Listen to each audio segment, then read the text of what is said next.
mic fucking on. I mean, anybody really surprised? I was saying if anybody's on, especially if it's Butal, because Butal's fucking, my mod and chatting me in Steam. I was saying that,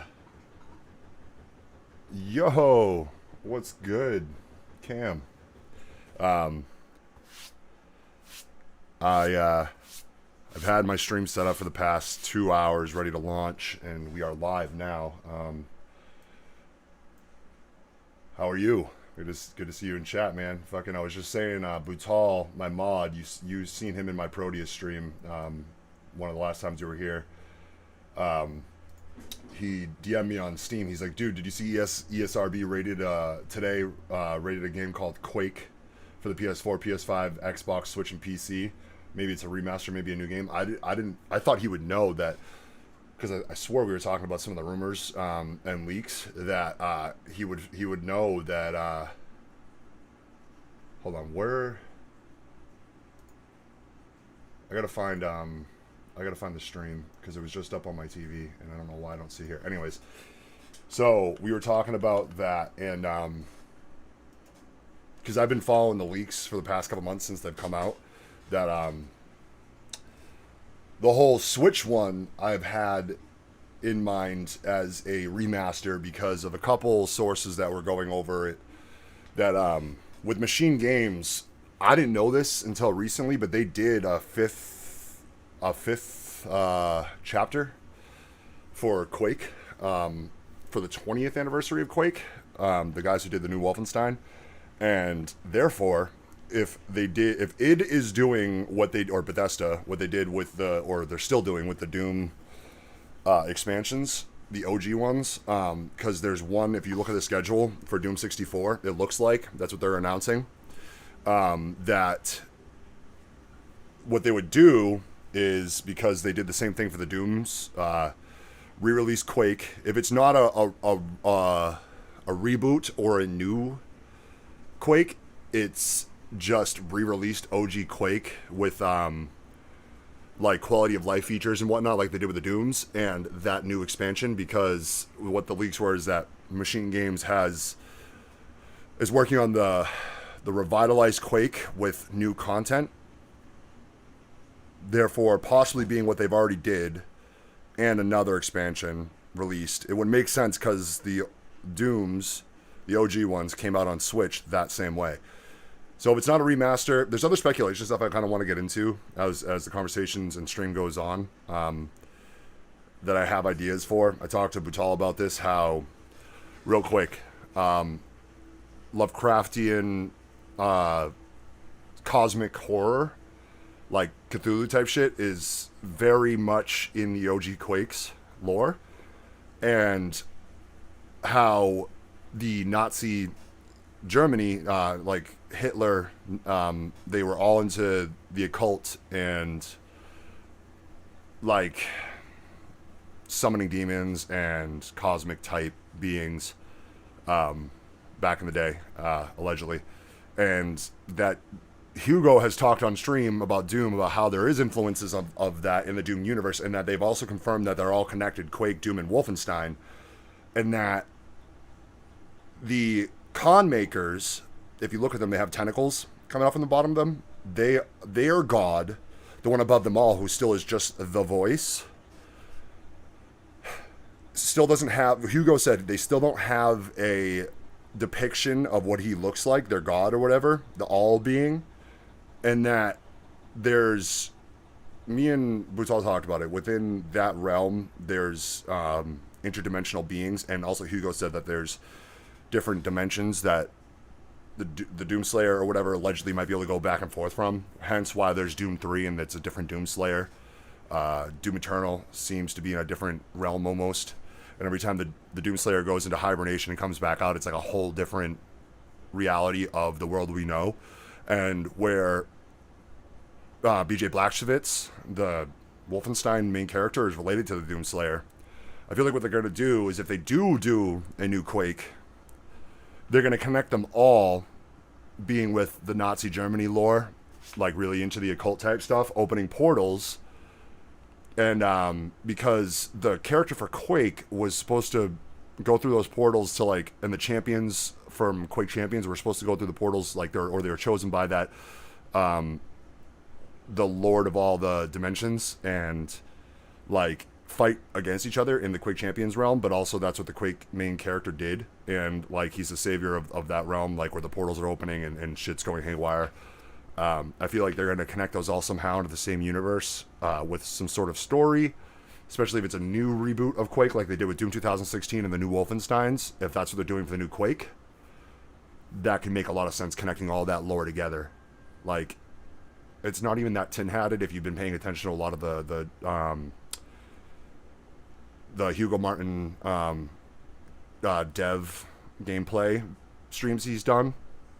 All the stuff he said, all the lore, all the things the community has picked apart as far as leaks go, it all kind of like comes together, whether it's true or not. Because a lot of the lore that Hugo talks about, he does suppress himself to not like spoil it too much, because he does say that there's stuff that they can't touch on too much because there's just stuff that they want to leave for the player's imagination, but also like for future storytelling. Something big's gonna happen, which is why I'm streaming this. So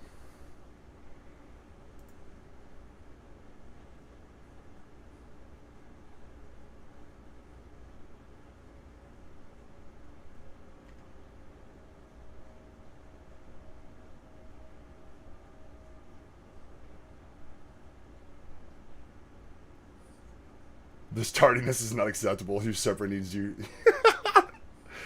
Wait, who's Danny Uwu? I'm sorry, bro. Do I know you? I can view the stream. The image is frozen. Hold on.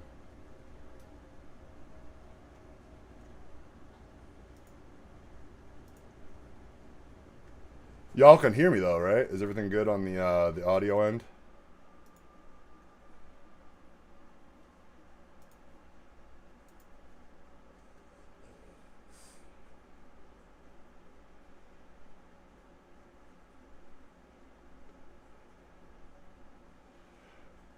Oh yeah, but nobody wants that shit. Who's it's a oh.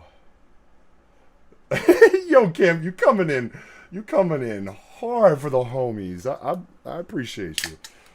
Oh my god.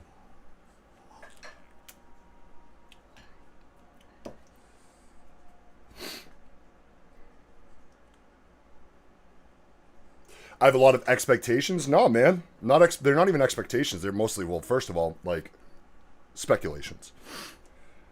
And the game that we're not sure exists, you DM me. Essentially the reason why this conversation started is because you DM me on Steam about the ESRB rating, and that if you didn't catch it, what I was saying essentially is the stuff that we talked about, what I just iterated, you already heard, yes. But there are, if that's not true, if it's not a reboot and it's all going to tie into that lore, the facts are that if they do the Quake re-release on the Switch and all the other consoles and PC, like the platforms you said, I was already working on those leaks and rumors. I've been researching them for the past almost 2 months since they've come out, at least maybe more. And that if Machine Games did a 5th chapter of Quake already for the 20th anniversary, which I didn't really know about until those leaks came out, it all makes sense now with the ESRB rating that the original Doom anthology was re-released on the Switch and all the other platforms by Bethesda, right? And that if Machine Games, the leaks that were happening, and on the schedule says Machine Games is showing like Quake with additional content or new content, what that would tell me is, like they did with the Doom series when they re-released it, even on Switch, is that they're going to re-release Quake on all the platforms, the original one, with quality of life upgrades, improved maybe resolution type shit like they did with the originals. Machine Games doing it with id, with the expansion they already did, Machine Games, the 5th chapter, and additional content. Wouldn't that not make sense like they did with the Dooms? I feel like if they don't have a reboot of Quake fully in the works, ready to show and announce, that's probably the case.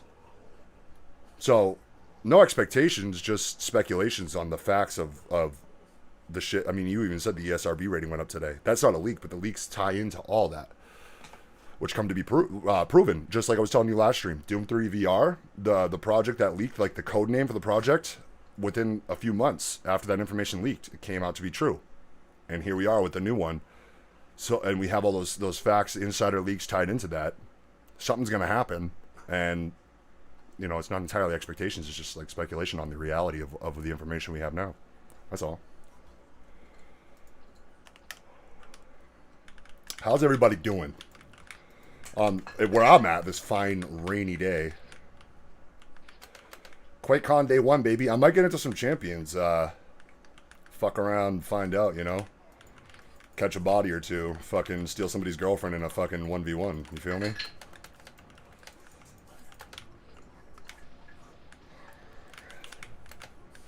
Oh, dude. I don't know. I mean, I can't really talk about it, Cam, but there's an exciting piece of news for my band again for our next show. Because it's kind of confirmed. We just can't announce it yet. Like, we're working with the band's agent, but we're doing a show with a very big metalcore band, like a legendary metalcore band from our era. And if you want to take a guess, think Massachusetts metalcore. Not Killswitch Engage, not Shadows Fall, but close.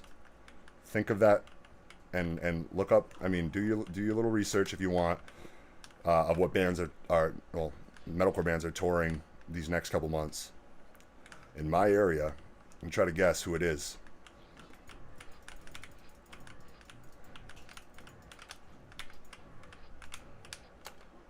We're fucking... I cried when I found out, dude, because they were one of my biggest influences back in the day, and I didn't know if they'd ever stick around. The past few years, they come back up, and it's just crazy to me. I can't wait to announce it, but I definitely want you to guess and be able to tell you someday. Like, I'll DM you if you can guess it right.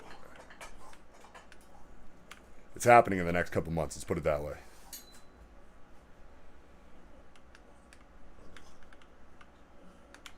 Thanks, man. Thank you. Yeah, we're very excited. We had to part ways with our bassist for now because I don't know if you knew, but he moved to Wisconsin for work and or Washington, and he can't make it back in the next year because they gave him another offer. So we have to take on the kid who filled in for our last show, who is the younger brother of the bassist from my first band. So that's really cool. He's very talented.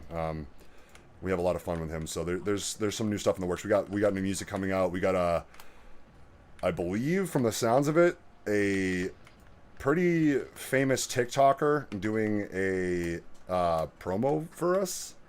And it's a comedy guy, so be ready to see that. Some cool stuff that we're working on. New merch. I gotta send you a shirt. I gotta get your size. I wanna get you at least a logo shirt for free, just for the support that you got. I need you to push us out there in California because my friends that are in the California hardcore scene are now doing shows again in a band. So, and they're homies with like Lionheart and shit. So I want to get us out there and have you, you know, get the buzz going and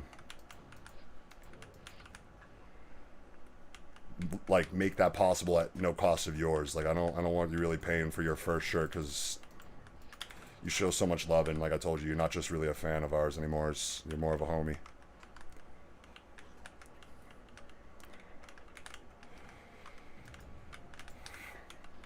Also, Butal, did you see my my comment about your review in Steam about the fucking Project Warlock issue you had? I have the same issue, like really bad performance issues, but I'm playing through it. I got really far. I beat like 2 of the fucking chapters yesterday, dude. Like off stream.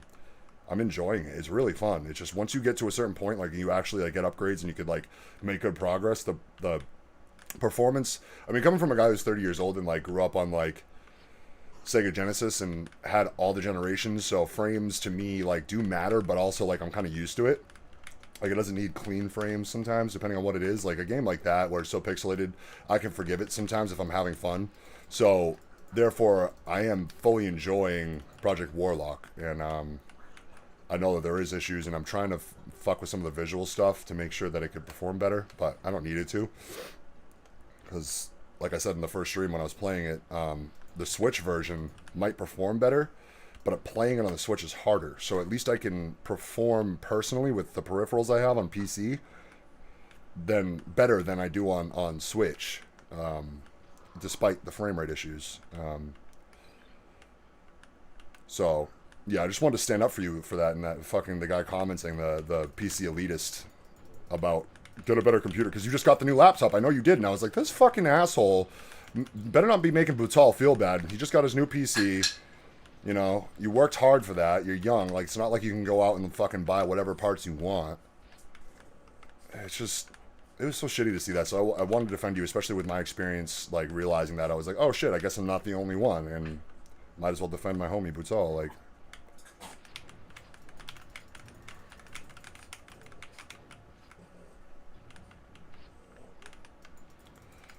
Butal, I got a question for you about this part right here. These spikes,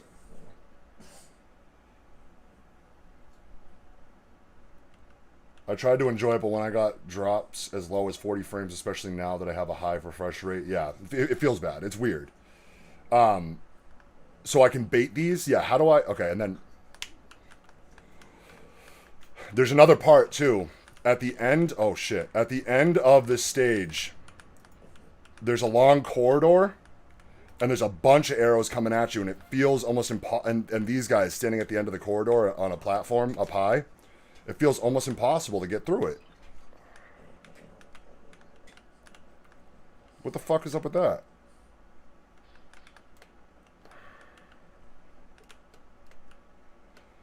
The portal lies beyond.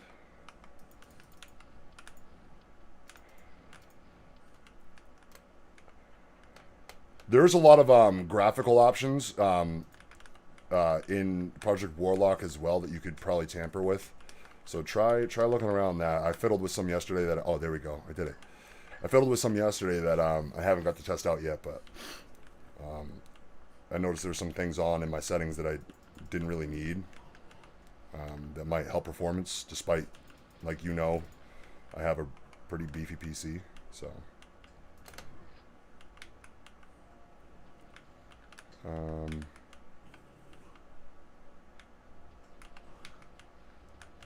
I did that. We did that. Got the key. Man. Fuck y'all.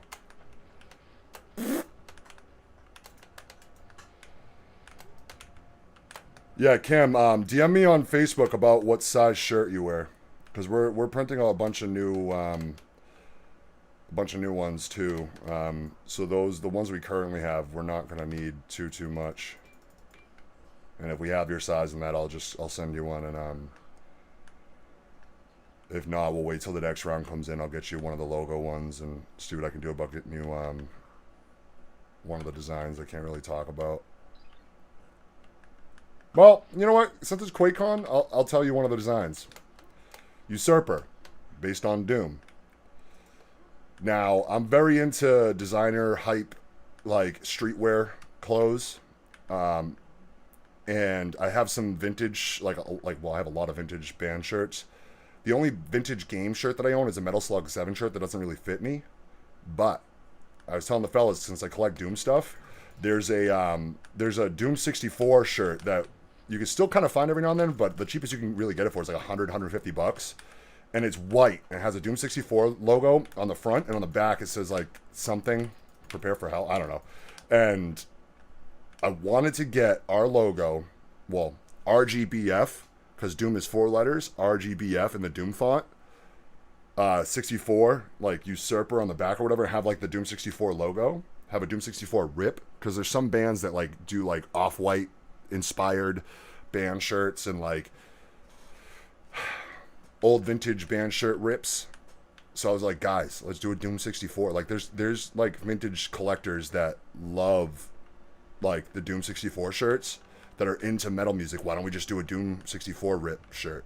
So I guess in the spirit of QuakeCon, I just announced that, but yeah, that's probably going to be in the lineup of the next merch drop. Look forward to that.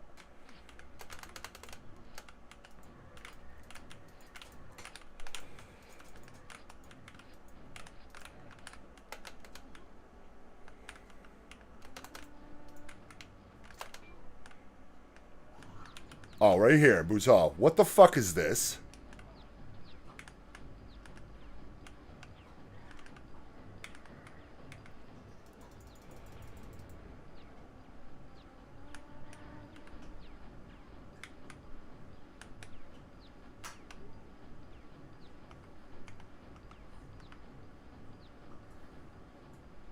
I should just, like, let these kill them. You know how he gets. Jesus Christ. Hey, man, I wouldn't trust him as my mod if I thought that. So, nah, he's good. Plus, he's just a 17-year-old homie in Poland. Like, he ain't got no reason to fucking be exposing my shit like that.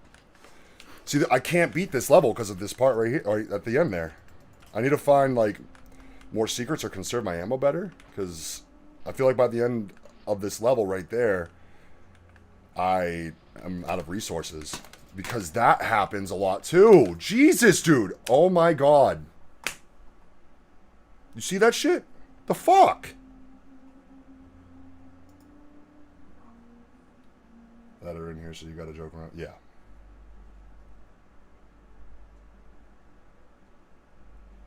Okay, that pattern, yeah.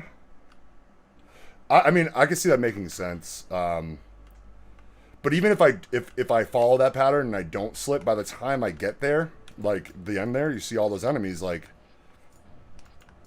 it's like, what the fuck am I gonna kill them all with? Do I just run to the portal? Where's the portal?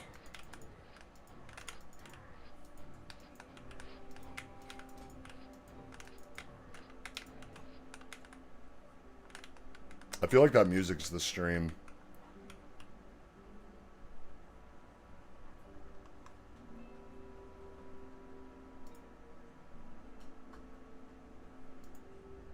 There we go.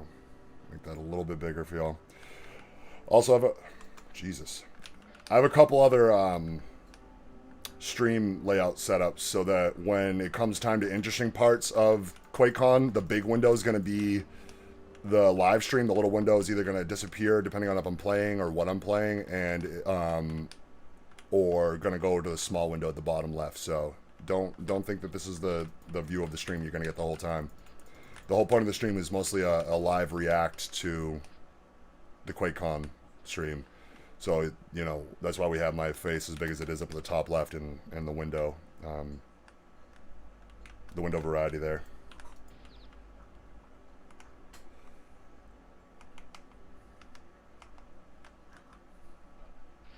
Okay.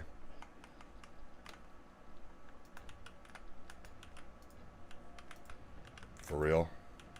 Okay.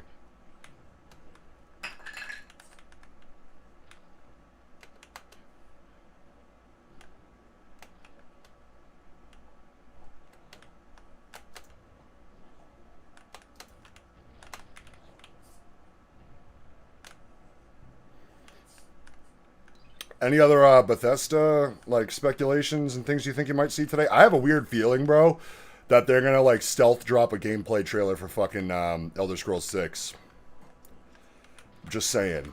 Also, I'm excited to see more about Deathloop. I've low-key been hyped on that since it was announced. I have a feeling that that game's gonna be pretty cool.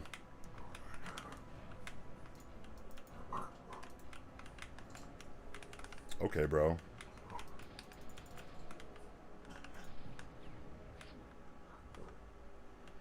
I guess I just gotta use my grenades more this stream. I mean, this level.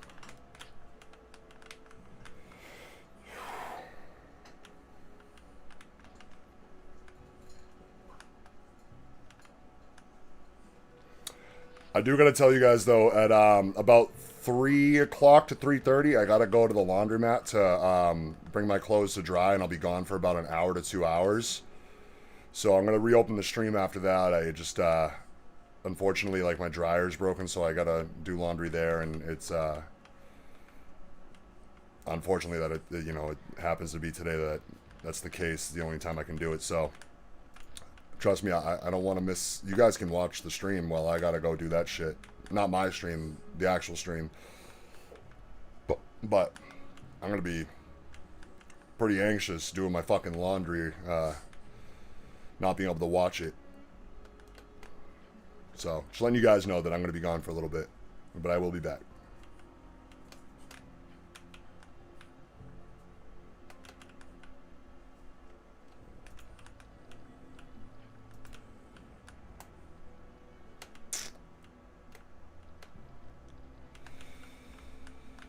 This music with Quake right now.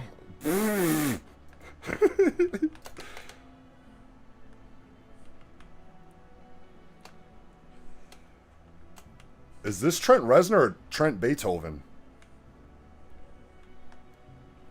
You cheeky fucker.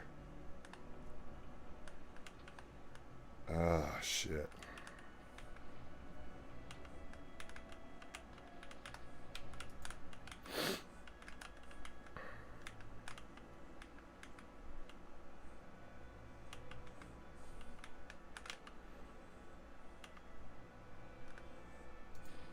Boy, you ugly.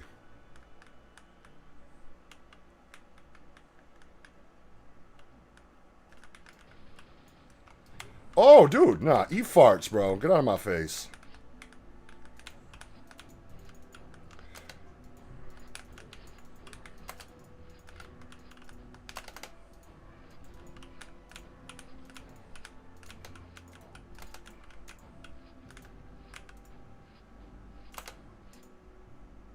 Oh, okay. Oh, shit. Yo, what is he doing? What is you doing, baby? The fuck was that? Cue the fucking Windows 98 era internet startup fucking dial-up sounds. Yo, that was wild, dude. Is that normal? Hello? Hello?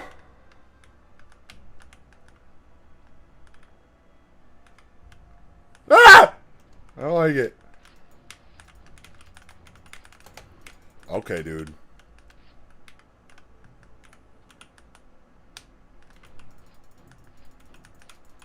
Yeah, falter. Eat that falter, you fucknut.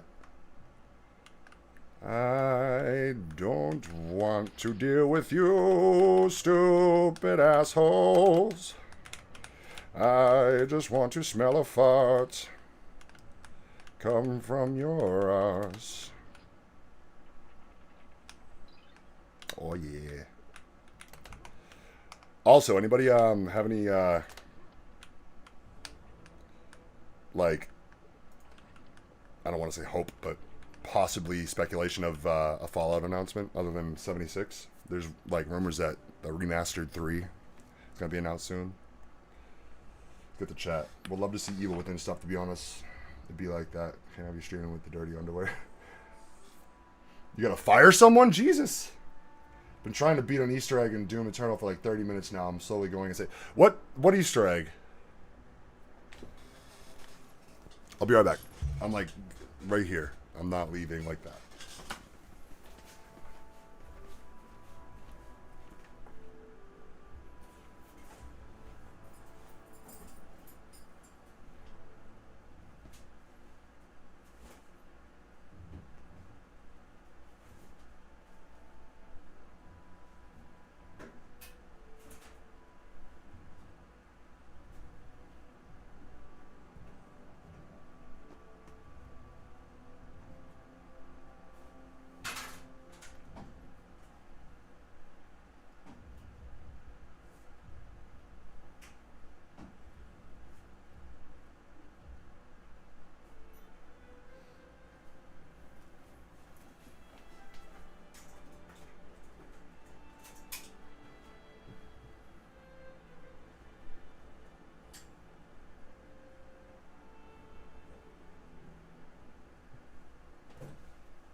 this load finally in the wash.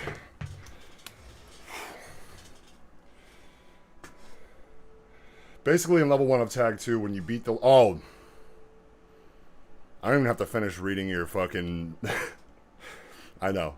The five Marauders. Focus.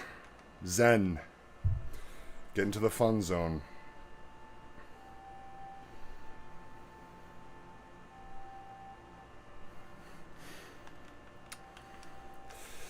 We are in the fun zone here. Right? I think. Unfortunately, my streams haven't been too fun for me the past couple weeks, and you guys noticed, and I'm sorry. But we try to be in the fun zone. It's what happens when you're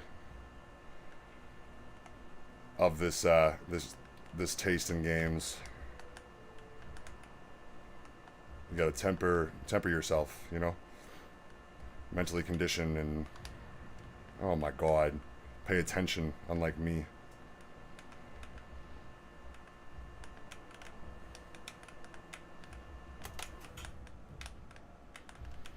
Ay, ay, ay. I wish I could... Fuck it. Fuck it, dude.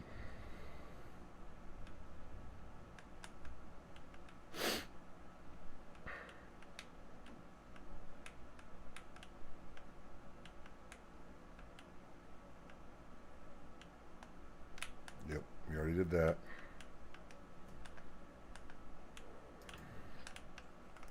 I should have saved.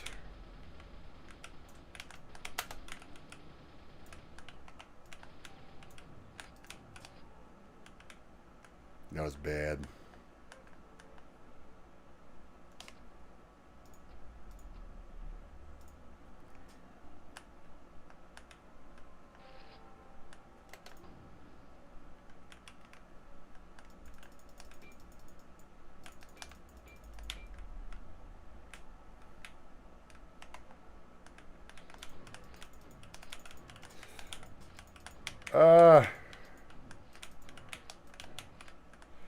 Yo, Butal, I don't know if you're too hip to Twitch memes, but or Minecraft memes, but I just found one yesterday.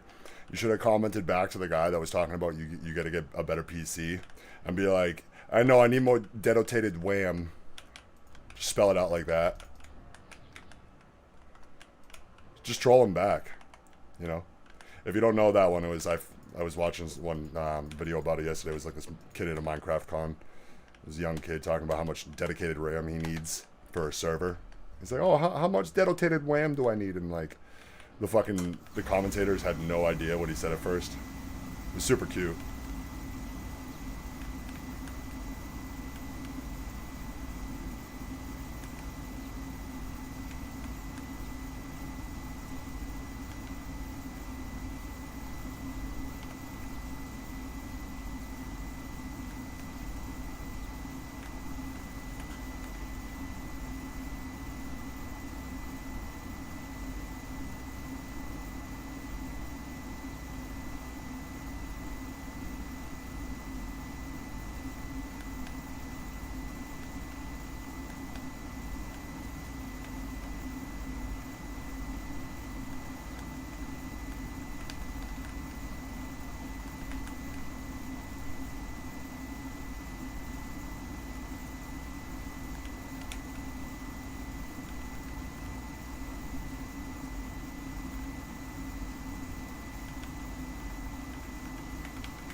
Focus mode.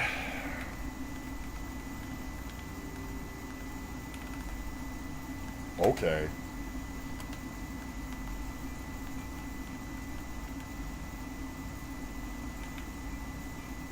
No!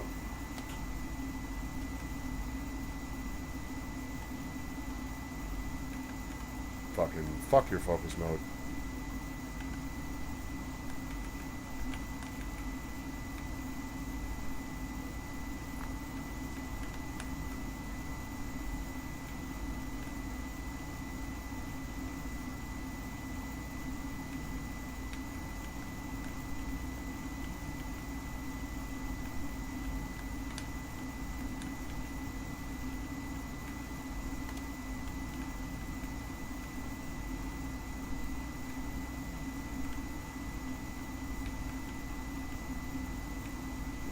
My brain is doing a thing right now.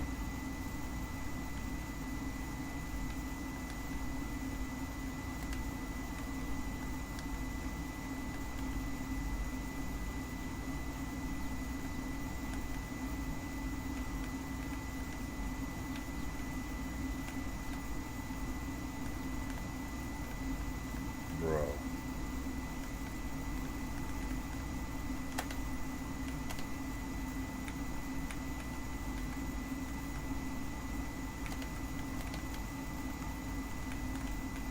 Okay. Oh, no shit.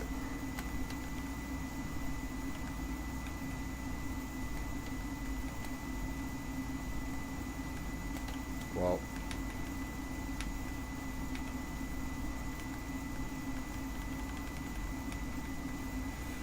At least I have enough health and shields. Right?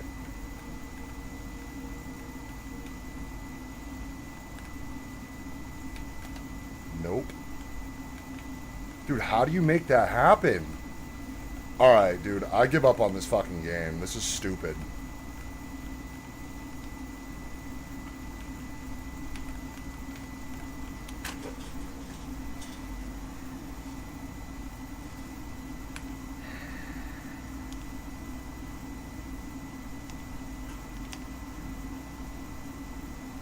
Bullshit, bro. I'm so mad right now.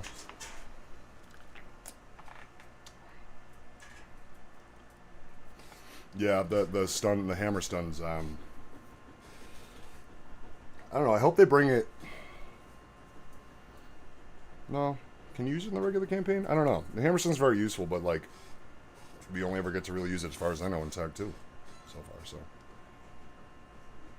why is it getting stretched to 4-3? Wouldn't it be better to crop it instead?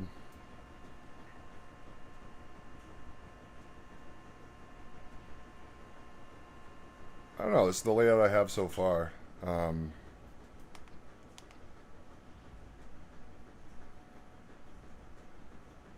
you beat the level, you can fast travel to start. Yeah, so, okay. I would love to see you tell me yes. The real issue is that their projectiles bounce off their shields and that they summon dogs from other marauders' attacks. Yep. That one is classic, of course. I know what denotated wham is. Okay, yeah, because the reason why I bring it up to you is because like I'm 30, dude, and you know, I always give you the age comparison. I'm not as hip to some of these things, especially in the Minecraft world, because I never really got into Minecraft. So.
Oh.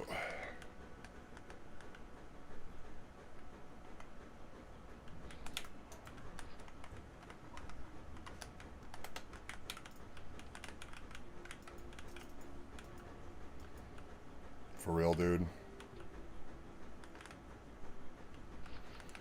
Forgot about that.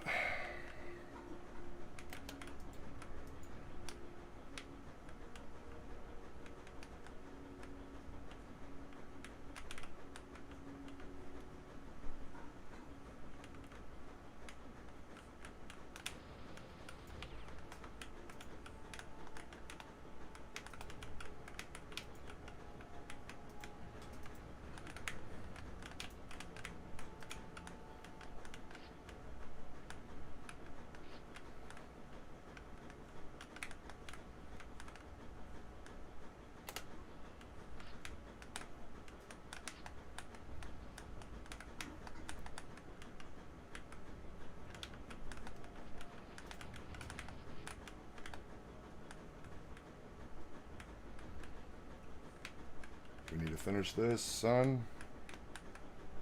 Did it stop raining?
For real, dude.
All right, all right.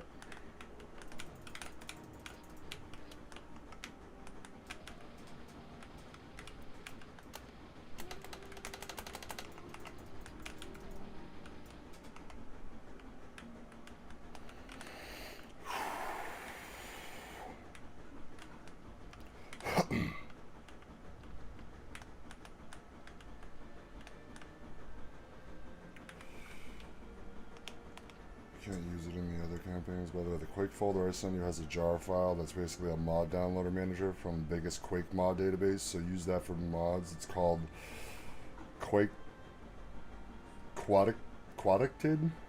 Okay. Yeah, I'll check that out. Thanks, bro. Okay.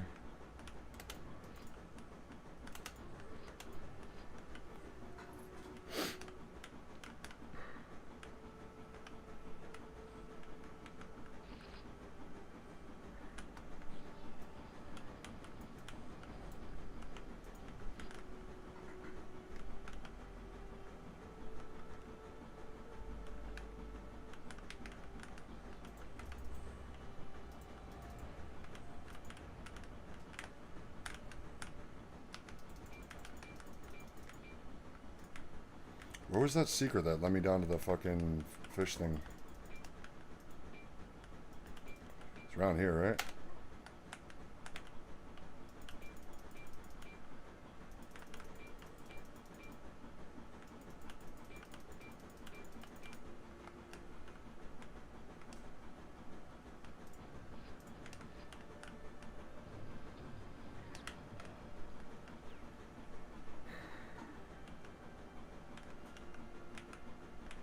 Oh, it's the fucking... Yeah, I remember.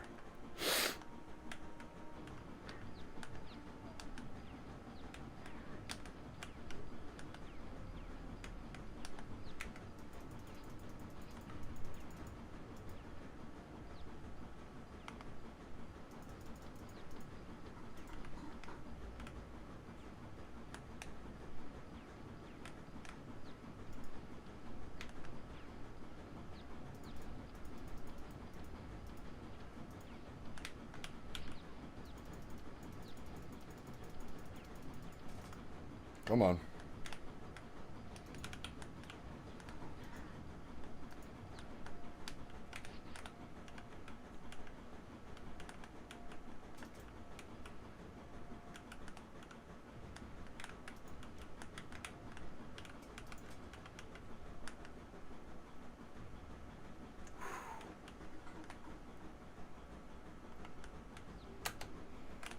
Would have had to rage quit if I died there.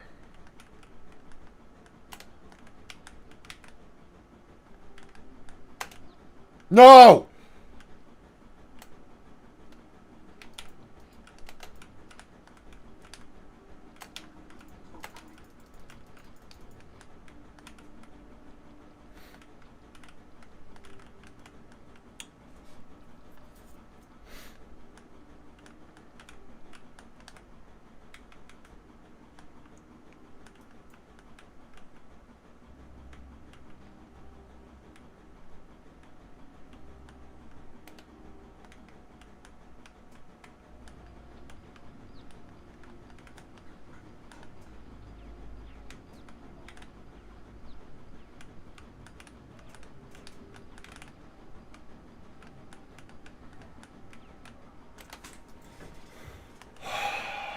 Dude.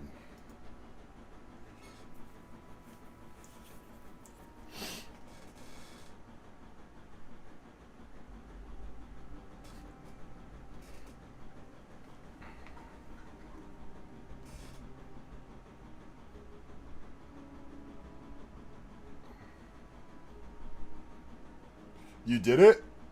You killed the 5 Marauders? Did you do it on Nightmare?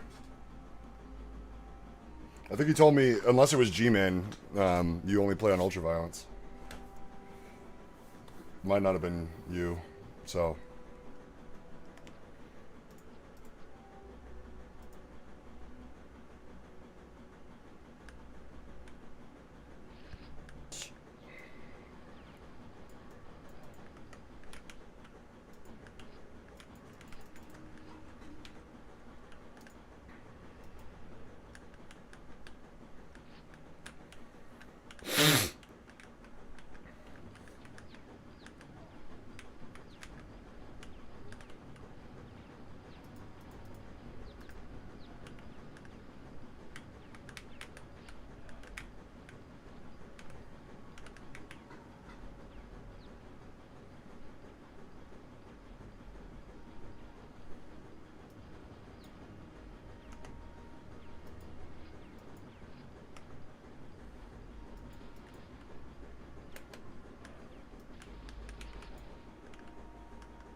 Oh!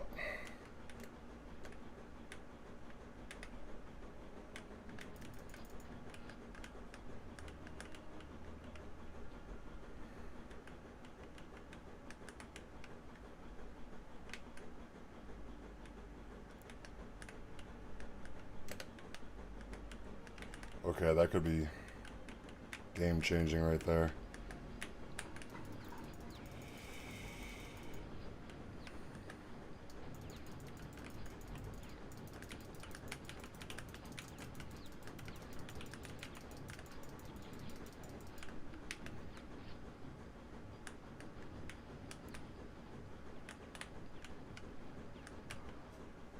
I knew it. I didn't have it in me. Could not finesse.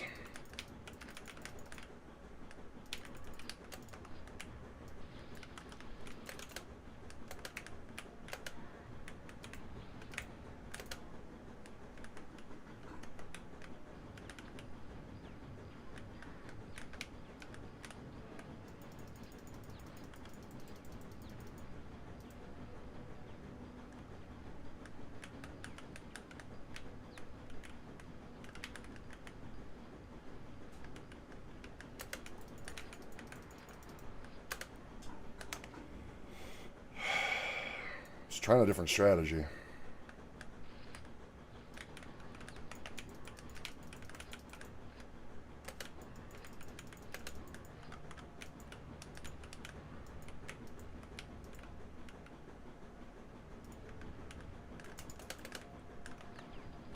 No, dude.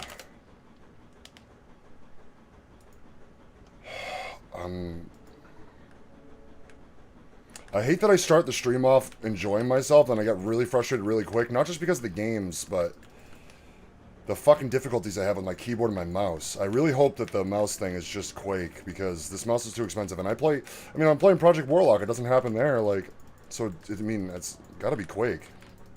Like you said, it's just, I don't want to fucking hate on it. Blame the game, you know? So many years of bad peripheral issues, like,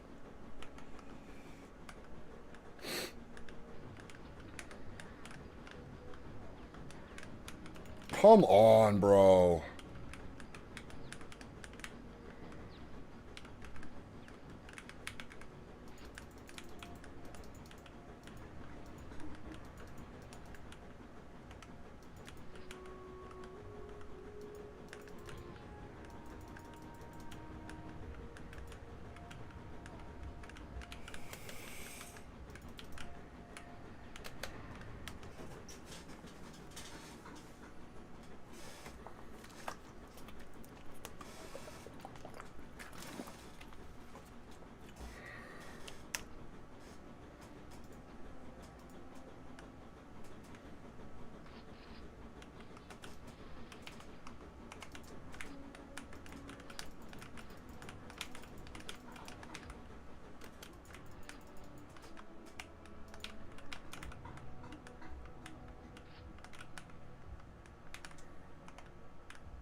I don't want to play this game. I want to enjoy myself. Dude. It's just...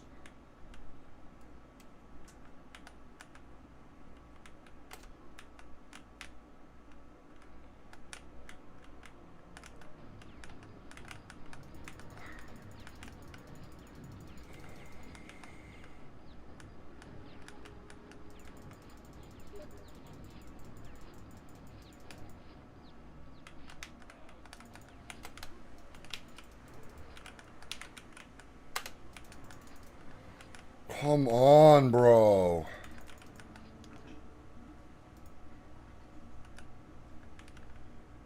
Someone said to lower your mouse polling rate to a lower value. Yeah, I don't know how to do that. I have Logitech G-Hub.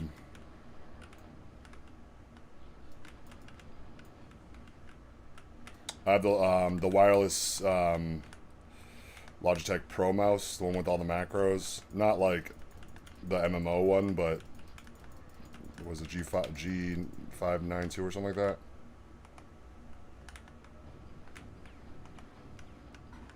I want to figure out how to do that with my keyboard too, because that would fix my sticky keys on my keyboard as well. But I can't do that because there's no fucking software for drop control keyboards, or just the brand drop in general.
Well, we did it, but we had to skip the secret.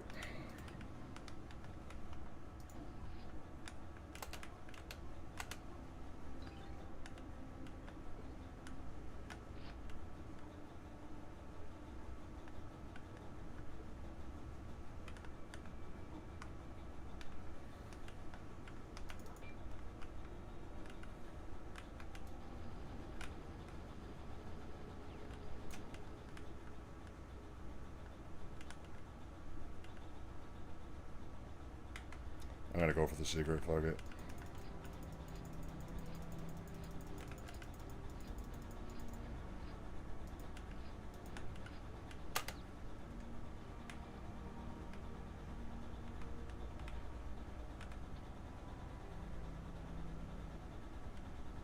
I'm not gonna.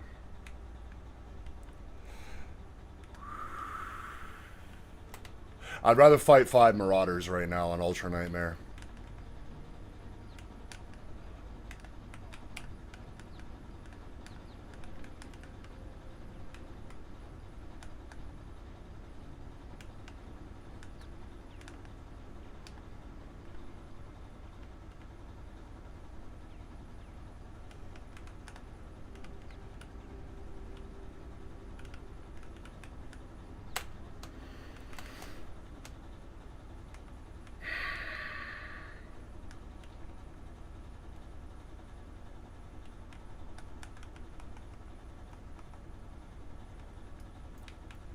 I'm gonna keep my mouth shut for now. We're gonna beat this Butal.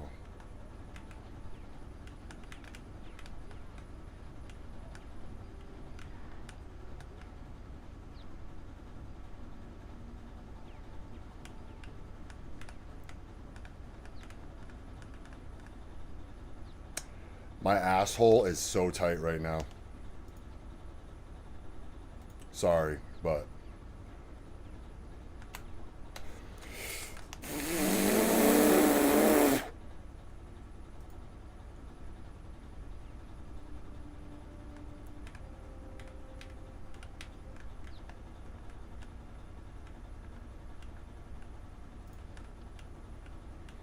I have like nothing.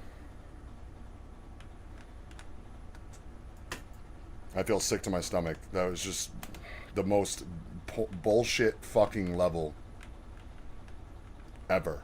There was a review I was watching on one of the like, I forgot what they called it, but like almost like the Brutal Doom of Quake. It's the one that like they give you enhanced visuals and quality of life things, new models, but it's the same Quake levels. Some additional tweaks to the enemies in the levels and such, but the guy was saying, I forgot, it wasn't Icarus, it was somebody else, I think, that they were saying that some of the levels feel like John Romero just was having a bad fucking day when he developed them. That's what they feel like, and it's true. I feel that. It's like, not only is it mechanically because it's so archaic, like just fucking hard, like broken in a way, it's just like, then he makes it punishing, then you got to deal with like the broken mechanic like issues. Like, what are we doing here? We is this a fucking masochist's orgy, or is this Quake?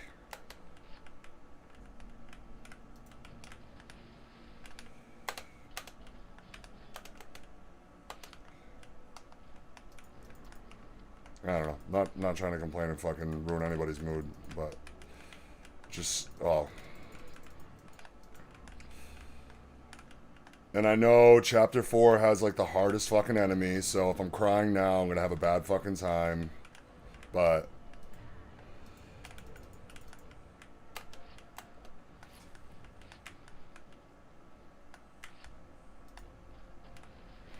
forgot what they're called, but creepers? Is that what they're called? I don't know.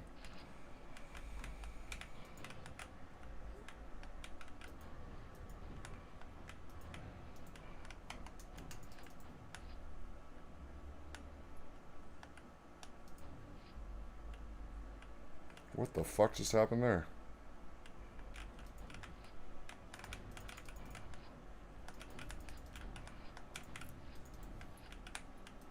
I think it stopped raining out.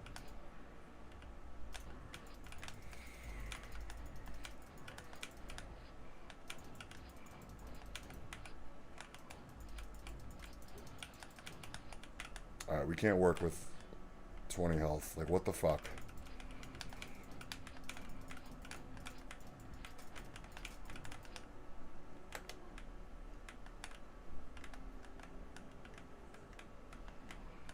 "5 minutes, the stream should be starting."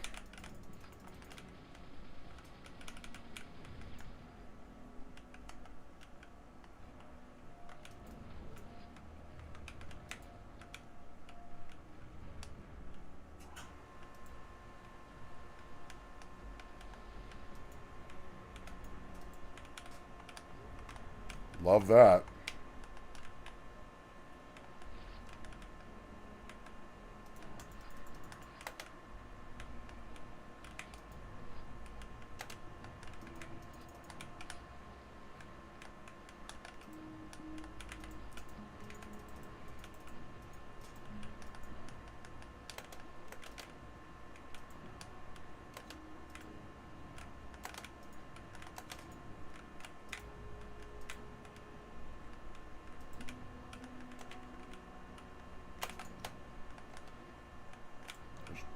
Dude, I tried to rocket jump there and it fucking killed me.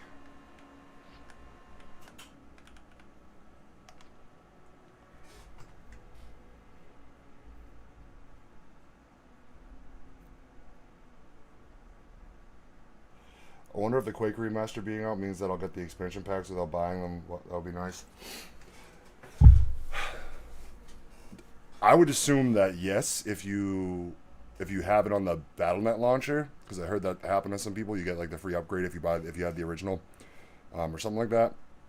But what they're gonna do is they're gonna package it as the Quake, like, the remaster, which will come with the DLCs. Whereas like on Steam, it has the expansion separate.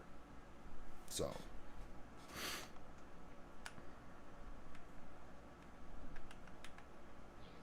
Like, what they'll probably do on Steam is, like, release it as a collection as well, maybe? Because it'll be, like, the upgraded version, so you don't have to, like, import, like, the mods you want or whatever. So you could buy it as that collection, or you could buy the original modded if you want with buying the expansion separate, That's how I see them doing it. Oh.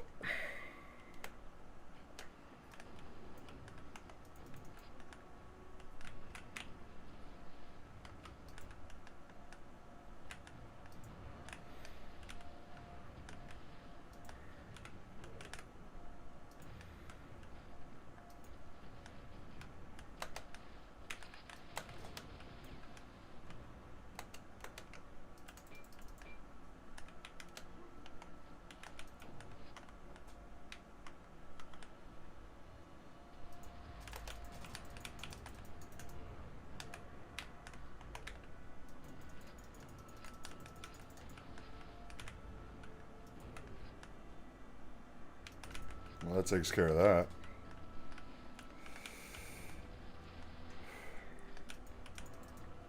I have an idea about that too. It also ties into user-created WADs, because I don't know if they released it for the Dooms yet through the BattleNet service. How they released the new DLCs for Doom, like the John Romero one and the recent one they did, and the new one coming up, and the Doom 64 one coming up. They said in a press release, I forgot, not Hugo, but who's the other guy involved? Marty. I believe it's Marty, the PR guy. He's gonna be he talked in a press release about how. Oh.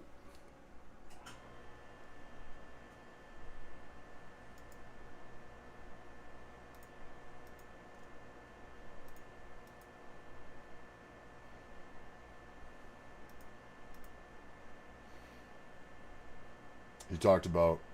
Hold on. What's happening?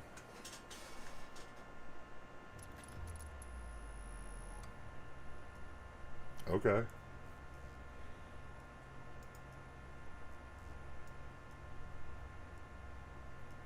Yeah, so they said that they're looking into user-created WADs to be implemented into the releases, because they're not going to make it like moddable. They release them as expansions, so they use the user-created like level WADs for the Dooms.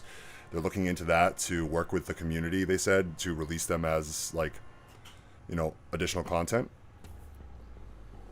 So I feel like they're going to do that with Quake as well, possibly, once it's released that way through the Bethesda launcher.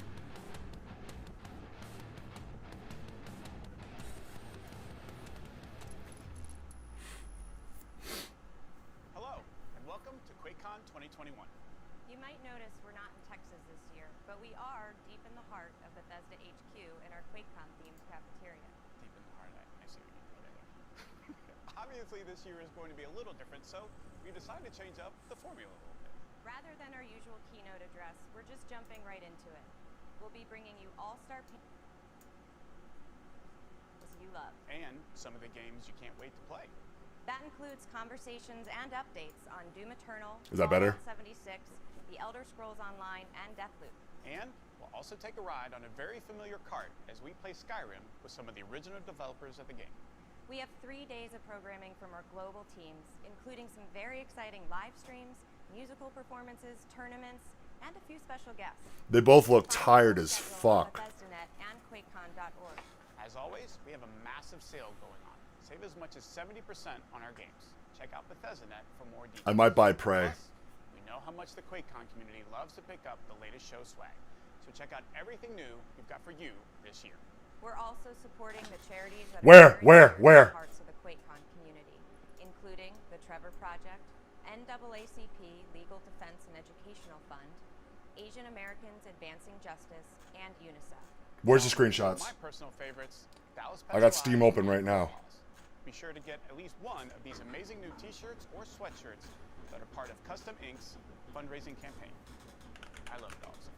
I know. We'll be raising money for these charities throughout the weekend.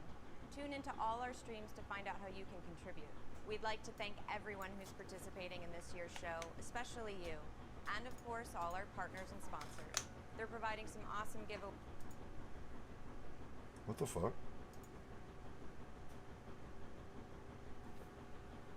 Dude, really? Why? Why now? Don't do this.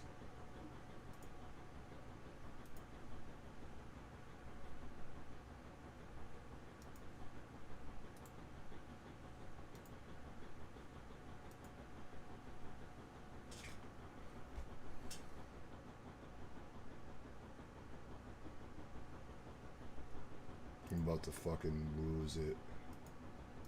I tried to paste your fucking, there we go. Your link.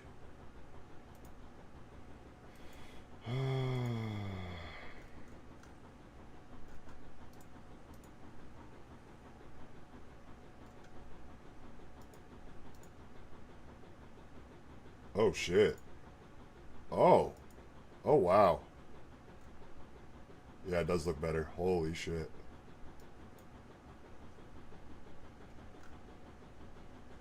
Why? What's happening? Base has come out many times in Stage 3, but also a unique kind of, I wouldn't say aggressive, but maybe more like the clay version of base, where it's like I can be what I need to be depending on the matchup. Anyone like to comment on base's performance here in Stage 3? Did they switch like what they were doing like that quickly? Am I missing something? Base all over. There is an element of consistency where he's able to take maps off pretty much anyone, no matter who they are. But with base, it rarely is just maps, and it does tend to be series overall. I think a lot of people out there consider him, one of the best Quake champion players in the community right now. And even against the likes of Cypher, Kilson, Avec, and Wenger, he's able to get a map there 2-1, and a lot of those maps are close and could definitely go the other way, right? I think, yeah, there was a 3-0 that he conceded with Razy, but across the board, when there's a big finals coming up, although not everyone has all eyes on base, you kind of know and or expect him to get pretty there. Yeah, no, completely agree. And it obviously wasn't his best stage in terms of placement, in terms of being 6th, but we've seen him higher than that. But again, as Ketchup alluded to, you see the consistency throughout and how close in context a lot of these games were. It means it's not a fair reflection. And to your point, we definitely saw new sides to his game and how, as you rightly put it, the most proactive he can be now is not just more of the methodical play, he has more edges to that sword, which makes it even scarier. And speaking to the pros, he's pretty much one of the few players no one wants to play against. He's frustrating, he's very skilled, and I'm sure he can cause a lot of upsets. Yeah, and he's produced some fantastic games over the course of Stage 3. And the question now is going to be, are we going to see another one? I was trying to fucking fix this. Streamlabs loves to do that to me. Like, if it has any crashes, it won't recapture the source when I reopen the source. Just like it did with Doom, just like it was doing the other day with other games. The opponents he's knocking down. Weird. But then the stage performance didn't really mirror what we saw in the finals. And I would say the exception is these last few weeks for Chain actually saw him really kind of picking his game up quite a bit and playing, I think, a little bit more like we expected him to, right, at the time. So as he goes up against Base, Ketchup, will start with you. What are your thoughts here on Chain? Chain's in a interesting position where he's definitely the stage being overshadowed by Zeniku and Maxter, because Chain, the reality was, he was the talk of the town of the Americas a couple of stages ago, and there was a time where we talked about... I don't see the update. Top two. There was a point where he'd surpassed Dehang in terms of the results, and that was for good reason. He was grinding incredibly hard. It was absolute focus. I don't know whether that focus has had a bit of a shift. You know, real life affects us all in different ways, and maybe he hasn't had the same kind of commitments, whether or not it's in his, you know, he has something to say about it. I don't know. But my point is, recently, shit, been the Chain that once was out there making the absolute name for himself as top two in Americas, and then couple that with the fact that Dramis is really impressing, Zeniku is impressive as hell, Maxter is impressive as hell.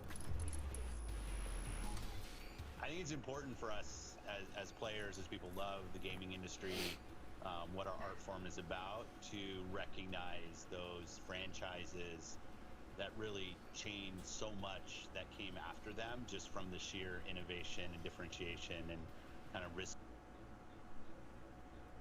Quake was clearly one of those franchises. You can remember before Quake and after Quake. I think everything that came after Quake both had a bar that franchise set, and also just an impact on design, on multiplayer that we feel in the games that we're still playing today. So awesome franchise to recognize and give it its due for what it meant to our industry.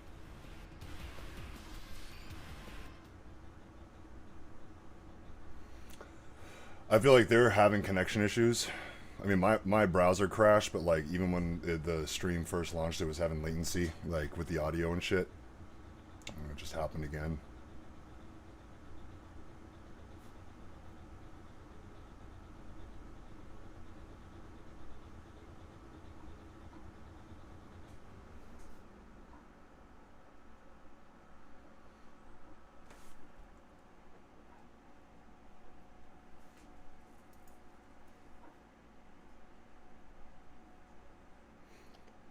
Oh, you got the expansions for free? No shit. Okay. So it's already... Damn. So the announcement... Oh, there's the update. Yep. The announcement must be, like, ready to go now.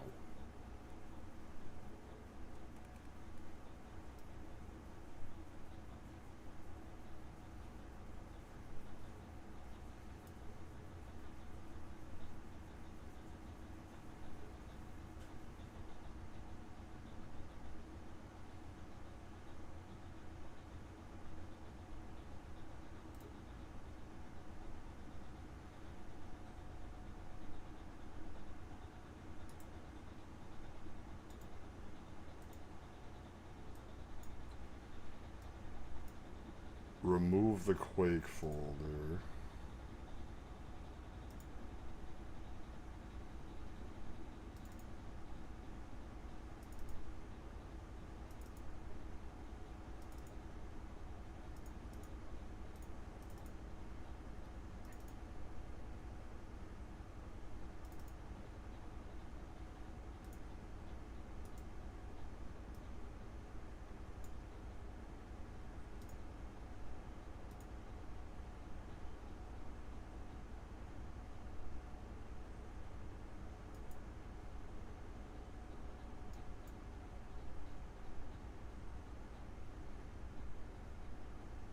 Wait a second.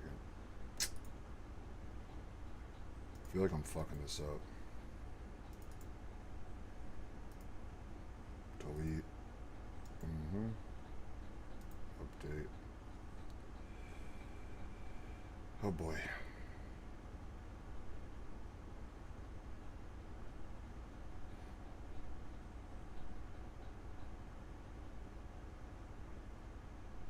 Let's hope this works. I might have fucked something up.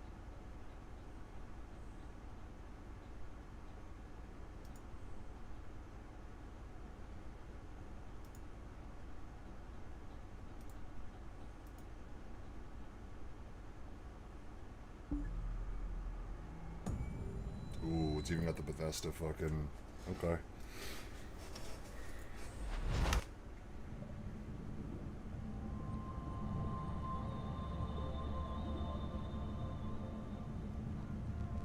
Night Dive. I'm sorry?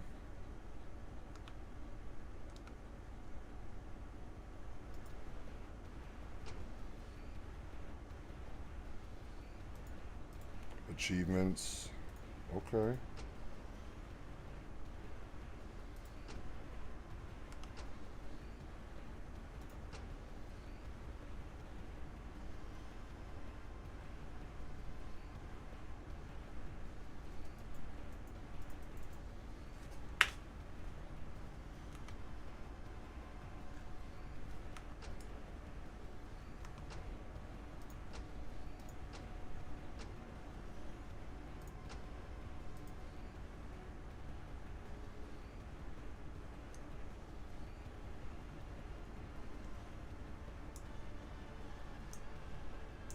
Crossplay enabled too? Oh shit. Oh, you know what, dude? This looks good. Oh wow, those animations, bro.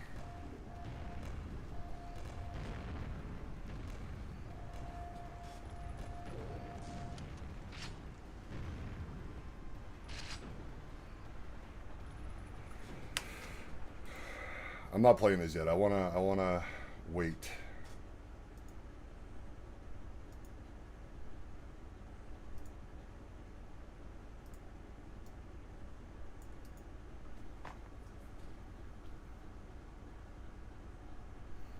Show the king, dummy. You already hate it?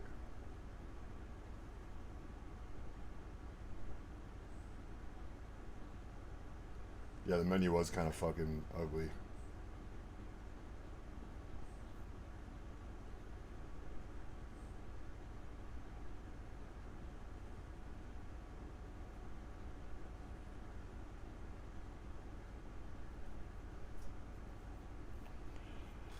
There's gonna be a lot of fucking grief about it. When Bethesda like redid the original Dooms, the ones that are on the store now, they still have some issues on some platforms, like resolution and like the resolution issues like made some of the frames like so bad that like it was like too hard to play because like you didn't really know exactly what you could be shooting at and what was shooting you. Just because some of like the visuals were like fucked and the response to like, you know, what was happening in game to what the commands you were putting in and all that shit. Like the Switch version had a lot of hate. It was unplayable for like almost a year, I think I heard. So I'm expecting a lot of backlash about this. I don't expect it to launch like primo, especially where people have been modding it for so long. But Bethesda and id don't. They care about the modding community in a way where they're like, okay, we're also going to release our own content licensed. You guys can do what you want. We'll support it when we can. But that's it. Like, this is the version of the game because this is our IP. Like, this is what you get, like it or not, you know? And, like, since you got, like, that said, you got the expansions for free because of that. So, their launched version is always going to have issues. Bethesda games tend to have that. But also, like, it's not going to be ideal for, like, the typical or usual, I would say, hardcore boomer shooter and arena shooter crowd. Because we're so in tune with, like, the community that they like to release their stuff where everybody, when they buy it, whether they're casual, like really new, just coming in, you know, will be able to pick it up and kind of like appreciate it a little bit. Whereas there's going to be a lot of things that someone above casual is going to notice pretty quickly.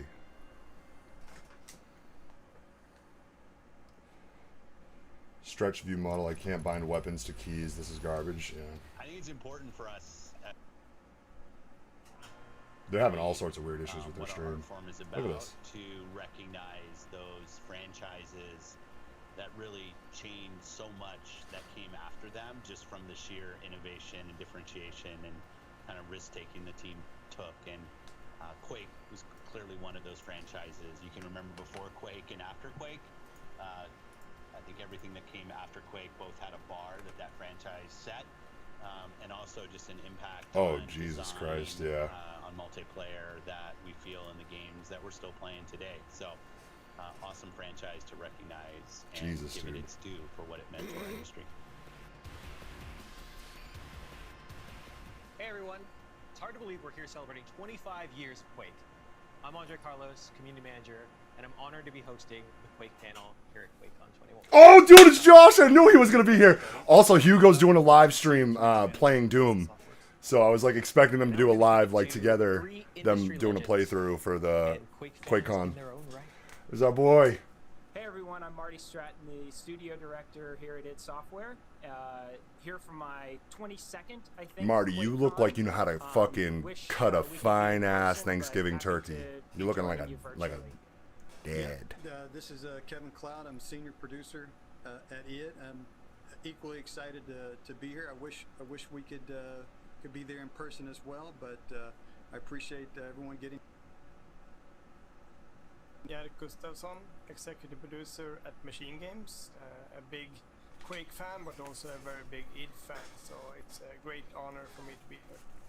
Awesome. We're so stoked to have you guys here, but I know that before we jump in and talk about Quake and QuakeCon, Marty, I know you had a quick message for the QuakeCon audience.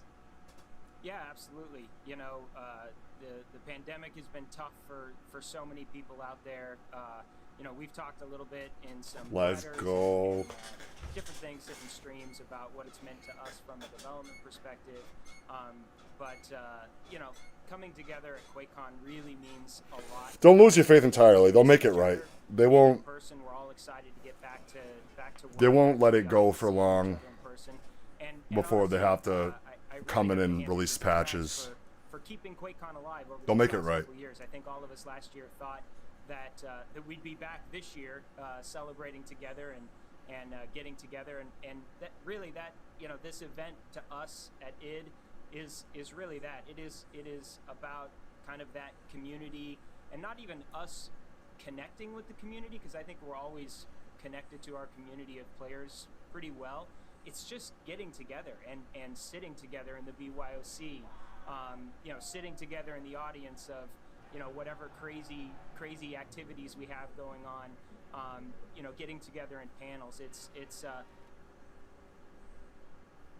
perspective where, you know, everybody from id gets to literally just sit down, talk, have meals, drink together, and have this. Missed it the last 2 years, but we really appreciate the fans keeping it alive with us, watching the streams, participating in the fundraisers we're doing, buying the games.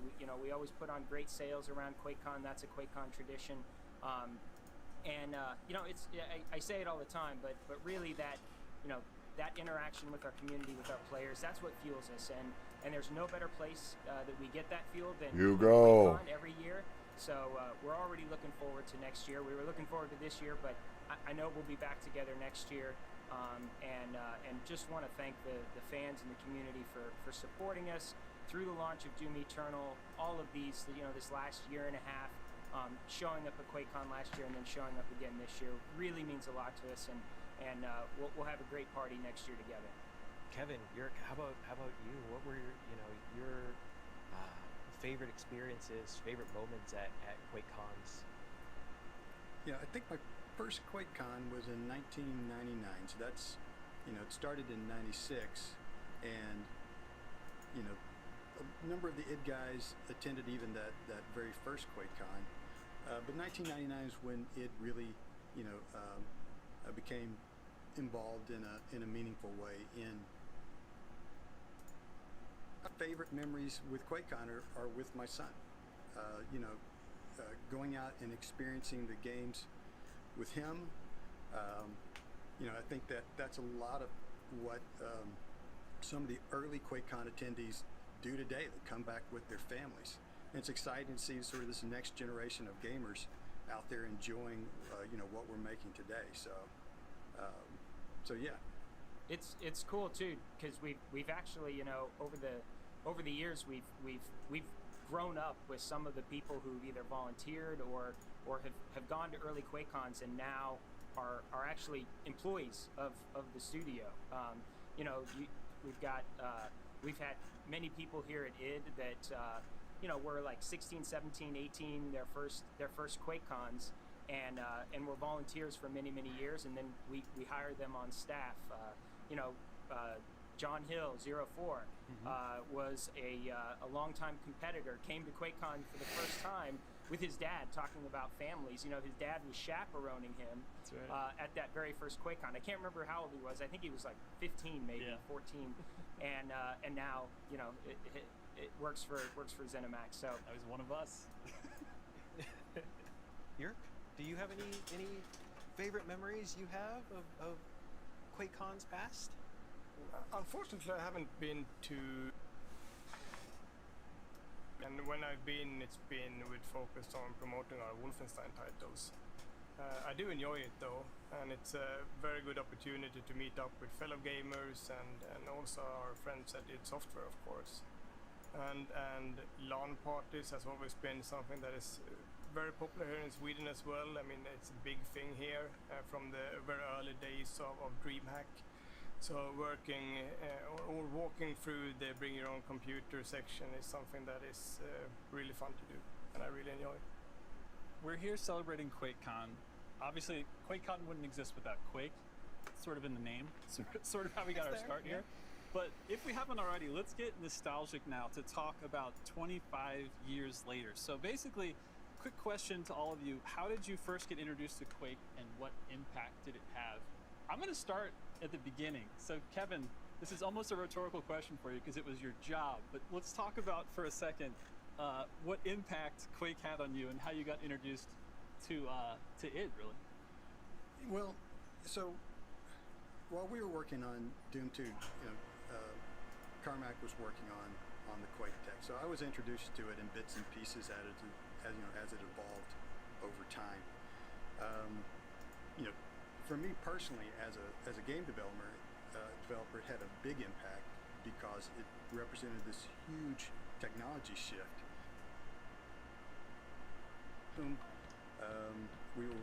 You know how they say that first impressions last lifetime? This is not a good first impression. Sprites, and even with Doom, which feels 3D, yeah, it's still kind of 2.5D. With Quake, we went to this fully realized 3D world. All the models were 3D, so I had to learn modeling. Maybe I'm more forgiving than you with it because it was a bit, I've grieved so much about disappointments in the gaming industry over the years that like you can't really upset me too much these days. Plus, like just really exciting years of self-discipline and to be the bleeding edge of gaming technology. I don't know. Like, I'm not saying you're not disciplined or whatever, but like. When you get up to I've seen it all, been disappointed by it all, and I don't lose entire faith, especially in a company that, for me, is so faithful to its original IPs still to this day that, like, I could forgive them because you can get worse, you know? Many days and many weeks as well, especially those games. Also, and therefore, that said, it gives me, I hold a higher amount of faith for them. And when I did, to know that they probably will work things out eventually. The game Quake. So I got the computer, I got the internet, and the game at the same time. And I didn't know much about the game back at the time, but obviously I instantly fell in love with it, and initially I just played single player over and over and over, but after a while then I discovered fan-made maps, and Ben Morris released Worldcraft, and then it just went from there. So for me, Quake is the reason that I'm a game developer today. I see what you're saying. Of course, also the reason that I started why I started as a level designer. That's amazing. So super important to me. Right. It's super awesome. Those early years and the early release of the source code via OpenGL, the modability of the game, you know, it really, it was so, everything, like all that stuff that I was talking about, just, you know, Quake World, OpenGL, the open source of the code, the modability, it was all so just not ahead of its time, but just on that, it was the front of the wave, you know, and I think I really, you know, as important as the actual game was and the gameplay and 3D, so much of that stuff was just, it was driving a lot of what and I think, you know, I know id gets a lot of credit and you know, Kevin's still, you know, still at id, and it's such an awesome thing, but like those early years and that early team was really something special, and you know, we still hold a lot of that respect for that team at the company today, even though most of them aren't with us, you know, physically in the building anymore. It's just, it really was a special time. With both QuakeCon and Quake, now 25 years later, like, neither would be anything of what they are without an amazing community. Like, how, like, what makes Quake fans so passionate? And first I'm going to start with Yerk, because again, coming from the community, yeah, I feel like Yerk's like, Jesus, that's a lot of pressure to answer this question. But no, what do you think, like, from your perspective of coming up, getting your first PC in '96 with a modem and the internet, big ups, and Quake, like, what do you think, you know, fueled your passion as a community member? Josh with the high top Jordan 1s. My man's swaggy. He dresses similar to me. I think for me, you know, and I touched upon this. I love the way Josh, like, engages. Like, I know he's official, Opened up a completely new world for me. And a lot of things like, happened during that time as well. employee, You know, technically. a lot of things that guide But you in the right I like the way he asks questions, even with Hugo, the Swedish PC game when he's doing the streams with him. Swedish site that came up called Fragzone that was that had sole focus on Quake at the time, which a site that still is ongoing today, but broader nowadays, but still one of the most popular gaming sites in Sweden. That's awesome. But that accessibility meant everything, and for a couple of years I was very active.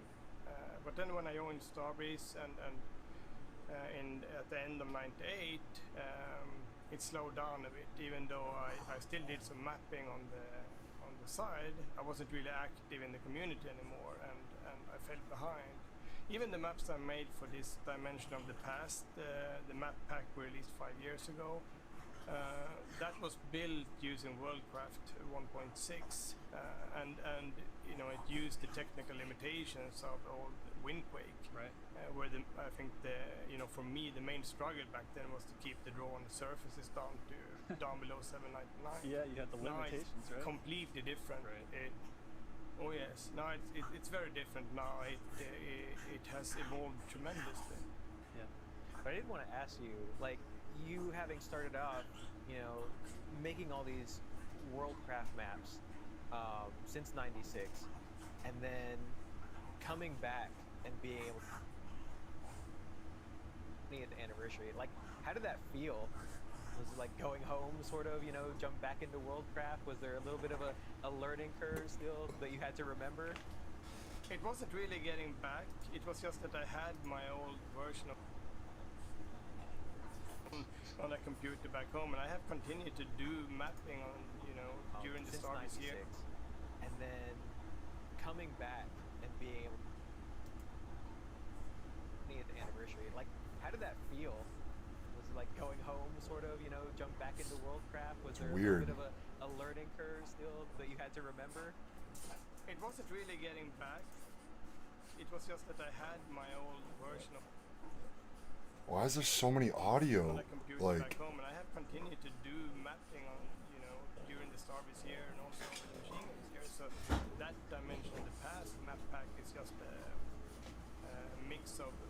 Look at you digging through all the fucking folders and files already, and they haven't even announced it's out yet. But it was more recently when we started. We have a Machine Games Quake modding group, and when we started that a couple of years ago now, and I think that's what was when I truly realized how the mod scene has evolved over all of these years. And there's so many people that have, you know, contributed and made such big impact. You know, the guys behind the Quake Spasm engine, and things like, you know, Eric Weiss compiling tools, and Christian Duskus, the Trench Broom editor. It's that has made a huge impact, and those are just a few examples of how the community has grown. So it's just the amount of content as well, and how how easy it is to access maps and tutorials has meant a lot. The most important site for me, a great source of things. And I continue to follow that site throughout all of these years and downloaded maps. And the mods made today, I think Arcane Dimension is a great example. You know, they are constantly just pushing and showing what's possible with the new modules. Well, you know, it is the 25th anniversary. It's true. We are here at Quake. That's true. But I don't think it would be virtually here. You know, in spirit. That's right. Here.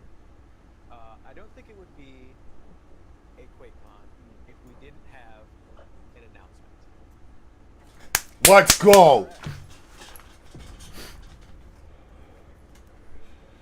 Reintroducing. Okay. Oh, well. So we already knew about this. All right.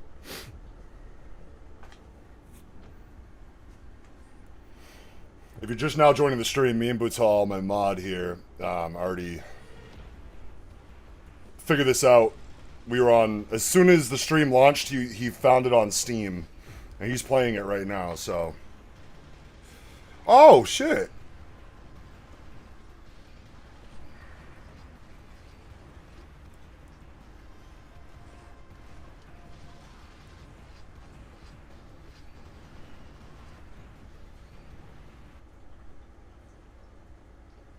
Dude, with the fucking audio in this stream, bro.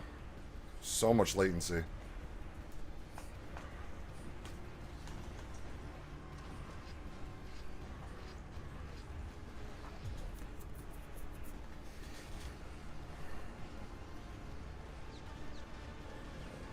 Okay.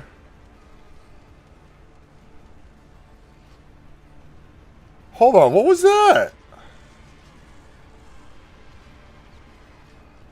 Yo.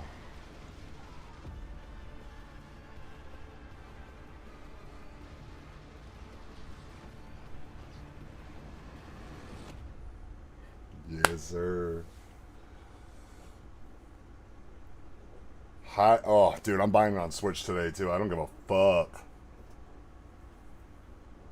Pre-next gen upgrade? Yeah, so this is one of the things I was going to say, because they've had Quake 2 RTX out by now.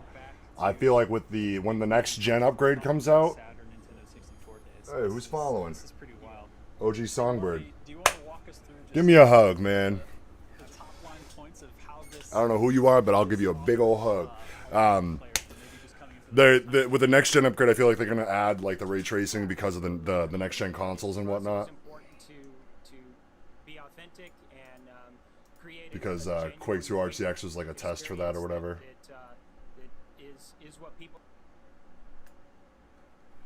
Dude, what's up with their stream, dude? What it's meant to the industry, to basically, you know, kind of bring it back at the 25th anniversary, bring it to a whole new audience of players, or to Wolf Baby Boy. The last 25 years, kind of doing both of those things with this visually. Either you're in my band or you are a barber I know. Xbox Series X and S and which one? One of the barbers I know, or you're in my band? Support 120 hertz support, which is awesome. From a multiplayer perspective, obviously, you know, we've touched on it, but multiplayer Quake was such a big deal. BTT. And for this release, we have Brandon? Obviously, full multiplayer sport, both local and internet. Local has 4-player split screen as well as 4-player co-op.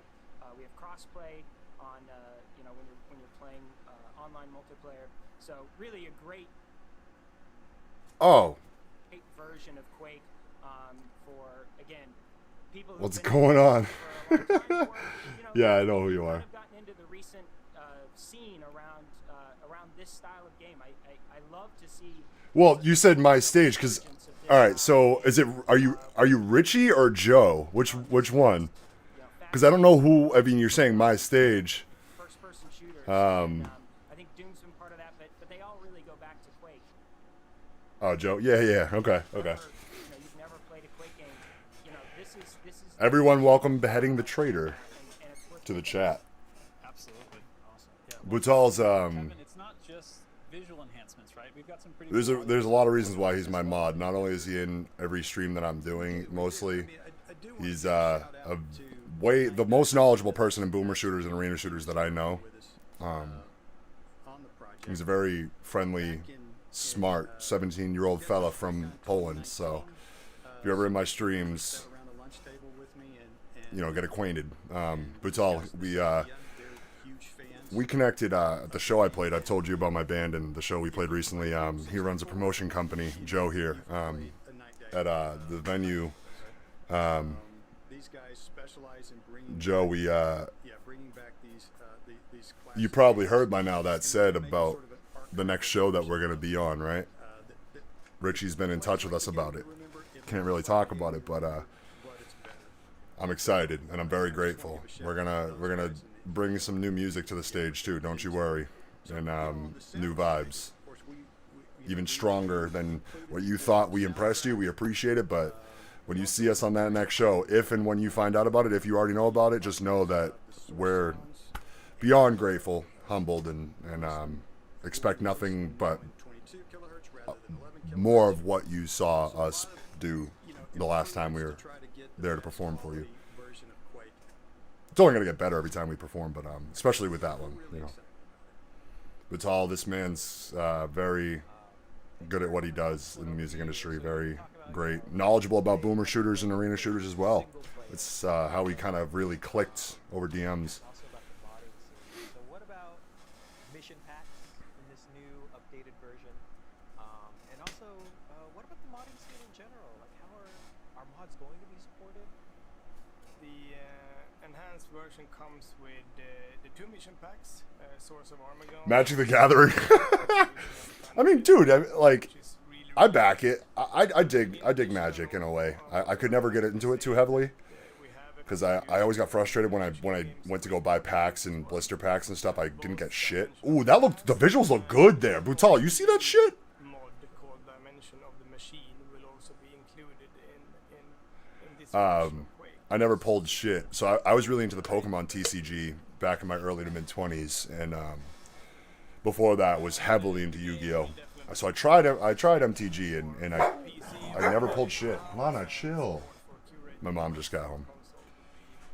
That is so cool. Like, not only is it coming to new platforms where Quake has never been on. Right. Doom over anything? Yeah, I would agree. Butal probably will disagree with you, but They're gonna check out some of these cool community creations, and it's gonna be.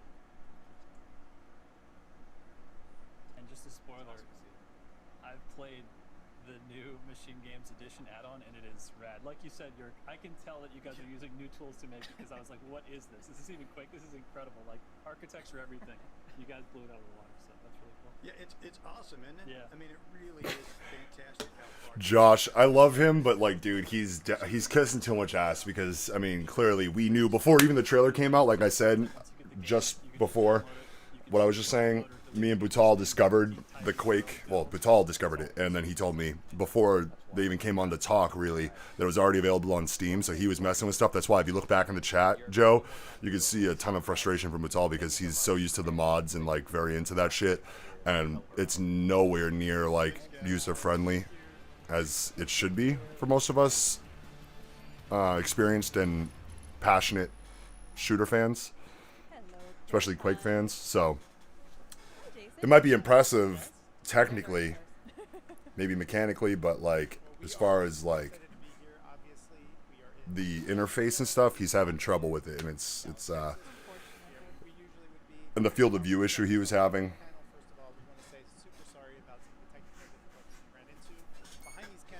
Okay, so it is on their end.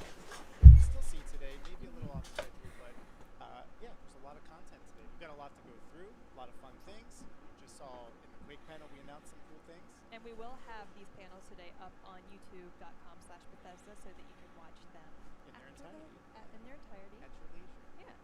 Again and again. Again and again. Well, starting with Quake, obviously. Your Eternal Mouse Mat?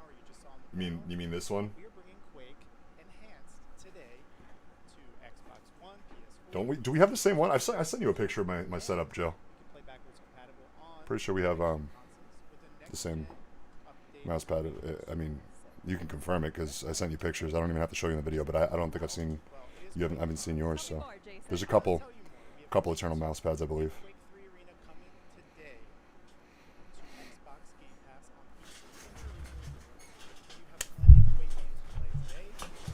What?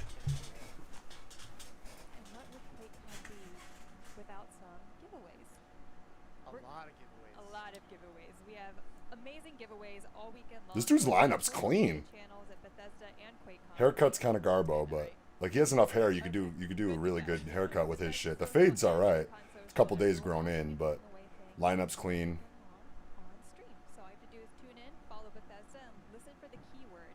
And why don't we just like right out the gate go with a giveaway? I'm sure you know, Joe, but I don't know if you know, Patel. I think I might have told you that I'm a barber, so I whenever I see shit like this, I gotta make comments. It's a lot of.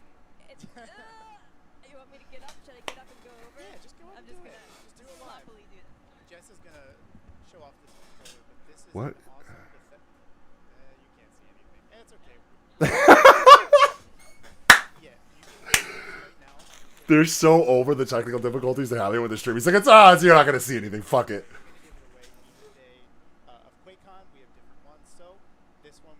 Homegirl's like, I ain't even mad. I didn't get my nails done, so I didn't want the camera seeing my shit anyway.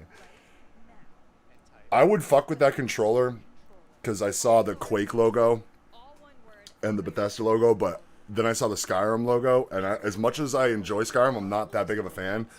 So, like, I have Loot Crate gaming boxes that come in every month, and I have a ton of Elder Scrolls, like, lithograph prints that I just not going to use because the Elder Scrolls for me, I'm over it.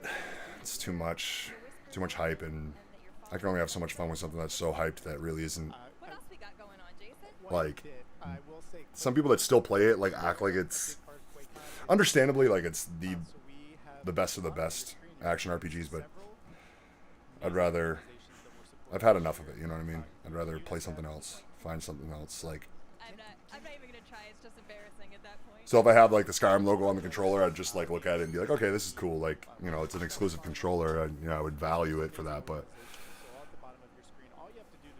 I feel like people looking, for example, I feel like a lot of people that would look at it would see the Skyrim logo and just think Skyrim. They wouldn't understand what the Quake logo is, and they would be like, oh, I like your Skyrim controller, and I'd have to be like, no, homie, it's not a Skyrim controller.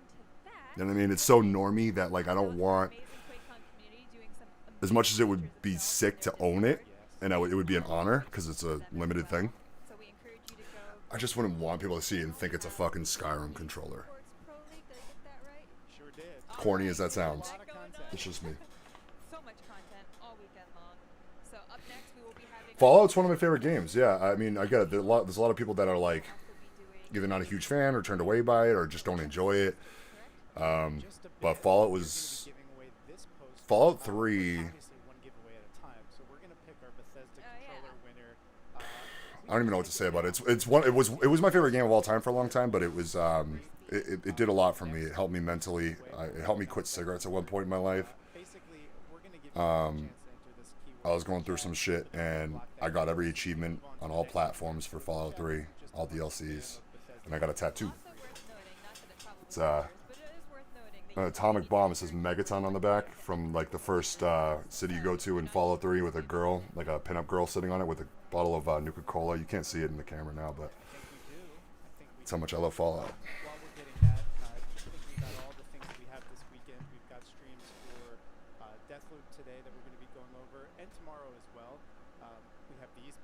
content. There's just a bunch of My bot deletes messages? What do you mean? I didn't realize a that. lot of developer panels, and like Jess mentioned, we've got quite a bit of content for our community members as well on Twitch and Oh, Discord. that's so weird. I don't know. I'll have to adjust that. It might be I might have turned that on because remember, Butal, I told you about how links used to scare me, so I saw the option maybe like when starting my stream before and like enabled like delete links. But you've sent links before and it's worked. But yeah, that pillow, I'm gonna be buying that. And the cork board they have, that's the Q. You can put your pins on it and shit. Trust me, I was just on the website. They have some of the like spoof books. Did you see it? And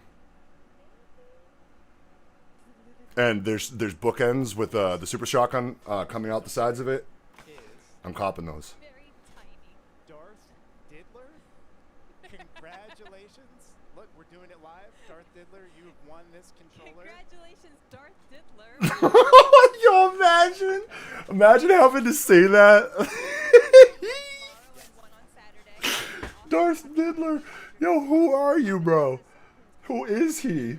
Someone come get him. On Bethesda social channels. We're gonna. Well, let's kick off the next giveaway. Let's just do it right now. Right. Okay, Deathloop posters. We're gonna actually have several winners, so we're gonna be contacting all of the winners. We're not gonna announce it here because it's gonna be quite a bit of them. So if you're interested in winning the Deathloop poster, which obviously you are, in chat right now, type the keyword dress to kill. One word. Dress to kill. T-O, not the number. Yeah. We're gonna let that run for a few minutes, but in the meantime, before we get to the next, I did it. I mean, check out Quake Pro League tournament. Check out what's going on. And then we'll jump right into Deathloop. See you guys soon. And now there is an opportunity. That Mega is about to spawn. Base heading on over there, sees it there. Just like, oh wow. all right. So, like I said earlier, I would imagine that we'll see Base kind of shift his game a little bit. you see Have Lana? control of both of these items. And see the piercing sight come out. Who's that? Exactly where his opponent is. What's happening? As he kind of actually jukes him. Nicely done by Chain playing games, but this is going to set up another potential. Who's that? Go get him. Cycle here for Base if he grabs that head. Baby, relax. You're fine. I was saying earlier, I'm gonna turn the stream off. I might leave it up. I'm gonna leave it up. Batal, you guys can watch from here. You can leave the stream, but I'm gonna leave it up, and I'm gonna let it keep going. And I gotta go do laundry, so I'll be back in about an hour or so. And we'll continue with some more gaming and whatnot when I get back. But I unfortunately have to go. Said it earlier. Plus, I've been here for a few hours as it is, a couple hours. So. Yeah, Batal, thank you for changing the title. Anybody else, feel free to hang out. But we're gonna turn the camera off. Nicely done by Chain, answered by Base. Chain, unfortunately. And I'll see you guys soon. I really appreciate everybody that's been in here since we started the stream, and I'll see you guys as soon as possible. Thanks for hanging out. And I honestly thought that risk by Base to rocket jump back up where Chain was able to capitalize was going to turn into bad news bears for him, but he recovered from that one. No, he did. He managed to catch him with the piercing sight once again, which we said how much value is going to come out of it. It seems to be incredible value every time he uses it. Yeah. I mean, he's getting a lot of information, but we talked about it earlier where when piercing sight turns into a defensive tool for you, waiting for it. Did the old like a bit slippery there. Chain unfortunately goes down, but I do like what he was thinking about doing there. He kind of stopped for a moment, got behind a Base, but just wasn't able to really capitalize on it. There's about 3 minutes left in this matchup, and Base still with the 4 frag lead. Now, what What you really got to be watching for now is what Base's options are. Can he keep the pressure on? He absolutely can, but he can also begin to play a much more defensive game using that piercing sight to basically always be where your opponent is not. So he uses it, he sees his opponent way across the map. Instead, he's like, nope, I'm going to keep the pressure on, and good for him. There he gets the Ghost Swap popped again, and that might be his objective right there. Lovely double back. He knows there's no Ghost Walk up now, and this could really just extend the lead to a point of no return. And he knows it. Hitting a one rail and trading is going to be enough, as he knows now the next round of items are up. But Chain is still sticking around and is in a world of pain. His base should be able to pick up a clean frag, and it's looking really dire for Chain, who just cannot get any semblance of control. And Base is doing such a good job of bullying his opponent to both pop out the Ghost Walk and then sweep up these frags. That one hurt a little bit right off the spawn. Going to be looking for another one, and there it is. And that one is definitely going to be a GG. 8-1 as the final moments will play out. I really feel like Chain played quite well in this matchup versus Base. Like, at this point, we're expecting a good performance out of Base. Yeah. Talked about his ability to kind of mold to his opponent. To be reactive in the ways that he needs to. There's a lot of players that have said, you know, they don't particularly like to play that style, but he displayed it quite well. Chain, on the other hand, you know, he took a game off of Base. We still had some pretty close games. The last 2-3 minutes of that Deep Embrace game was phenomenal by Chain. His rail was absolutely on, and I thought he played well. So I'd keep an eye on him even down in the lower bracket, because this is definitely the same Chain that we saw performing well at the last finals. No, absolutely. It's definitely a much better version of Chain. I think the same problem persists in that in this map, his rail's been off and his whole game plan seems to fall apart. On the other hand, Base truly did play a remarkable game. It's very hard to get frags on Nyx, but the amount of times Base was able to force the issue and force Nyx to make a decision to fight or flight, made sure he kept map control and continually picked up the frags. So it was just great map awareness and a great understanding of how to play against Nyx. But no, I am a little bit worried for Chain for when he isn't hitting his rails, because there was no real time that he was threatening Base because of that fact. Yeah, and we talked about that flow, and you saw, like, use the last 3 minutes of Deep Embrace game as an example of, right, when Chain's feeling it, what can happen. Base certainly put on quite a display, and his tried and true came out, but here in the final seconds, 13-3 is what we're looking at, a potential final score here.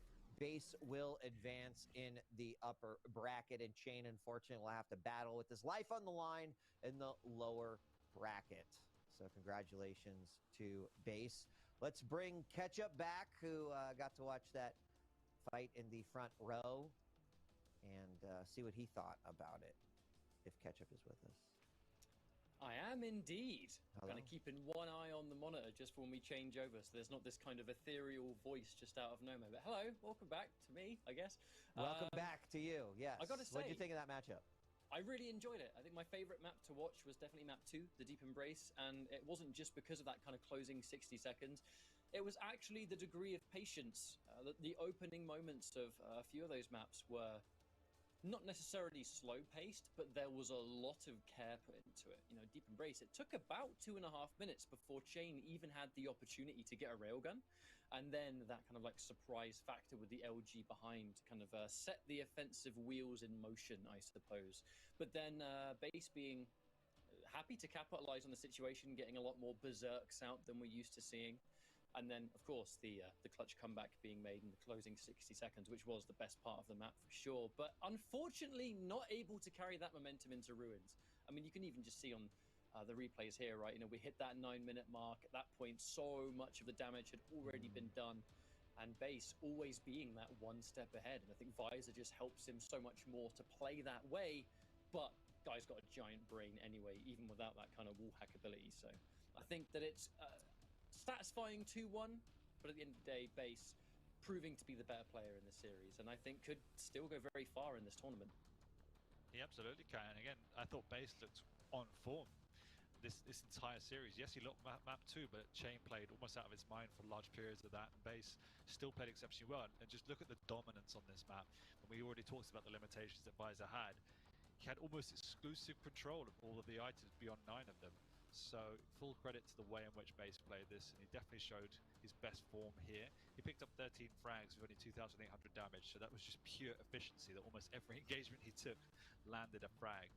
So you have to credit him with how clinical he was and how good he looks going into the later stages of this event. Absolutely. Well, another round of 16 match has concluded. We're going to take a quick break, and when we are back, coming up next, it's Cypher versus CNZ. CNZ already off an impressive victory this morning here at the QPL World Championship. Can he duplicate those efforts against Cypher? Well, that's a tough opponent we're going to see when we return. Thanks for joining us. We'll be right back.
Welcome back. It's day one here of QuakeCon, and this is the QPL World Championship.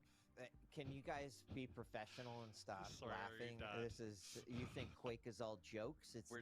We're just happy to be here, Wheat. We're just happy to be here. I'm glad. Need a little laughter, a little bit of joy. We got coming up next, Cypher versus CNZ. Now, it's my understanding I wasn't able to watch this match because it happened on the B stream. Did anyone that is on the panel cast this CNZ match versus Nosfa that happened? I did. Oh, you did? Speak right here. Yeah. Then why don't you stop hoarding secrets, 40 Lions, and let us in on the details? I just didn't want to cut you off. CNZ took it handily over Nosfa 2-0. The first map was a little bit closer than the second, but yeah, it was CK first 5-4, very close matchup, but the second one was about like 10-3. Nosfa on the slash just ran up against the visor. It was not pretty. Nosfa played a good game, but in the end, CNZ pulled it out. And again, Molten Falls is kind of his playground. So, yep, 2-0 over Nosfa, knocking him out to the lower bracket early. And the reward for such a great performance is getting to play Cypher. So yeah, quite the reward. I guess it's a reward for us, maybe not so much for CNZ. Let's talk about these two. You mentioned about CNZ. He's had an up and down stage, right? There's been moments where the light shines through, and there's been others where it's like, we thought CNZ would perform a little bit better throughout the stage. He did end up seed 7. You know, I'm not surprised to hear you say that he played very well and pulled out a victory like that, because we've seen him perform very, very well in stage finals in the past. Yeah, and I was about to say, I was really excited to see CNZ. Hey everyone, welcome to our Deathloop QuakeCon panel. I'm Ann Lewis, and I am joined today by Dinga Bacaba, all the way over from Arcane Lyon. Thanks for joining us, Dinga. Hi everyone, it's my pleasure to be here. If you've been following Deathloop, you've seen the story from Colt's perspective. One man trapped in a time loop with 8 people to kill in order to break it. But what you haven't seen very much of is the view from the other side. Because Deathloop not only lets you play as our protagonist, it also lets you play as our antagonist, Juliana Blake, and step into her shoes as you invade Colt's story to try to protect the time loop, keeping the island of Black Reef trapped in its never-ending cycle. Today we're going to get our first ever in-depth look at this PvP mode. Before we can really get into what it means to play as Juliana, we first need to talk about how the PvP fits into Colt's campaign. Deathloop is an immersive, story-driven first-person shooter where you loop. The twist here being that yes, your nemesis, your antagonist, Juliana, can be played by either the AI or another player. And I guess we're going to talk a lot more about this. How does this mode actually work? When you decide, I'm going to play as Juliana, I want to protect the time loop, what happens when you jump into that game? When you play as Juliana, you start by, entering some kind of hub where you can customize powers or which weapons to bring with you. And then you choose whether you want to invade a random player that is playing through the campaign, or one of your friends, which is, sometimes quite fun when you see that, aha, Dana is playing right now. That could be a good idea to invade her and have a little fun.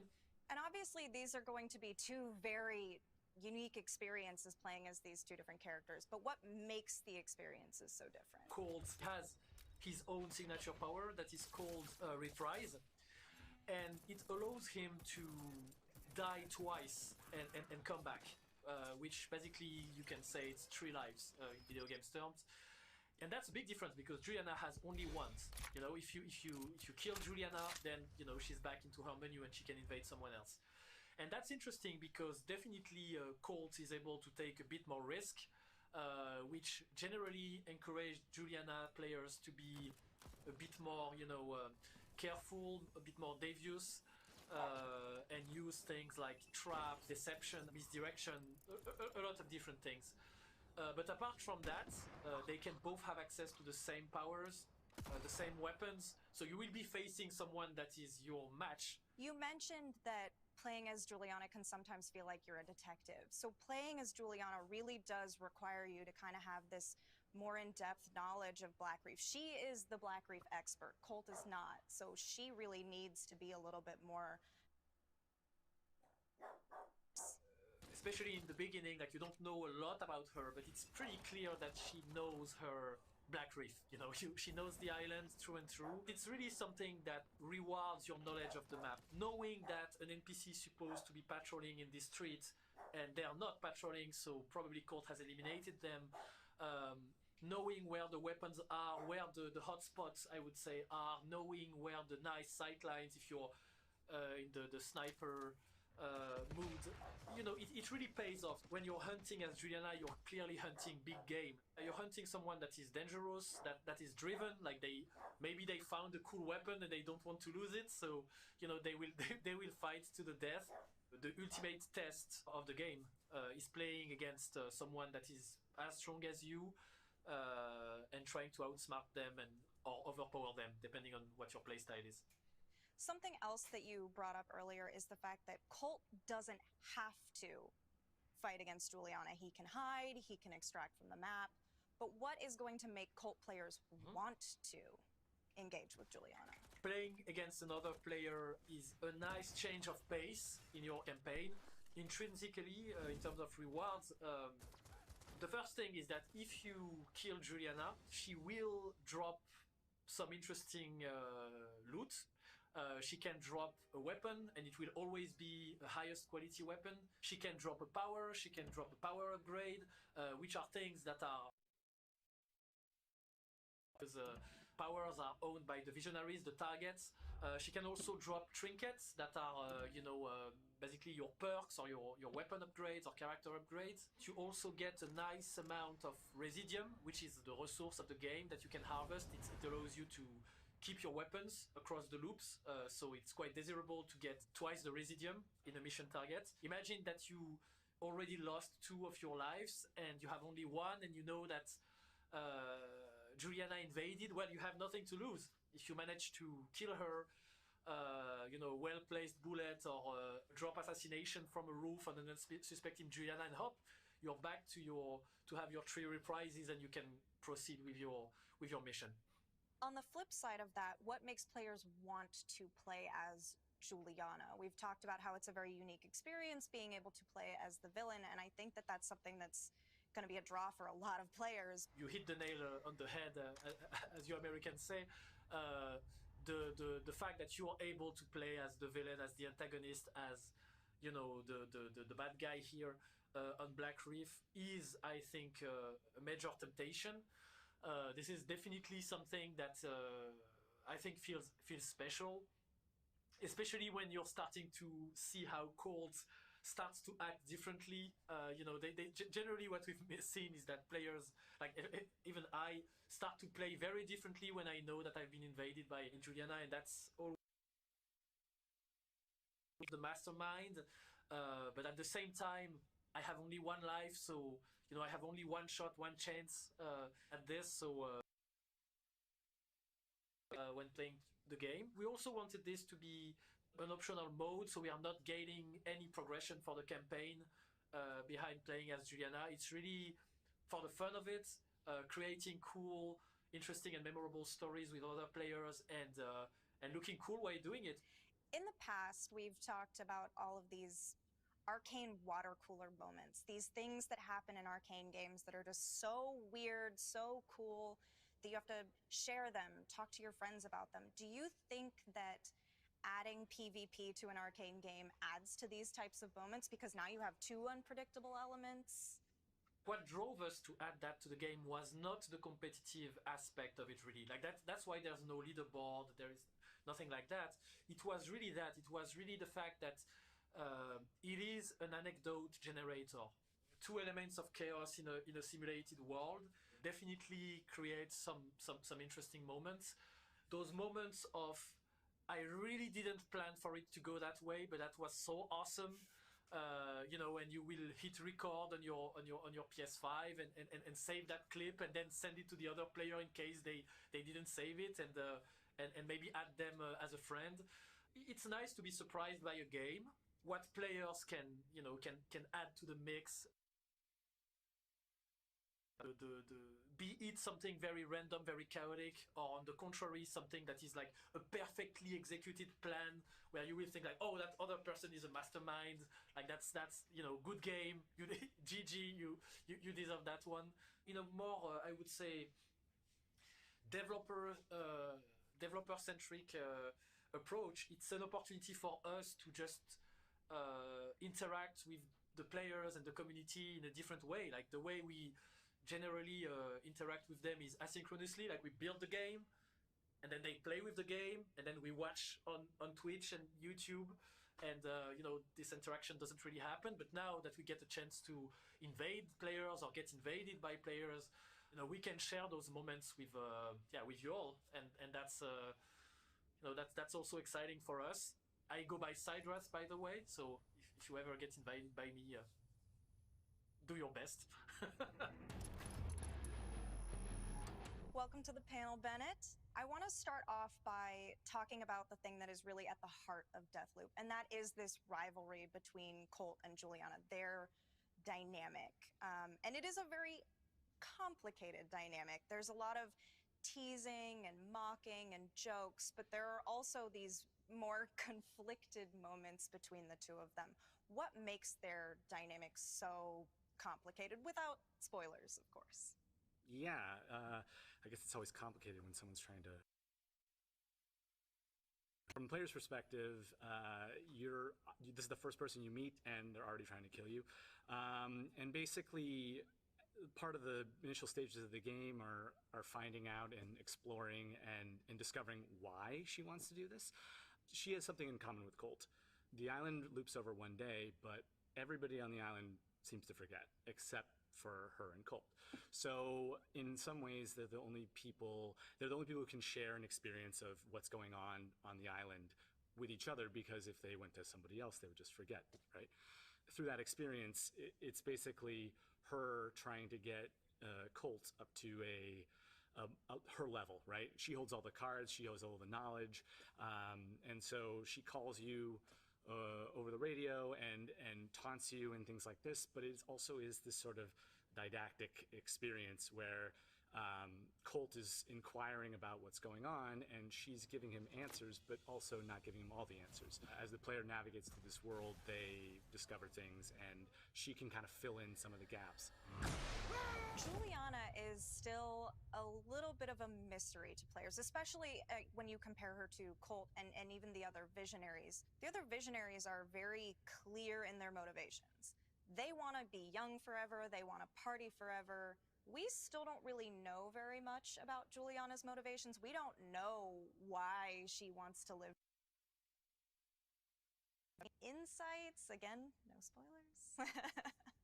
I think if one said Juliana's goal would be immortality, I think Juliana would say that's too simple of a concept. It's beyond that. It's I think in many ways the way we've sort of crafted this character is she's most interested in Colt, like getting to her level, challenging her, which in effect is like it's a nice narrative and sort of like some of the game elements crossover of the PvP thing, because as Dingo was saying, it's like the most dangerous game, the most interesting opponent is a human opponent, you know what I mean? And that elevates, she feels like that elevates her game. One way to look at it would be that Colt wakes up on this island. This woman is clearly the reason why everyone on the island wants to kill him. She's with him every step of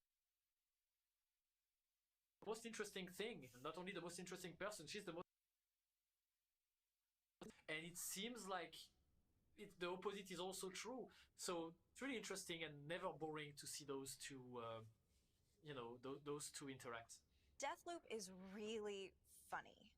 I think that it's pretty fair to say that the humor is a lot more prevalent in this game than it has been in past Arcane games. Was this always the decision, or is this something that kind of evolved along the way to make Deathloop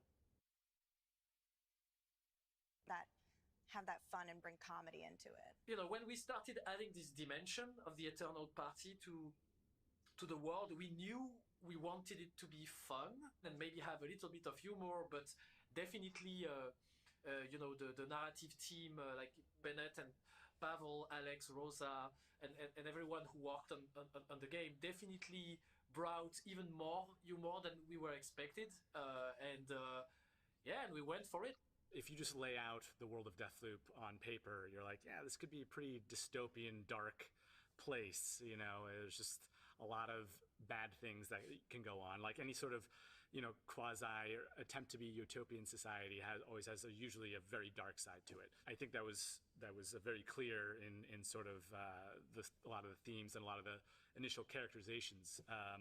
And I think one of the things we wanted to do was really put a spin on it and make it not just the world's super cool, but also I really genuinely enjoy being this main character and finding out what he says. When a player picks up a game, they're not worried about the stakes being against them. They're thinking about how do I win, and that's sort of what Colt acts like. He shows up and has absolutely no tools, nothing. He's literally waking up on a beach and has no idea of what's going on, and he pretty much just blazes right through it, and that's pretty much what the player would experience as well. So we really tried to make the player and Colt kind of feel like discover what the hell is going on in this world and that stuff. So Colt, for instance, the way he approaches it is that he's like, this is not a great situation to be in. Like it's a pretty shitty day that he has to over and over again. Like everyone wants to kill him. It's cold. This is like an impossible task. Overall, the way he's dealing with it, like the one of the things that gets him through is actually this self-deprecating kind of humor. Like he's not afraid to fail at all. Like he has this kind of confidence about the jokes that he makes, the situations that he gets into, and I think it's an interesting way for players to get into that kind of mindset. As Bennett said, like enjoying the experience, enjoying the successes, enjoying the failures as well, enjoying each discovery, because he's driven, he's serious about what he's doing, but he's not taking himself too seriously. Like this is one of the ways he deals with it. Well, we have a lot more to say about Deathloop's story. In fact, you can join us tomorrow as we sit down with the voice actors behind Colt and Juliana to talk even more about their complicated relationship and get a little bit more insight into these characters. For now, we're going to say goodbye to Dinga. Bye-bye, au revoir, thanks for having me. And last but certainly not least, we are joined by Dana Nightingale, our campaign designer and the architect of Deathloop's murder puzzle, which is a term that But Dana, please tell us, what is the murder puzzle? The murder puzzle is the player's journey through this very strange situation they find themselves in between waking up on a beach with no idea what's going on and eventually being able to eliminate all 8 visionaries in one day and figuring out how to actually do that.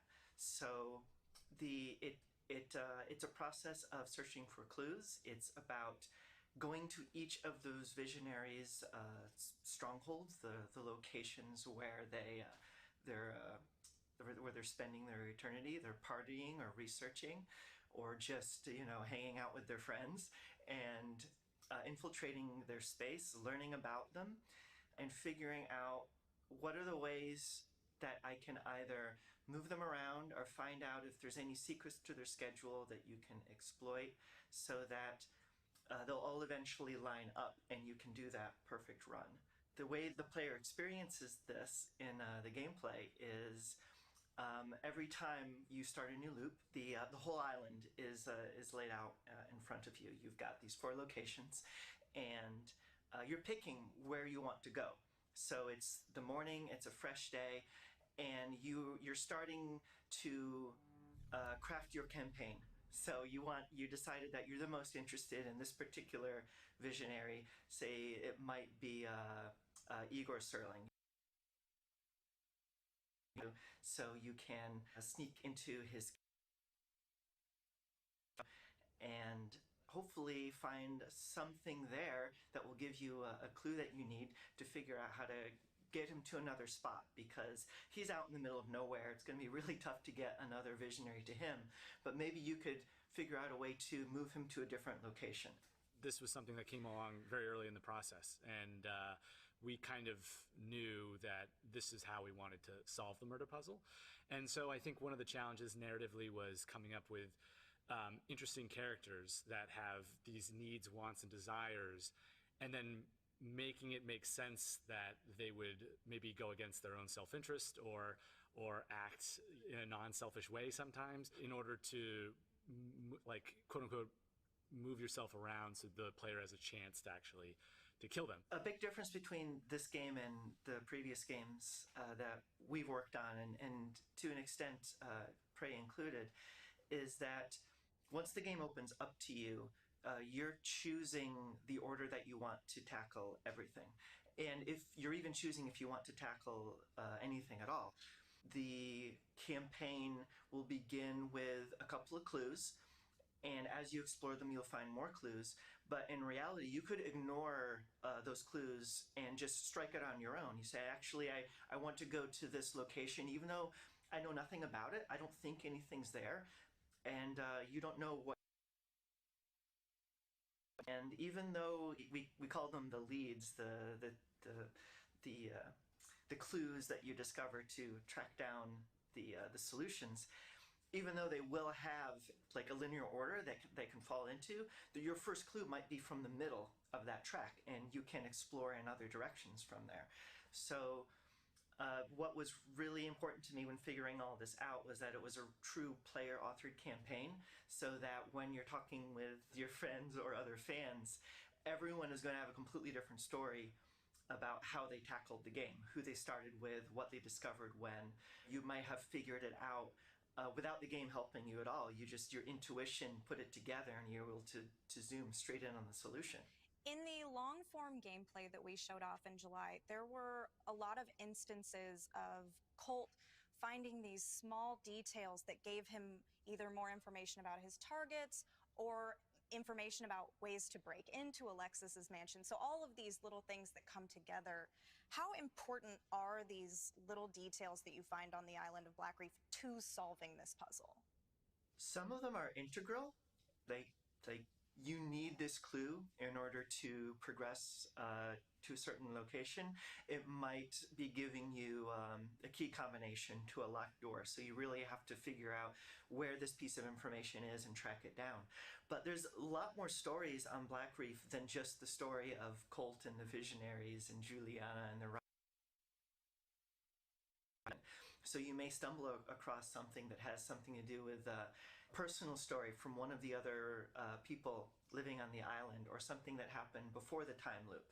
And that could lead you to a vignette or a piece of content or a puzzle that is its own puzzle and story unto itself. So, if you've played any of our other games, you know that we love to pack our maps full of things to discover and other stories and all the little signs of life that make the world feel bigger than just your own experience. And this is no exception. In fact, I think we might have packed more into this game than any of the others. In Deathloop, you're not really beholden to following the murder puzzle every step of the way. You can step off of the path, you can do a little bit of exploring outside of that.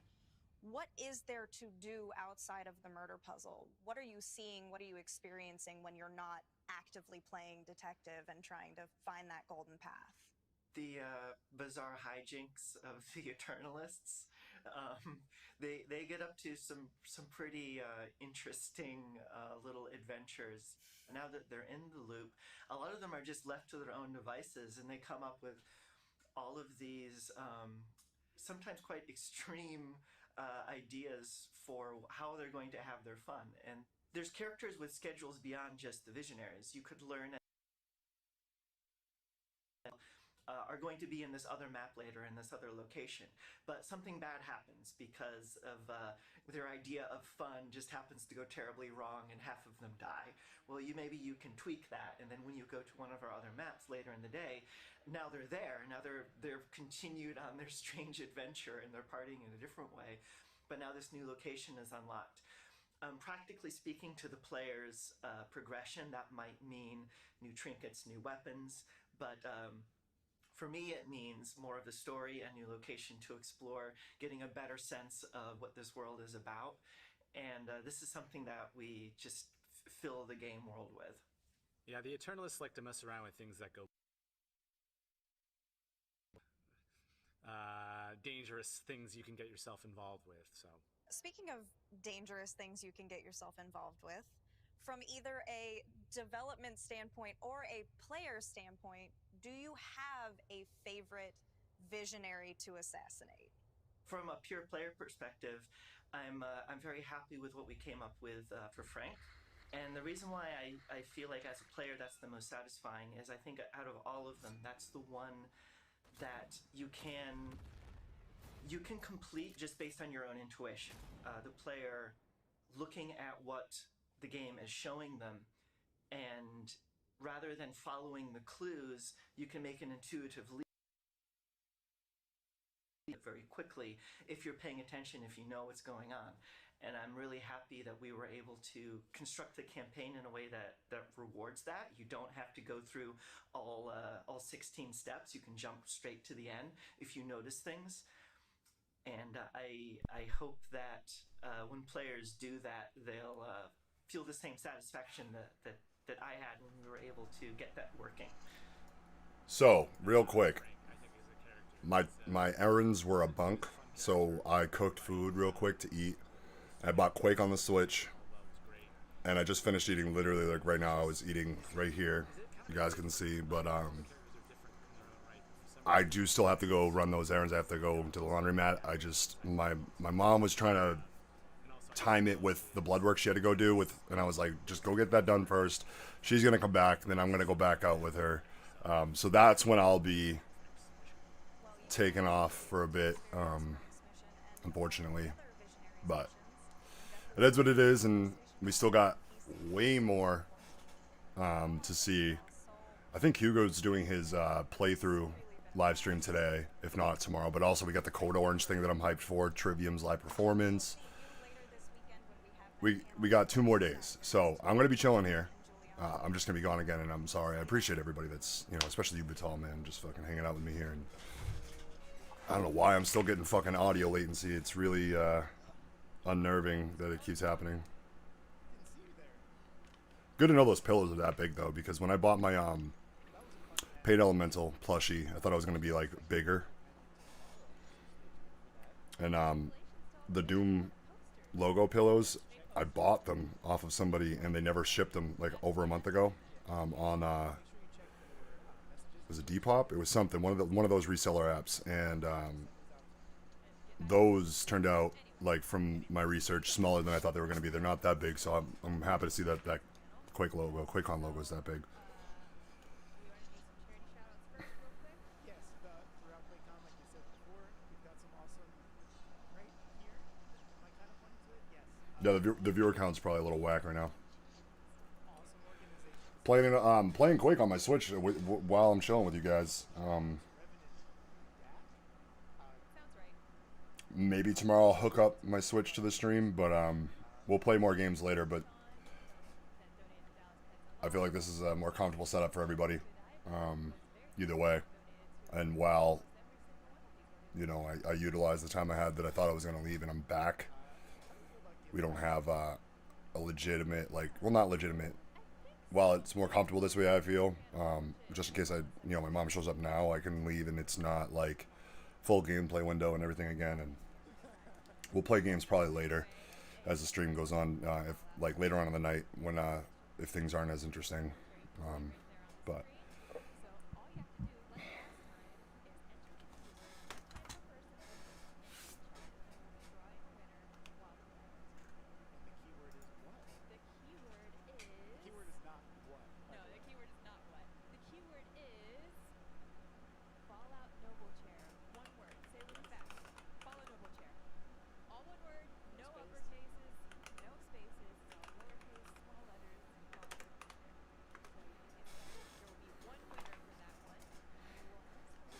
I just entered.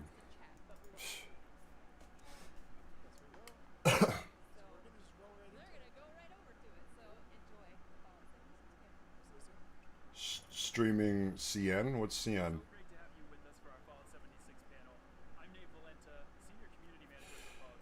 Yeah, I'm a little disappointed that as well there's only Quake 1 so far on the Switch, but I'm sure they'll release them on other platforms as they go.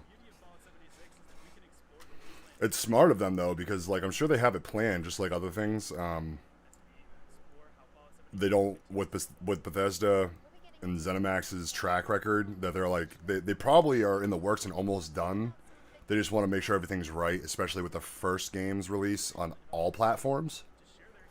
So it's good that they didn't jump the gun like they probably are known to do on a lot of shit, and all the other ones came out broken on the other platforms. So I'm okay with it. This one, I know Butal's pissed. Justified.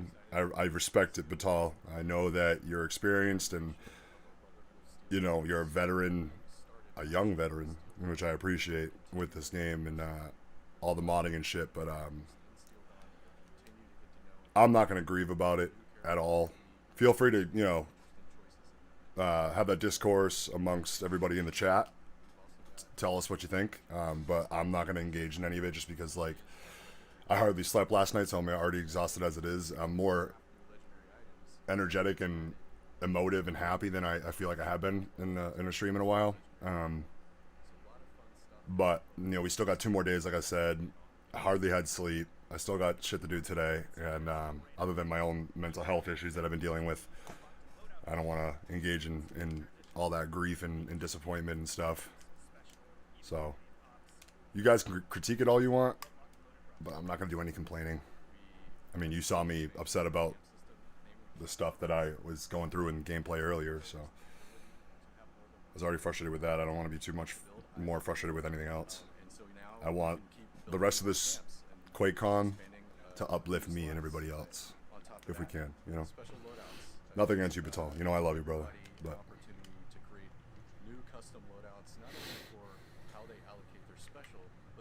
Oh, dude, it's got motion controls enabled right out the gate for the Switch. Wow, dude. Oh my god, the performance on Switch is beautiful. I might have to stream this tomorrow. Like, dude, the resolution, the performance, everything. It's 60 frames. So far, at least. Enemy types was a pretty big expansion for our daily ops system, and the game mode we added really plays quite a bit different from the first one. We focus a bit more on stealth gameplay and, you know, kind of divide and conquer versus trying to stick together and capture a specific location. So really different. We've gotten great feedback from our fans, and we're excited to continue building on it. So Fallout 76 is a living game, and on top of all the content updates that we're doing, the team is constantly pushing out quality of life improvements as well. What are some of the biggest changes that you've made over the past year? We've made quite a few, and we're really dedicated to continuing in that path. We added a new tab in the inventory so you can easily find the new items you've got. In addition to that, we expanded additional tabs in the inventory to call out the difference between food and aid items. We also broke out armor and apparel, so you know that makes it a lot easier to... I wish I can get into 76 a little bit more. And kind of differentiate them from all the other item types. In addition to that, to improve... There's a lot of reasons why. I tried recently again, and the performance is ass, and I want to play with my friends, and my friends were so enthusiastic about it for like a week, and then they stopped. I'm glad to see that it's doing better now, but... for player vendors. So now you can see when player vendors are selling different legendary item types, plans for different legendary items, and things like that. So it's a lot more comprehensive information there, so you can go to somebody else's camp and find what you're looking for. Sounds like a lot of really great updates to the game. How have players been reacting to the improvements, and how does the team decide which improvements to focus on? The quality of life stuff usually generates a lot of positive feedback from our players, and really that's why we do it. We do this for our players, and what drives the future lists that we focus on are feedback from our players. So we listen to what they're saying, where they might be hitting friction points in the game, or just where they see some problems, and we're keeping track of that. We have a very long list of future quality of life changes that we plan to make.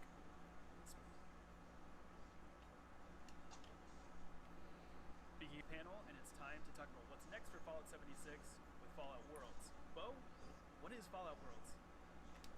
people have been seeing it as a kind of feature that we're adding to the game that adds world settings and those kind of things. But really, Fallout Worlds is kind of like a belief and a initiative to try to add the legacy of user customization to 76, right? Bethesda has a long storied history of allowing users to customize games, make them their own, tell their own story. This is what I've talked about. I don't know if I said it on stream yet, but with the Doom Eternal stuff not having even snap maps, and like I've said earlier about Bethesda Net releasing Quake possibly with user-created mods or WODs like maps, but also the original Dooms like they did. Like I was talking about earlier, they released the new expansions, and they're talking about working with the community to release their expansions. Bethesda's known to do this, yes. And I feel like id's working with them. That's why they've been so dodgy on certain comments about it, about mods and stuff. And Hugo says he loves the mods and whatnot. And I feel like like I was saying earlier, Bethesda likes to release their versions of things first. So, for example, master levels. People have their own custom master levels they put in the community, like mods. Now, why would people just do that? Like, while Bethesda and id Softworks, but under Bethesda, release their DLCs, Ancient Gods 1 and 2, with the master levels periodically,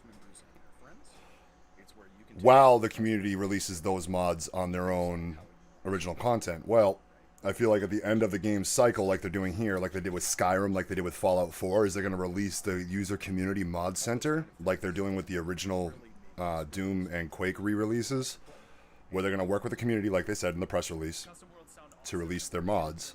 And I feel like they're going to do that with Doom Eternal eventually as well. Because they know, and Hugo says he backs the modders, he loves what they're doing, he really appreciates it. But that's why they're releasing their own Horde mode as well, because they've seen the community do theirs. They want to release their content under their IP, their legacy first.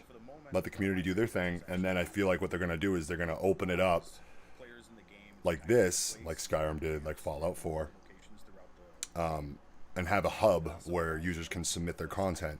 Whether it be microtransactions, you have to buy it or not, I don't care. If I see that day come with Doom Eternal, I'll support that. I'll buy user-created mods off of, like they did with Fallout 4 and Skyrim. I don't give a fuck. Hate me all you want, but it's better than what they've done in the past. They got really greedy and they backed off of that shit, like the Fallout 76 like subscriber shit. But I smell it coming with all the talks, all the implementations of what they did with content and the re-releases of the original games, and now stuff like this. It proves my thoughts. I've said something similar to that before on stream, but none of y'all might have heard it, and I've talked about it to my friends. I can see that happening. I don't want to put too much faith in that one because it's Doom Eternal we're talking about, but it'd be nice to see them release a hub where you can release your content under the community, fully customized mods and whatnot, you know? Especially because some of the guns, like the black powder rifle, you can just kind of fire as fast as you want. So with endless VATS and the infinite ammo... Making an omelet? Dude, it's mad late. Is that normal in Poland? Do you guys eat like omelets? Like, cause what is it? It's like late night for you now. You must be dinner, right? I like to focus a lot on building as well, and for me, the setting that allows me... QuakeCon uplifts Usurper while he wears clean underwear. You motherfucker! Also, Cam, we should be more formal. My name's actually Andy. Andrew, but my personal friends know me as Andy.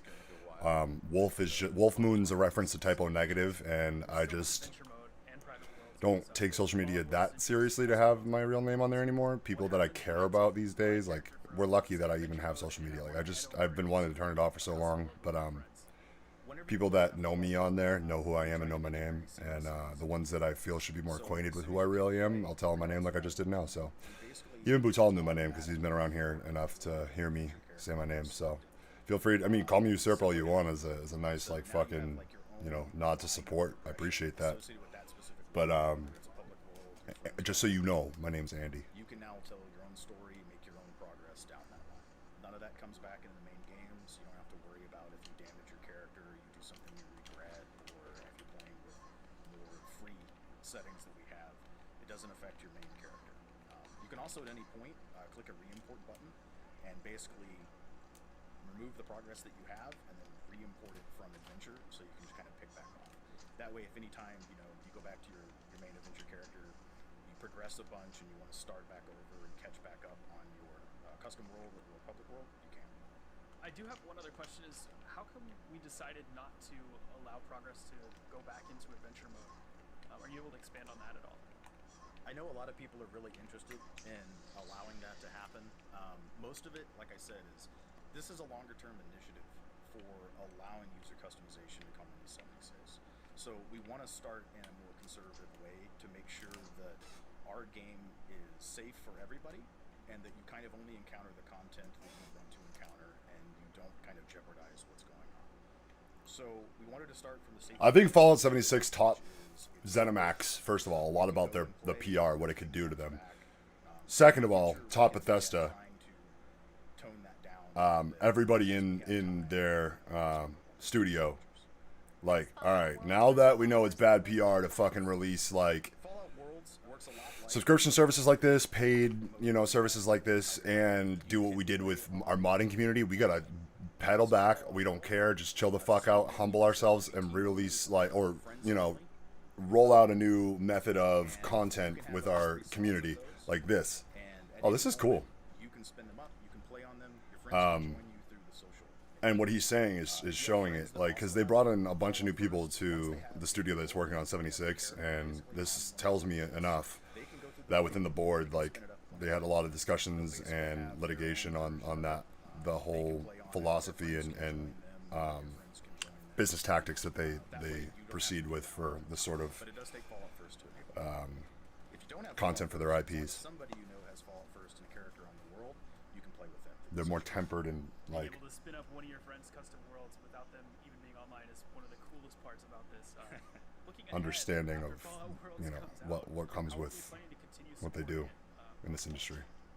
Ideally, Which is we'd good. like to It's a good both sign. I like to see that. private world flows a bit, and the custom private world flows a bit, as well as adding more. Butal, did you see that if Night Dive said that they're going to release like if they're going to patch that, they're going to fix that field of view issue, and if it's going to be on all platforms, because the Nintendo it's not like it's Saber Interactive or if it's Panic Button.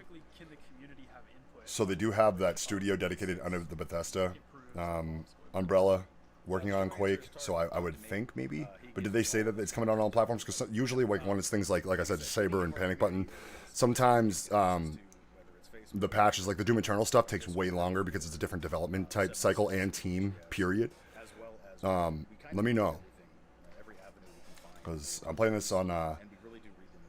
Hold on, let me see if it's happening on the Switch too. Appreciated, and then we try to find the right things for the game as a whole. I would also add to that for the players. No, it's actually not happening on Switch right now. Download and hop into our public test server on PC. It's great for you guys to hop in and play around with some of the stuff that we have in the works and provide feedback on that because we have. Oh, dude, it comes with achievements built into the Switch version too. That's interesting. Is that like a Bethesda net thing, like it, or is it a Nintendo thing? The way it popped up, it was not in game. It was like an overlay. Hope you guys get to see that tomorrow if I get to hook this up to the stream, because that was interesting. I've never seen a Nintendo game like announce an achievement like that. We've been working on Worlds actually for quite a long time, so we have lots of things we have tried that may or may not actually work out. Obviously, as devs, right, we kind of want the same stuff that our players want. So we want things that are cool, we want things that are interesting, and not all of them work out very well. So we tried to scale up the creature size at one point, and I have screenshots and videos of it. It was a lot of fun. It also broke everything having to do with the game, so we weren't able to actually ship that one at all. But it was a lot of fun. Hopefully, at some time we can try that one again. See a giant death claw marching through the screen. How about you, Mark? Do you have any favorite stories from World's development? I'm with Bo. The scaling one was quite memorable, both in terms of scaling things up, but also scaling things way down. So that was a lot of fun. But yeah, as Bo pointed out, that one was rife with problems. So that one will stay on the dev side for now. But it's been, you know, it's been a long process. There's been a lot of work. I'm really proud of the team and what they've accomplished, and I'm looking forward to getting this out there in players' hands and getting their feedback and seeing where we take it. Well, you know, speaking of feedback, Mark, you mentioned I'm this so earlier, happy I could but play Quake in Fallout bed Worlds is before I go to available sleep. right now on our public test server. If you own a Bethesda.net copy of the game on PC, you can hop in there, try out public worlds. Fallout First members can join custom worlds, and hey, you know, if you've made friends with someone who's got Fallout First, you can try out their custom worlds as well. So we would love to see you in the PTS with us and sharing your feedback in Discord, on Reddit, everywhere you can. And if you're not in the PTS, don't worry, you'll be able to get your hands on Fallout Worlds very soon with its release on September 8th. And it'll be on all platforms as well. So aside from Fallout Worlds itself, this update's actually going to include some improvements for other features in the game as well, like a new season, a daily ops expansion. Mark, can you tell us anything about that? We have our 6th season coming out. It is the Unstoppables versus the Diabolicals, which is this whole new group of supervillains. It also features all of the Unstoppables, so super exciting. It's got a lot of great rewards. One of my personal favorites is a new power armor suit based off of one of the Diabolicals enemies, Samurai. So you can imagine. It's interesting that they did that in 76 with the superhero stuff. They took the story, like the concept in 3 where they had like the villain and the hero. I don't know if anybody's played 3 enough and found that quest. It's actually not that easy to find, but they're like superheroes of the wasteland, and one of them's like an ant or something like that. And they have weird like suits and little cult followings or whatever, and it was cool. I think 4 might have had something like that too. I might be wrong. I never beat 4, but that was one of my favorite stories in the universe, and it's cool to see them implement that. It makes sense. Makes for good content and variety. So you're wandering around, and all of a sudden, these enemies just appear out of nowhere right next to you because they're moving so quickly and you can't see them. It really does add some fun challenge to the mode. Well, that sounds terrifying, and I know some folks in the PTS are already trying those out and having a blast with it. There's some new entertainment. Dude, it's a game from 1996. I would really be concerned if it didn't run in 60 frames. I asked in Discord, they said that they thought that they already patched it and they're going to fix it in the future patch. I'm actually getting some frame drops because I enabled some higher visual settings on it. But it's the Switch, dude, and it's a Bethesda game. And it doesn't matter if it's that old, like, there's plenty of games that are that old that get ported that don't run that well. Like, for example, I was saying earlier, the Doom ports ran like shit on the Switch when they were first released. Not only did they have resolution issues, I told you there was frame rate issues and whatnot. So I was surprised because like I've experienced it by having like the new, well, after it was patched, I got the Doom collection, but I remember when it was first released, they were saying that it was, you know, it had issues, and off the top of my head, I can't think of any like older games that I have ported on the Switch that had low FPS, but I mean, it's the fucking Switch, and then Bethesda, like I said, you never know. Speaking of events, we have more events in the works. We're looking at additional seasonal events later in the year. Super excited about that. 2016? No, not Doom 2016, like the OG Dooms. Like they re-released them within the last 2 years. Like 1 through 3. The original ones, like look it up, there's videos on it, how poorly it like ran for a long time on the Switch. So a lot more agency in terms of how you're crafting, what you're crafting. We got a lot of feedback from the initial crafting system we just put out, so we've taken that feedback and we're applying it to the 4-star legendary system. So very excited about that, and of course there will be a new season after that with a lot of cool rewards, and we are also focused on adding a lot of new quality of life additions to address some of the feedback we're getting from our players. That all sounds super exciting, and I can't wait to experience that. Thank you guys for taking time to talk with us today, giving us a little bit of insight on Fallout Worlds and what's coming next for Fallout 76. Do you have any parting words for the QuakeCon audience? We're all really excited to get Fallout Worlds in front of people. We really hope it's a way that everyone can kind of find something fun for them to do at the end of the day, play the game in new ways, revisit content that they've played before, but they want to try something new, whether it's building in weird locations, replaying the game in a harder or easier mode. Hopefully everyone can find something that kind of excites them. I appreciate everybody's time today. Really love our community and everybody who plays our game and provides feedback into what we're doing. We can't do this without you, so thank you.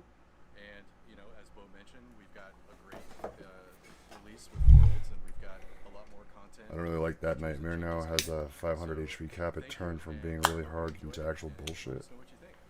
And of course, we'd like to thank each and every one of you at home for joining us today during the Fallout 76 panel. Cole Whack-A-Mole, man. Which supervillain am I gonna be? On September 8th. And if you'd like to test it right now, you can join us in the public test server. Until next time, I don't play. I was just kind of saying that earlier. You must have missed it. In Fallout 3, that story, the one that I sided with most was not the ant villain, the other guy.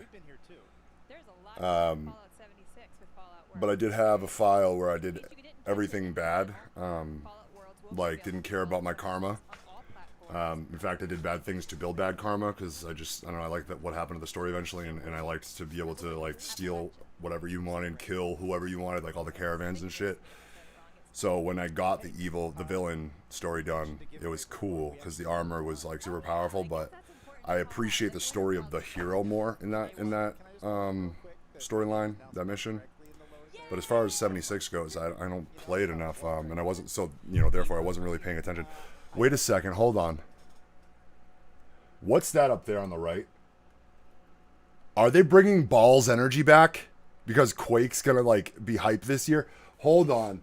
That's a Balls Energy soda bottle, and there's on the fucking schedule for QUAKECON 2021, there's a couple things, like, they're talking about balls or whatever. If they bring back balls or whatever, what is happening? Am I wrong? Is that Balls Energy bottle right there? Oh geez, old heads in the chat, tell me. Is that a Balls Energy bottle at the top right? I saw it on the schedule, something about balls too. I was like, are they talking about the energy drink? I might be losing my mind. I don't know. Let me get some caffeine real quick. Congrats, you're going to win that awesome chair. So we've reached out to make sure you check your Twitch messages. Reminder that for any Twitch stream giveaway that Yeah, because Butal, you're in Poland and you're 17. That's why I said the old heads in the chat. Balls is like, it was like, there was balls, there was cocaine, I think that's what they called it, and there was Surge and Jolt back in the day for like the hype beast type gamer energy sodas. But there we go! Yo, Balls Energy back! Woo! Lana doesn't like balls. My dog was just barking. I don't know if you heard it. I don't think you're ready. PCs, pizza, and energy drinks. That is true. I saw that candle and I couldn't believe it's a real thing. It does. Have a sniff. I don't know if it's a good thing or a bad thing that it actually smells nice and not like those things. The latency issues. But yeah, dude, the Balls Energy, they're so old, bro. It was Balls was like a lot of my friends that were wannabe Halo 2 pros back in the day, when Halo 2 first came out, loved the Balls Energy drink or cocaine, which was the name of the energy drink. Say that 3 times fast. Oh, I want that. I need that. We're going to start the keyword entry for this one, and we will be pulling the winner before our next panel, but we will announce the winner after the next panel. The keyword is Fractal Custom. One word. All over. In chat right now, Fractal Custom for a chance to win. You'll need to enter one time.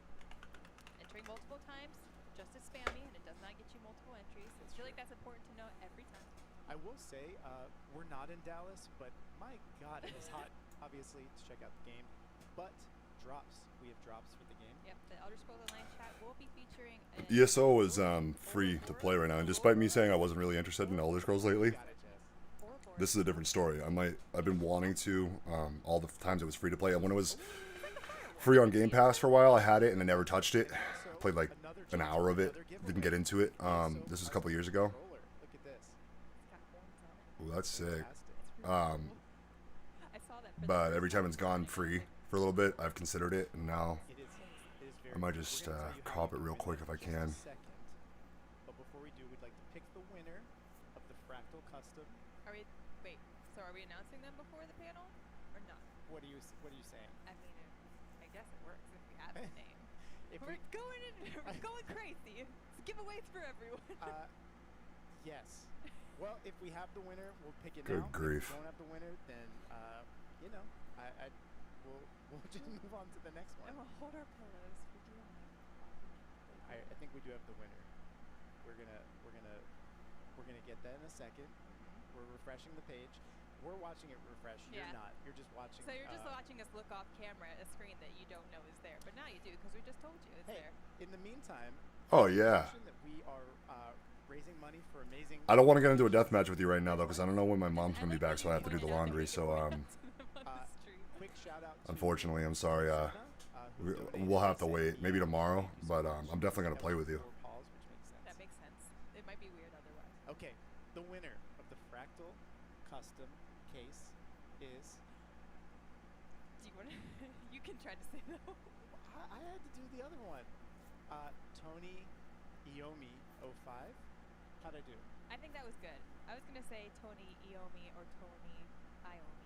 Yeah, one of them. It's one of those has to be right. And if it's not, we're really smart. Tony, you owe me. Tony, you owe me your fucking custom PC build. Give it to me. Controller for ESO. Starting now in chat. Type in ESO controller. One word. ESO controller in chat. Lowercase. Oh, okay. I got to go now. So, again, we're going to go back to the setup we had before. I got to go take care of my errands. I will be back. I promise. Thanks for sticking around, guys. Appreciate everybody. For the Elder Scrolls Online. I'm Gina Bruno, Community Manager for the Elder Scrolls Online. We are so happy to be here for another QuakeCon, even if we can't be with you in person. We're also happy I'll be back in, at the very least, an hour. At the most, I want to say 2. Creative Director for the Elder Scrolls Online. Hey guys. Hello. Hey, it's great to be back at QuakeCon. All right, so we've got a packed panel for you all today. We're going to I love you too. Yeah, Butal, if you didn't hear me, about an hour to 2 hours. Share the latest news on this year's Gates of Oblivion adventure, reveal a brand new trailer, and share a lot of details on some upcoming partnerships, sales, and a free play event. Before we get too deep, though, let's play a fun game. I want you both to describe, in 10 words or less, to newcomers, what ESO is. Most welcoming fantasy virtual world community. I think that was 6. Yeah, yeah, That's nice. gonna be way better than mine. Mine's gonna be play the way you want. To your point, there really is so many different things that you can do that you can play any way that you want. Not to sound cliche, but it is true. You can't really mess a character up. You can always change it up any way you want. You're not locked into a specific role. You can use different abilities. You can play with anybody. You can explore any way you want. You're never behind. So as a brand new player coming in, I get asked this question a lot. Is it too late to start ESO? You're 7 years old now at this point. Jump in, start playing. You can play with anybody. And as somebody who has a very difficult time making decisions, I find it very refreshing to be able to just redo things if you need to respec, try some different weapons, try a different class. There really are just a bunch of different ways that you can play and try out the game. Yeah, there's almost no decisions that you can't back out of later and change. So, Thank goodness. And we did that on purpose. We want it to be a fun game for people to get into and not be intimidating. And we don't really have levels in the traditional sense that other games of this type have levels, which means you never have to catch up. So even though the game's been out for 7 years, you don't have to worry about catching up to everyone else. You can just jump in, create a new character, and play with those players that have been around forever, and it's fun. And it's really the only game of its type that does that. Exactly. It's always the best time to start the game. It really is. We don't need to have fast leveling promotions or anything like that. You can really just jump in and play. So we've actually recently surpassed 19 million players, which is a pretty incredible number. And our community is continuing to grow year after year. How do you feel like the game has evolved with the community and vice versa? Wow. Well, I think, in the early days after we first launched, we went on a years-long changing the game based on a player and community feedback. So, and I think that process made us really understand how important community is to the game. And we always knew that it was, but it's important to us, and everyone watching this is super important to us, because this is how we determine what the game is, what kind of features we put in. I mean, we have our own plans ourselves, but those are very much based on what we hear out in the community, out on social media, and talking to players one-on-one when the world returns to normal and we can do that. But yeah, so very, very important to us. Yeah, and it's just that journey from kind of launch, where we didn't really know or understand what the game was supposed to be or wanted it to be, to what it is now, where it is that kind of true Elder Scrolls game where you can explore it, you can play with your friends, and just kind of do the things you want to do. You want to go and read a bunch of books. You can find books scattered around throughout the world. If you want to go on a murdering spree and stab everybody with Blade of Woe, you can do that too, right? But you will pay for it. Only if you get caught.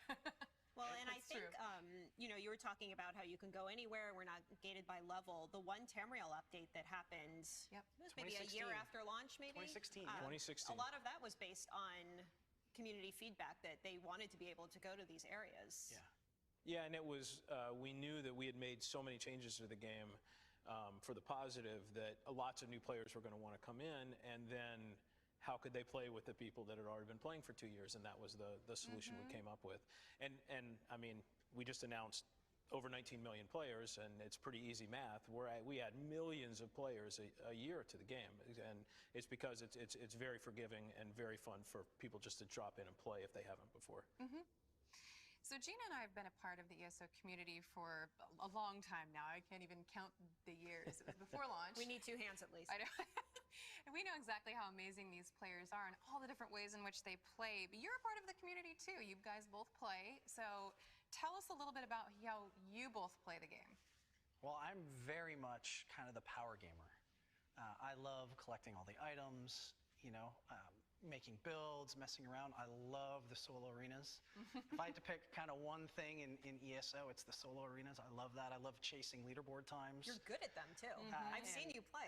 And trying to, find ways to get better at that and improve on that. So that's my thing. I also really like just running dungeons in the community. I do a lot of just click random veteran and see what I get dungeons. And there's a reason why Rich streams the hard content and I don't. But it's not that I don't play the game a lot, which I do. I mean, many hours. I mean, Rich and I both, I think, have played most of the content through at least 2 times before it even gets to the live servers. So,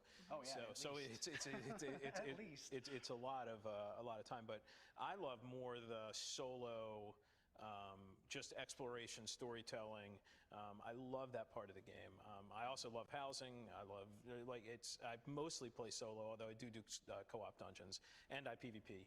So those are, and obviously you can't solo PvP very well in ESO. So I join pickup groups and I jump out with my Nightblade and stab a few people. And Matt's a ganker. So we've seen the community evolve in a lot of different ways, and we've talked about, how you both play. But what are some of the ways that you found other people play ESO, maybe both within the studio and in the community? There's a huge range of people in kind of what they do. We have a really good housing community internally. Oh, yeah. Oh, they're so passionate. They're super passionate. So creative. We have people that just, play like Matt does and do the soloing and explore and go through every piece of content. I like that too. I like doing the dungeon stuff a little bit more, but it is very interesting to go from the internal servers where you've played through everything, ad nauseum, and you hear RoboVO, and then you get the real voiceover work with real actors on live, and it just completely changes the tone and the feel and the setting of everything. It's funny because you do have, I feel like, 2 different ends. You can be really hardcore, do, the end game trials, you can do a lot of PvP, battlegrounds, but then there's also the other end of the spectrum where you can go fishing and just kind of kick back and chill. And it's whatever you enjoy, or housing, whatever you need that day. Housing's pretty hardcore. That community is pretty hardcore. Yeah, if you look at the content that we release every year, we identify groups of people and how they play the game. So we always do some story content, we always do some co-op dungeons, we usually do a trial or a solo arena, right? And those are acknowledging that different people play ESO differently. I've been known to say many times that if you ask 5 ESO players to describe the game they're playing, they'll give you 5 different answers, and they're all right. It's there's no wrong way to play. You can, if you just want to play it like you did Oblivion or Skyrim, you can just log in and play solo and not worry about any of the multi-user stuff. That's fine. If you want to do co-op dungeons and go on loot chase and like Rich does and to get all the good gear, you can do that too. You can just craft stuff for your guild. You can you can decorate houses. All of that is valid. You can fish. Yep. Like I think the second hardest achievement in the game is a Yes. fishing achievement. I got that one. Nice. I do not have that. Well, you have to do it 3 times on 3 different platforms. Oh my goodness. Yeah, and I love that we've got developers at the studio that cater to every type of play style. And my personal favorite is the world builders who take the time to create all these little scenes with no words at all, just building a little scene out in the world for the players who do take the time to go off the beaten path and find them. Yeah, my favorite one of those is a skeleton sitting up against a wall and has an apple on top of its head and an arrow right through the middle of the skull. So obviously a game that went very wrong. That's my favorite There's one. some extremely poignant ones as well. Yes. Like there is a scene of a dog sitting next to a I was just grave thinking of that one. that every Just time I rip see your it heart just out. melts you. Every time you see it. We see it pop up on the forums or Yeah. Reddit every few months. You know, a new player stumbles across that, and every time everyone's like, "Oh, that one." Sauce, why you do this? There's many different ways to tell great stories in a game like this, and you know we have players that just like to kick back and experience the stories. So there's a lot of exploration out there if you go around and explore the zones. So we've actually got a few other friends here that are going to share their favorite ways to play ESO. What do I love to do in Elder Scrolls Online? You know, I gotta say, from a very early time playing right up until now, I think my favorite thing to do still is to just explore. The story is pretty much never ending because you can make it last as long as you want. This game has excellent world building and progression, as well as lore and quests that really help you immerse yourself into the game. I have played this game for about 6 years, and I still feel like on my main character, I have not completed everything. When I'm playing the Elder Scrolls Online, I find myself gravitating towards grouped content these days. I love any excuse to get my guild, the Insanity Party, into the group with me. Along the way, I made a couple of friends, and so we wandered into a dungeon together, and that would change the way I play Elder Scrolls. There's really nothing quite like working against difficult hard modes for hours with friends and then finally clearing it after so long. Is where the bloodlust and the adrenaline kicks in when you jump in the battlegrounds and you put your build up against other players' builds, and the sense of satisfaction you get when your build starts to pop off and your skills are just chaining together nicely. It's really, really good. I fell in love with the housing system in ESO about 1.5 years ago. And now I spend a lot of time hunting furnishing plans, furnishings, doing antiquities, which is a new system that came out with Greymore, to get furnishings for my houses. But of course, my all-time favorite thing in ESO is the fashion, and of course creeping on Argonians and hoarding all that crusty bread. I work as an actor, and so after a long day filming or on set, or memorizing lines, to be able to come home and jump into that world that feels so second nature now, and that I feel so at home in, to be honest, where I get to be that hero. Like in many ways, this whole journey started with me reading comic books and playing Dungeons and Dragons, and you know, when I was really young. And the thing I still love about going and playing ESO with my friends is it's kind of the ultimate experience that I had. Going from playing D&D to playing Ultima on my Commodore, to now getting to play in an amazingly detailed world that is immersive and massive and challenging, and just getting to live that kind of fantasy that has been part of my motivation in this space forever, and that's both how I play and why I enjoy ESO. So with so many players in ESO and so many different ways to play, what do you both think keeps those players hungry for more? Keeps them hungry for more. I think at least for me, the thing is continuing to introduce more content, more varied types of content. You know, I think You look at our update cadence. We do 4 major updates every single year. There's really nobody else that does that, and we try to vary it, like Matt said, but we also try to find new ways to surprise and delight. And by that I mean new ways to play ESO. So you look at Antiquities with Greymore last year, right? That was a completely new way to play ESO that wasn't just questing and killing. It was exploration based and lore based, and players loved it. You know, same thing with Companions this year. This was a brand new way to play ESO, where you have a permanent adventuring buddy that kind of helps you explore the world on your own.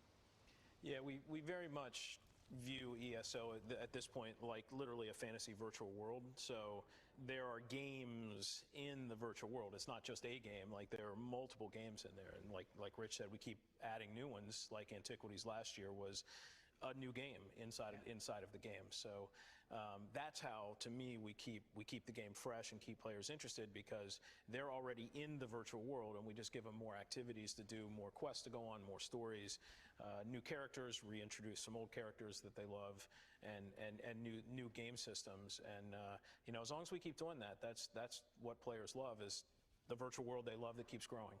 So every year we release a new chapter for ESO. This year was Blackwood. Where has this chapter taken us, and what are some of the bigger features that you found that players are really enjoying?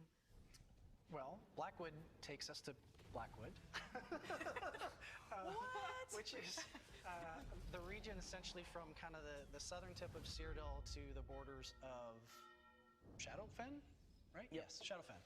And so it's kind of this undiscovered region in Tamriel. And so you get to learn a lot about the Argonians, you get to learn more about the Imperials. It is a story focused on Mehrunes Dagon and kind of what he likes to do, which is try to take over Tamriel. As you do. As you do. You know, Daedric Prince, you know. Just another day in Tamriel. It never seems to work out for him. No, it doesn't. And then we introduced the companion system, which was a pretty big thing. And we have a brand new trial in Rockgrove. And then a bunch of quality of life improvements and bug fixes and performance improvements.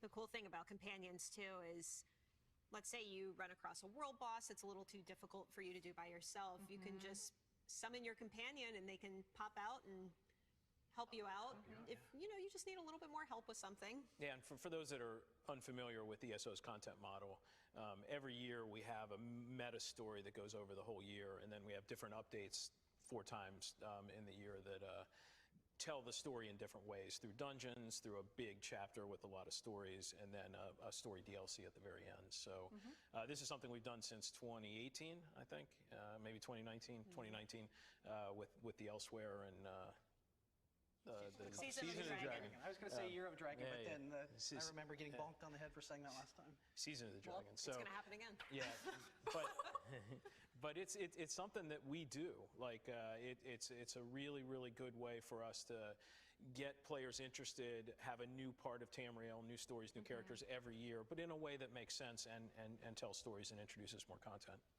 So Matt, you kind of just touched on this. Blackwood was this year's chapter, and it's just one part of the Gates of Oblivion year-long adventure. What else does Gates of Oblivion entail?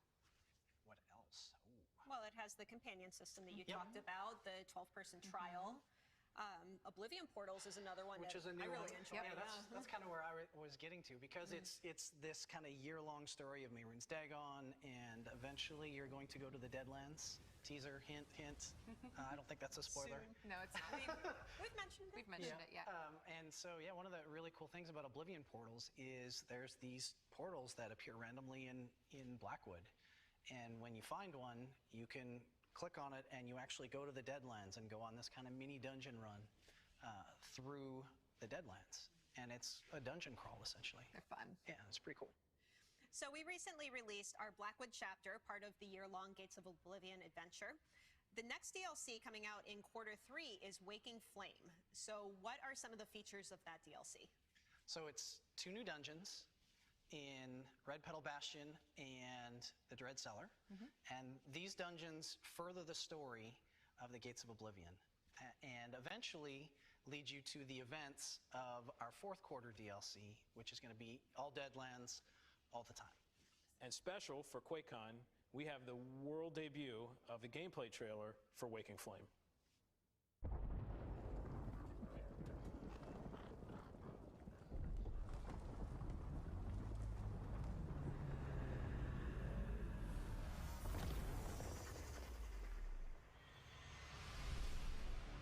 damn acolytes. Followers of Mehrunes Dagon. They never stop.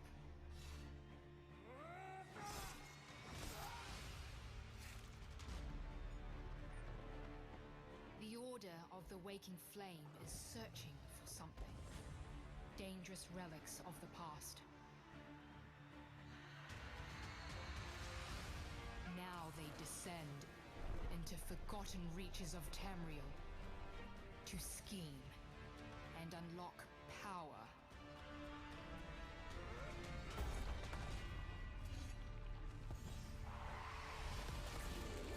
And my home, in the dark reaches of Oblivion, is under threat from the Prince of Destruction.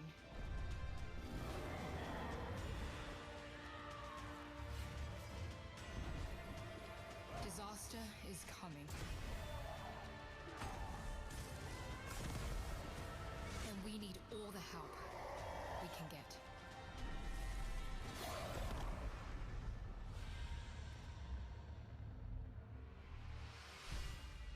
So the Gates of Oblivion and the Blackwood chapter are sort of the latest in the ever-growing ESO saga. What are some of your favorite locations from other test games that we've been able to revisit in ESO? I kind of have two answers to that. The first one is Stormhaven, which I like only because we returned to it about 58 times during the development of the game. For you all that don't know, that was the zone that we created as the basis for what the rest of the game was going to be like. So we redid Stormhaven about 8 times. Yeah, I was going to say Yeah. 6, 8 times. Yeah. So I actually always love going back to that. It's weird, it's nostalgic to go back to something in your own game, but if you can, I can see the evolution of the game just by going through that and looking at how we did content in that. So, but for the other Elder Scrolls games, it's definitely Daggerfall, because that was the first Elder Scrolls games that I really played. I mean, I played Arena a little bit back in the early 90s, but it's really Daggerfall, which if you haven't played it, it's obviously dated now because it's from like 96, 97, something like that, but it is huge. Like, it is one of the largest games I've ever played, and it's got actually a really good story, and the systems now are a little hard to get through, and so is the UI, but the story and kind of the way the world works and the political factions are really, really well done. The cities were so big. Yeah, so I love going to Daggerfall and ESO, even though it's obviously not to the same scale, just because it gives me kind of that vibe that I got back when I played my first Elder Scrolls game. Yeah. I kind of have two answers as well. One was definitely Morrowind, kind of going back there. I can remember, as a fan before being a part of, the Bethesda family and the ZeniMax family, buying a new PC so that I could actually play it because I was so excited to play it. So being able to go back and do that was definitely big and exciting. And then the other one that isn't necessarily from other test games would be Orsinium. It definitely kind of paved the way for chapter idea. It helped kind of pave the way for One Tamriel. Yep. When you think about it. It was the first place we did the leveling system was just in Orsinium. So that one is definitely very fond memories too. So switching gears a little bit, players can now experience all the locations we've created in ESO natively and fully upgraded on their current gen consoles with Console Enhanced. Can you talk a little bit about it? What Console Enhanced entails? So Console Enhanced is a new version of ESO that runs on, of course, the Xbox Series X and S and PlayStation 5. If you think back, the last gen came out in 2013 or 2014, and ESO came out in 2015 on those, and that was a long time ago in the tech world. And it runs well. It's a great experience. Millions of people play it on those original last gen platforms just fine. But so much has happened in the tech world between then and now that we really wanted a newer version that really showed players what the world of Tamriel looks like. And so graphics and the experience on PlayStation 5 and Xbox Series X are better right now than they are on PC, and it's because they are so powerful. They're really powerful devices. They have really fast transfer times internally, so loading times are better, and it lets us do really cool things like you can play in fidelity mode, which is 4K, everything turned on at 30 frames a second, or have almost all of the same fidelity settings except at 1440p and play at 60 frames a second, which we call performance mode. And we even did that on the Xbox Series S, even though it's cut down a little bit because it's not quite as powerful as the others. But and players have responded really, really well, especially to the performance modes, because console players had never played ESO at anything other than 30 frames a second. And the first time you sit down with a controller and play it at 60, it's really, really, really sweet. Yep. So what would you say ESO brings to the table for players that are on Xbox Series X and S and PlayStation 5? I would come out and say it's one of the biggest games on those platforms. You know, it's this huge, massive world. We have hundreds and hundreds and hundreds of hours of content to play. And, you know, the game looks amazing. It runs at, 60 frames per second. And it is a true rival to the PC experience. Yeah, and there really is no game like it on console. Yeah, I agree. Even now, after 7 years, there's no game like ESO on console. Like, it's super easy to get into. It's on Xbox Game Pass, right? You can just jump in and play it if you're a member. Like, and you can just play it. It streams on xCloud. Like, it's super easy to get into, and you just dip your toe into it, and it's hundreds and hundreds and hundreds and hundreds of hours of content that right now is the highest fidelity version of the game that you can play. So how can players get their hands on console enhanced for ESO right now?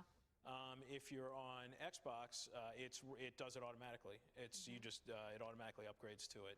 On PlayStation, you have to go into the panel, the ESO section, and then choose upgrade from there. Awesome. And earlier we mentioned we have a free play event happening right now for ESO. That means anyone playing on next-gen console will be able to try out console enhanced. And if you're enjoying yourself during the free play event, you can pick up the game on sale right now. You can dip your toes into ESO with the base game, or immerse yourself into the Gates of Oblivion year-long adventure with all previous year's chapter content when you pick up Blackwood. There's multiple routes you can take. Now you can see why this is the best time to play ESO. Thank you so much for joining us, Matt and Rich. Before we go, we'd like to tell you about a couple of very awesome things still in store for ESO players this year. There's tons of in-game excitement, but there are also a few things happening outside of the game starting tonight. In just a few hours, our friends over at Critical Role will be premiering their second Gates of Oblivion one-shot. If you missed out on the first one, you can watch it on demand on the official Critical Role Twitch and YouTube channels. But tonight, join the Critical Role cast as they return to their tavern in Grotwood and continue their adventure and encounters with a Daedric threat. Tune in at 10 p.m. Eastern tonight on twitch.tv/criticalrole. Next, we've got a very special surprise, and it's certainly music to our ears. We're excited to share that we are working with the heavy metal band Trivium on some awesome upcoming projects. We'll be streaming together, sharing limited time merch, encouraging your creative side with some new contests, and giving away a guitar totally worthy of the Daedric Prince himself. Even more exciting, they'll be premiering their latest single later this year, and you're going to get the first chance to hear it. Find out how after this quick message from Trivium's guitarist and lead vocalist, Matt Heafy.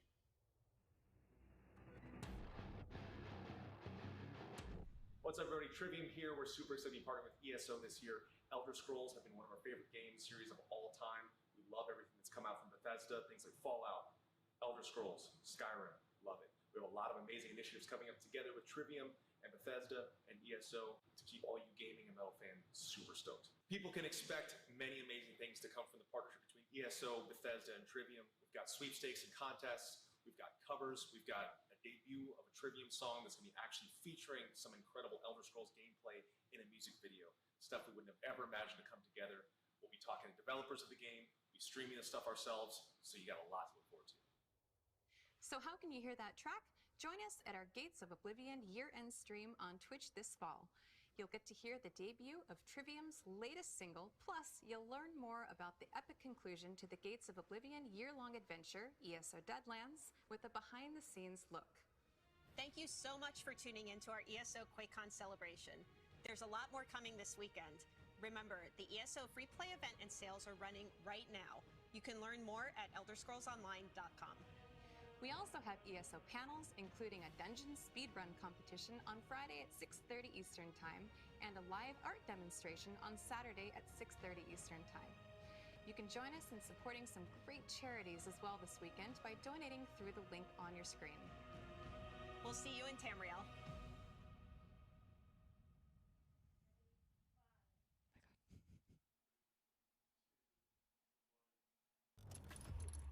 It's us again. We're Welcome back. Welcome back. Did I speak too soon? I think I did. You know what? You Whatever. never speak too soon.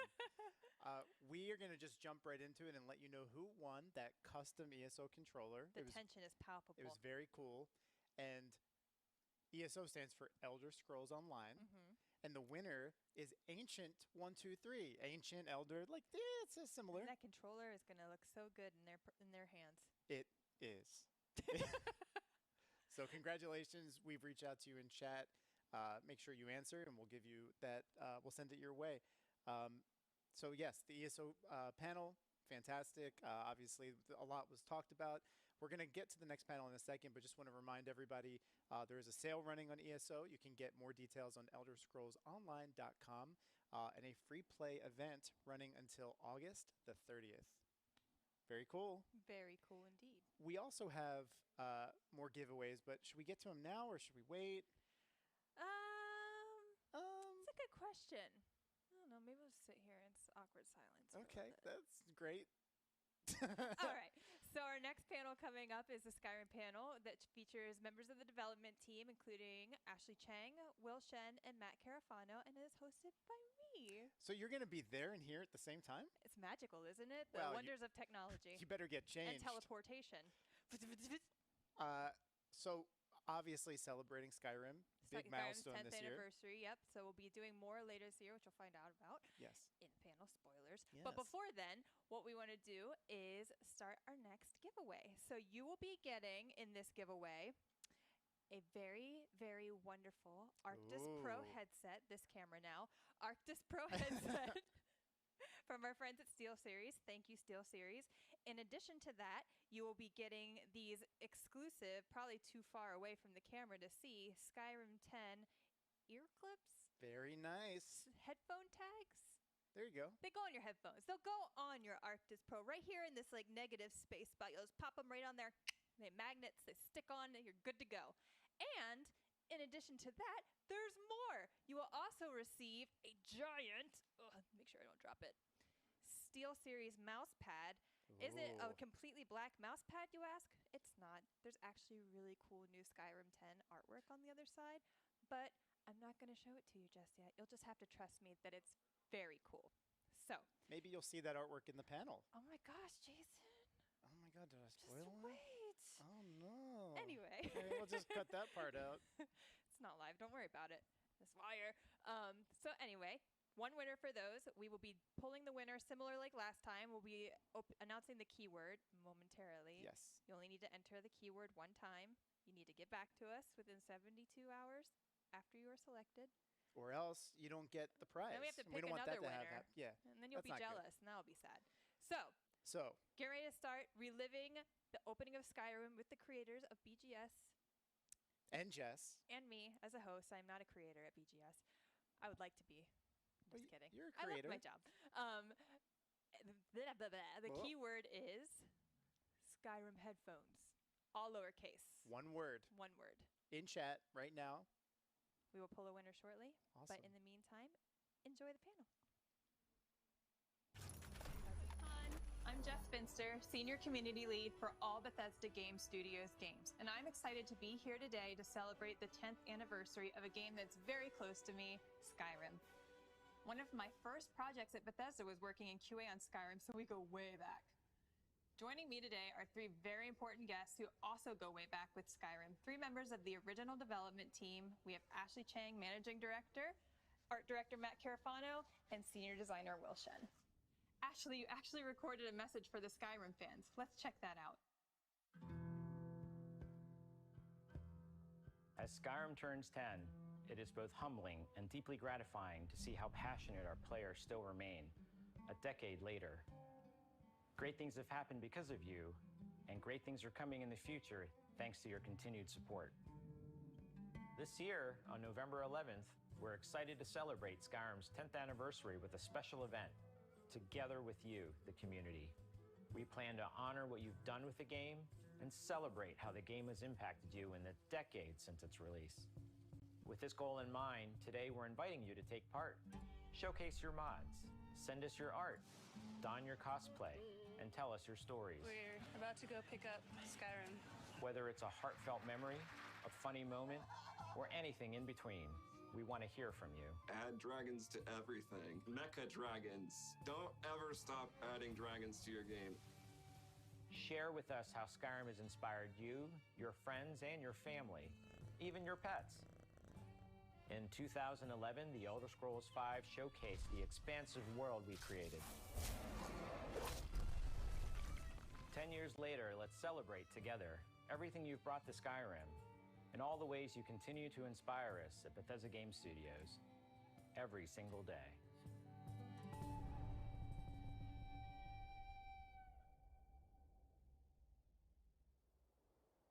We thought it would be fun to celebrate the 10-year anniversary of Skyrim playing through the beginning of the game and having you guys share stories from development. But before we do that, we have some exciting news. This November, we are going all out to celebrate Skyrim's birthday and give back to the community. On November 11th, we'll be live streaming a concert featuring the original score performed by the London Symphony Orchestra. That's not all we're going to do to celebrate. We want you to join as part of that celebration by submitting your creations, your fan art, your cosplay, anything that you have, cool videos, you name it, just send it into Skyrim10.com. We're also excited to announce the Skyrim Anniversary Edition, which will launch on November 11th.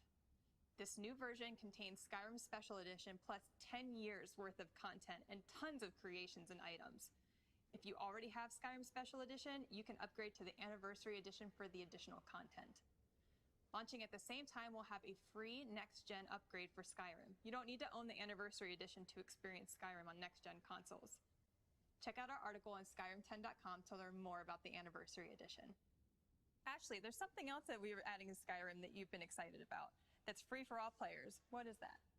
Yeah, you know what? I think 10 years is a long time to wait, but I think it's worth it. We're putting a fishing mechanic in the game. It's something that, you know, I've always wanted to do in Skyrim. You're running around the world, exploring the wilderness. You don't have to dive in the water and click blindly anymore, right? You can now grab a fishing pole, do some fishing quests. It's a great addition to the game. It'll be free to everyone. And it really adds to, again, the immersion of the world of just running around Skyrim. You can now go and fish. Sounds very relaxing after a day spent killing dragons. Yes. We have even more to talk about at the end of the panel, but for now, let's dive into the game. Driving for us today is Chris Kreitz, QA engineer. Take it away, Chris.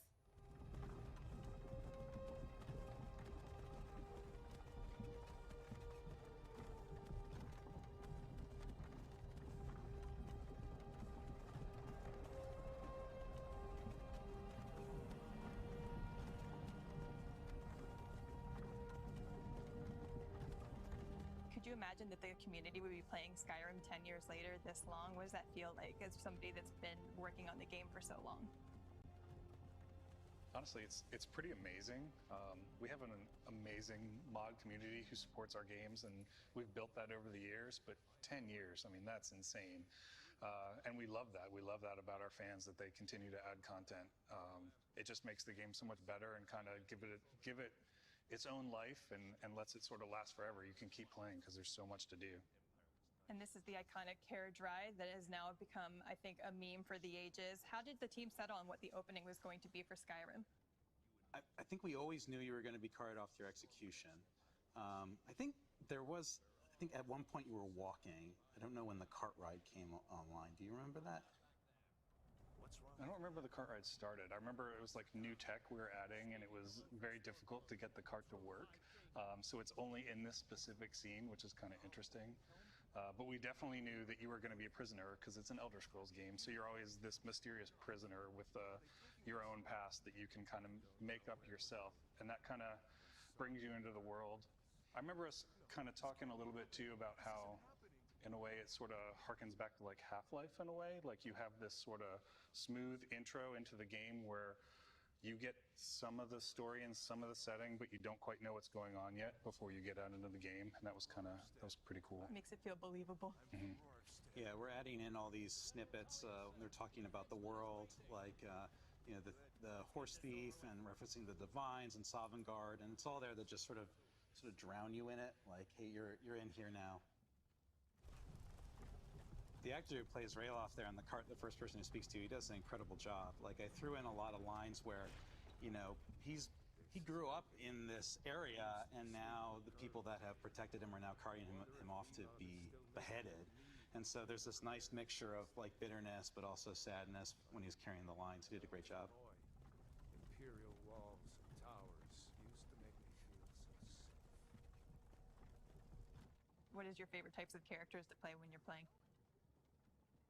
Well, I don't think we knew it was a thing at the time, but I definitely played Stealth Archer a lot. I played Magic. I tried everything a lot, but I'd always come back to Stealth Archer. I had no idea that was going to be like the best way to play or whatever that like everyone on the internet that's thinks. the community defaults back to Sneaky Yeah. Archer. No matter what race you are, what character you want to play, it's always Sneaky Archer. How about you, Will? Two-handed sword, I think, full berserker mode, just run straight forward. That was definitely fun. And then once you're done with that run through, yeah, switch to mage, and do all the mage stuff. Ashley?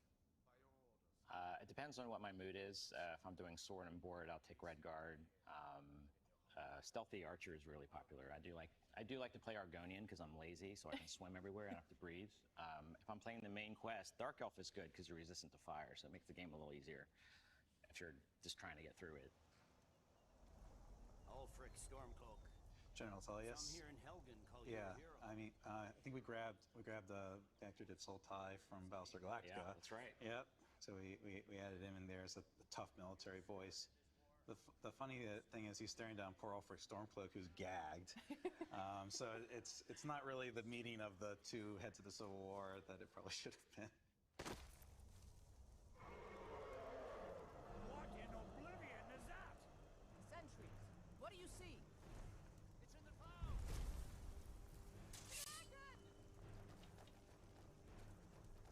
So this is the first introduction of Alduin.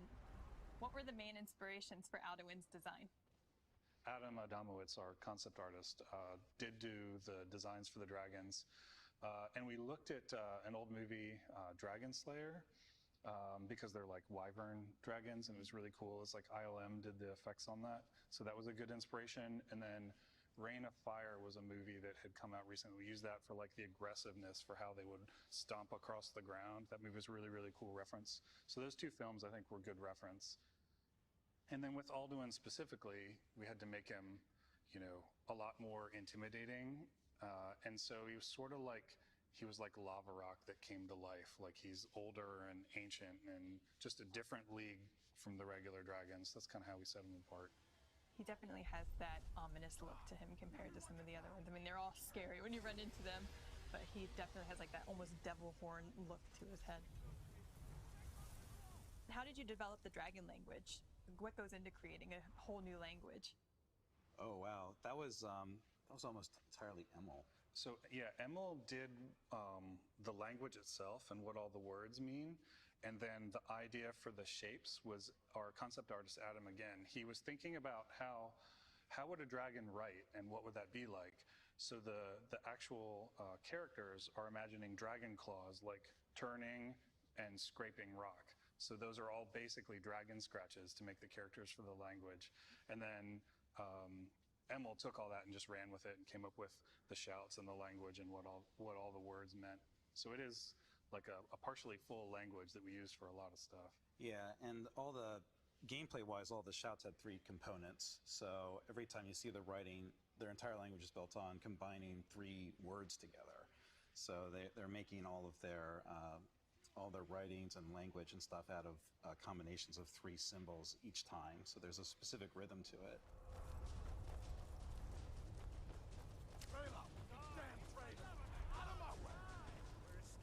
So the big moment with, are you going to choose the Empire or the Stormcloaks here? When we originally wrote this, I actually had like full dialogue come up and you can ask them questions and things, but like there's a dragon flying around and you would just die because we were locking you in. So that's when we decided, okay, they're just going to stand off and then go to do two different entrances, and where you physically go is the choice. Who do you usually pick? Oh, I go with Rayloff all the time because I love his voice actor. But Havar's good too. Keep moving. Come here. I always think it's funny, like, this is the best part of character gen because the Empire is basically like, yeah, we were just about to decapitate you, but don't worry about that. That was a mistake. Just come with us. Trust me. We need your help. Like, Yeah, we had to have like Hadvar doing heroic things to make you realize the Empire's not so bad. That's why he's rescuing the kid.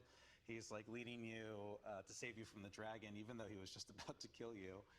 He's like, oh, We're friends now. It's fine. We got bigger things to worry about now. See if one of these chests has some armor for you. And this is a community question from Get Kleenex. When writing Skyrim, did you have an idea for the conflicts already? Or were they always going to be what they were? Did you come up with things on the fly, like as the development process went? Oh, I think we knew about that super early. yeah, the Civil War was sort of the backdrop for the whole game. We knew that.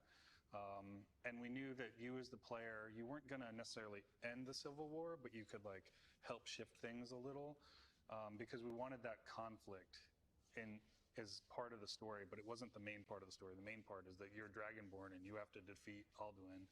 So yeah, that setting, that was part of the setting and always there. That was one of the early ideas. That and being Dragonborn, I think, were the two main things that started the story. It's fun too, writing something with so much established fiction. So a lot of the cities and settlements are things that were referenced previously, either in earlier games or in books of other games. So we would have like one sentence that we would then have to expound upon for the entire city. The Dragonborn part too it was important in this game because with Oblivion, you were just sort of an accidental hero. You were in a jail cell and you weren't anybody special. And then all the way back to Morrowind, you were like the reincarnation of a god. So we went from you were a very special character to kind of a nobody who becomes a hero to then kind of coming back to this game and saying, yeah, there's something actually special about you again and why you're the one who's going to save the world ultimately. So it's kind of fun, I guess, going through all the games and doing something different. Great job, Chris, but if he were a normal player, he would be stripping this area. Like, he would be stealing everything right now. It's my understanding that people, because that's what I do, I steal everything and I sell it all when I get out, so I have enough money. We try to say yes to the player. So can I open this? Yes. Can I take all of this stuff? Yes. Yeah, we tried to make all the clutter have purpose too. Right. It wasn't just like, oh, here's things that you don't interact with. All the items had value or were useful in some way. And I think that's really important. Like, you can root through everybody's stuff and steal it and do something with it, or at least sell it. See if you can get it open with some picks. Lockpicks. Yeah, so this is us introducing you to how the lockpicking minigame works.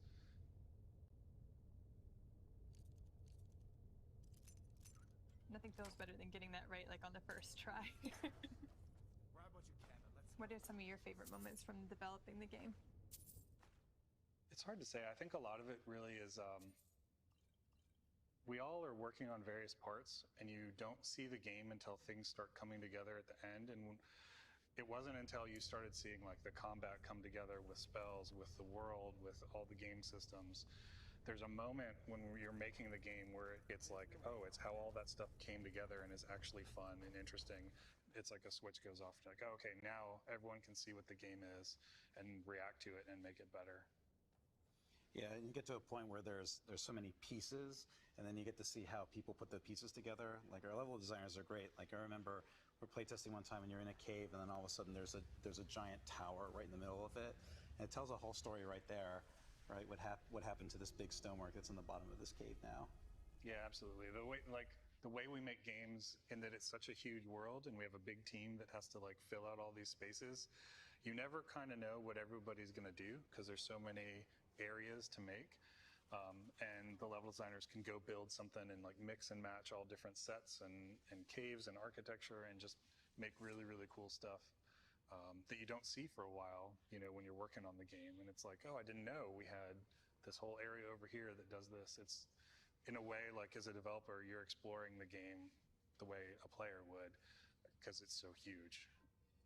That kind of leads into my next question of what is your favorite example of like an Easter egg or environmental storytelling that you've found in the game while playing?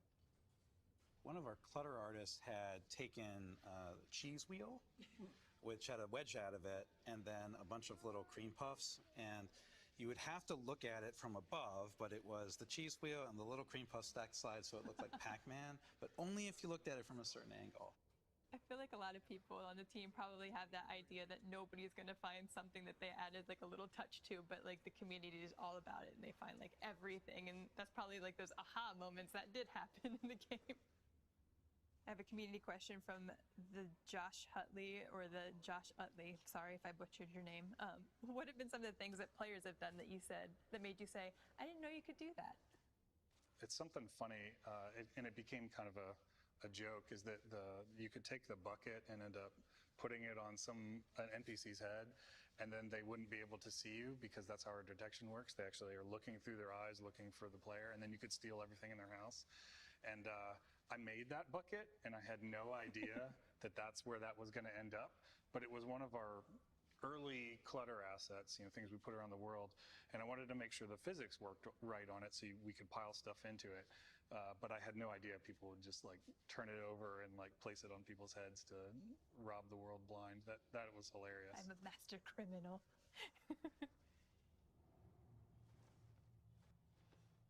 The exit to character gen, yes. So we spent a lot of time on this because now you're free, you're open to the world. And we wanted to present it that way, like here's this path that kind of leads off into the world, and there's a nice big reveal and a really epic view, and it gives the player the sense that like, hey, welcome to the world, and you can go anywhere, you can go play anywhere you want. It almost seems to entice you with the paths there, but then you also can see Bleak Falls in the background, so you're probably like encouraged almost to want to go there first, even though the path is leading you somewhere else. Yeah, we actually had to write this segment a few different times because originally we had Hadvar or Ralof would offer to come with you because you just escaped this harrowing experience together. But when we did that, everyone felt obligated to have to go to the next spot, and then it wasn't the big open adventure the way we normally would have it. So we ended up having him say, okay, I'm going to go off on my own, you can follow me if you want, so that it's a little bit more at your discretion where you want to go. The game's not trying to tell you to go anywhere. Yeah, that line was definitely the nod of like, hey, you can do whatever you want now, but if you want me, I'm heading to this town. Whenever you want to do the main quest, I'll be there. Yeah. I mean, just looking at the scene when you walk out, something that's new for us with Skyrim is the verticality of the world. You're able to see these mountains, like real mountains this time that you have to actually climb up, and the weather changes. And it's that joke of Todd saying, if you see that mountain, you can climb it. And that when I first got out of character, that's the first thing I wanted to do, was just to go up that mountain and see what was up there. And we do all this work for these NPCs that run around the world and stuff. Like, he has a lot of stuff to stay everywhere. Oh yeah. And I bet you 99% of people never see him, right? One day, I just for fun, I followed him and I saw all these things that had happened. And I went, oh my God, all this effort. Oh yeah, he has a whole family there. same with Ralof, right? Like Ralof and Hadvar from the same village. They have family that's there. When they escape, they go. They sit down, tell them what happened. Yeah, exactly. They introduce you. Like this is my uncle. There's a whole story. They'll give you gifts. They'll be like, hey, here's a gift. I'm like, you just gave me something. Like you saved my nephew's life. You exactly. Take what I got. Yeah. And now I'm gonna steal you. I'm gonna rob you blind now and steal the rest of your stuff. No, it's mine is yours. Yeah, exactly. There's dragons, so we have different priorities now. What was the main inspiration for the look and feel of Skyrim versus other Tamriel provinces? Well, I think a lot of it is thinking about like what kind of world the Nords live in, and we sort of settled on this term we internally called it epic reality, and what that really means is it's very picturesque and scenic kind of all the time. So we wanted really dramatic views, and the world kind of dictates that, and then we figure out then how the people live in this world and how they would look. So how the Nords dress, what they wear, what their history is. We try to layer in a lot of the culture around you of the Nords, from the ancient ruins we're heading up to now, all the way to like how they live now in the cities. And a lot of that, like the Nordic ruins, some of the inspiration there was like, oddly enough, like Egyptian ruins. Oh, cool. And we were talking to Adam about like, how do we come up with what's an ancient Nordic ruin? What would it be?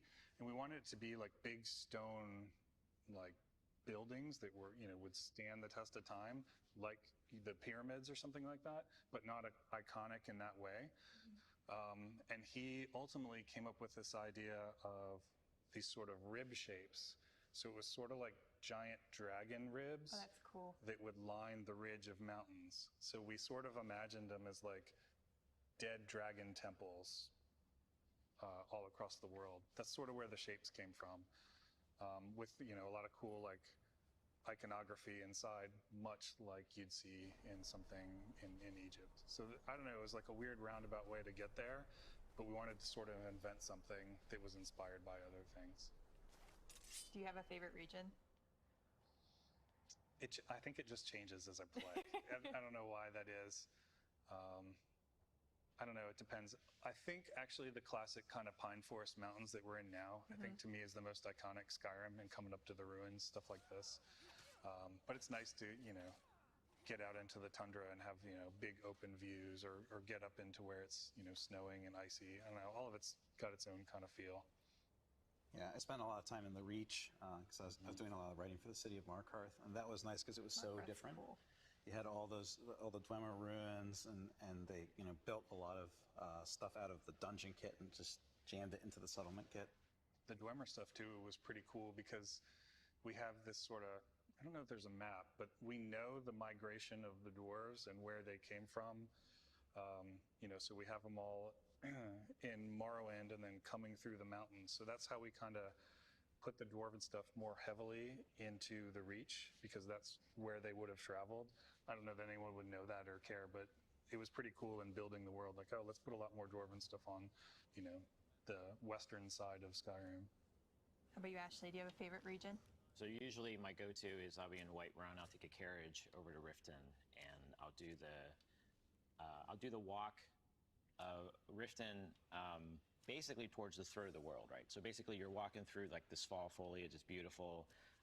There's a lot of fun stuff to do on the way. Then you hit the mountain and you used to start going up all the steps to the throat of the world to do that part of the main quest. And so I've always really enjoyed that walk. During development, everyone play tests the game, and usually what I'll do is we'll go, hey, Will, you're gonna play the Thieves Guild this time. Matt, you're gonna play the Mages Guild.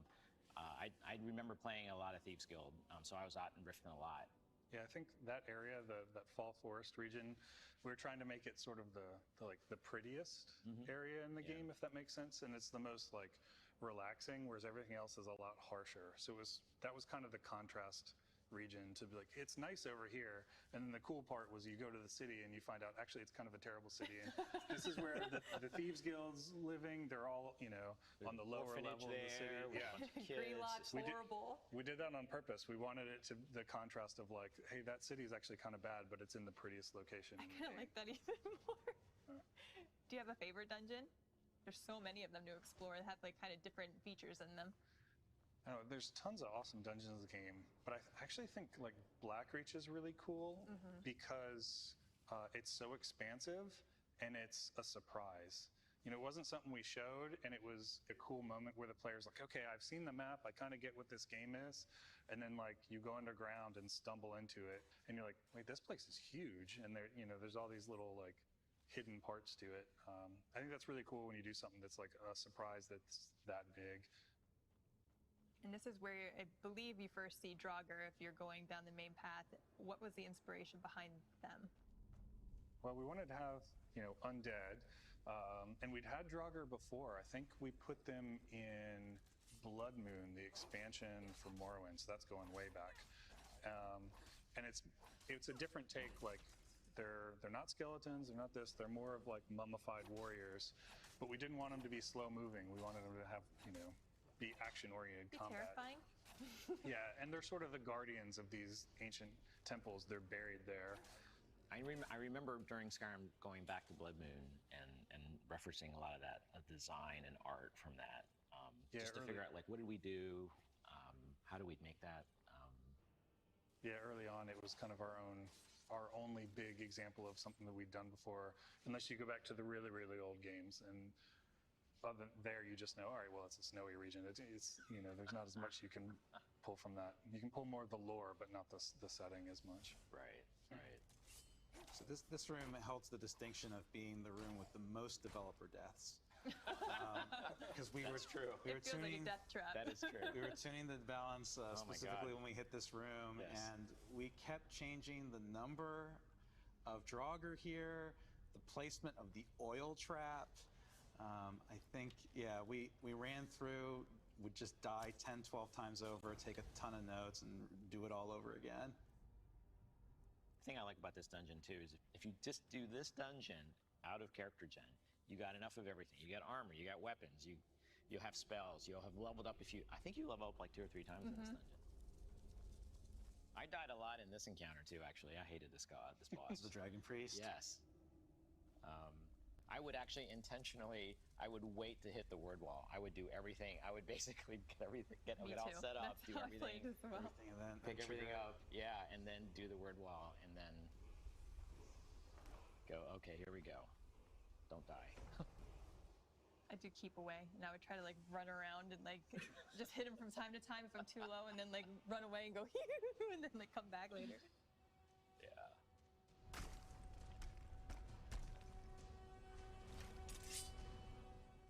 I think we have enough time to maybe get through this one guy, and as was said to be the case with Skyrim, we got lost with time, so we'll have to come back again and maybe do another follow-up panel where we go to Whiterun. Yeah, exactly.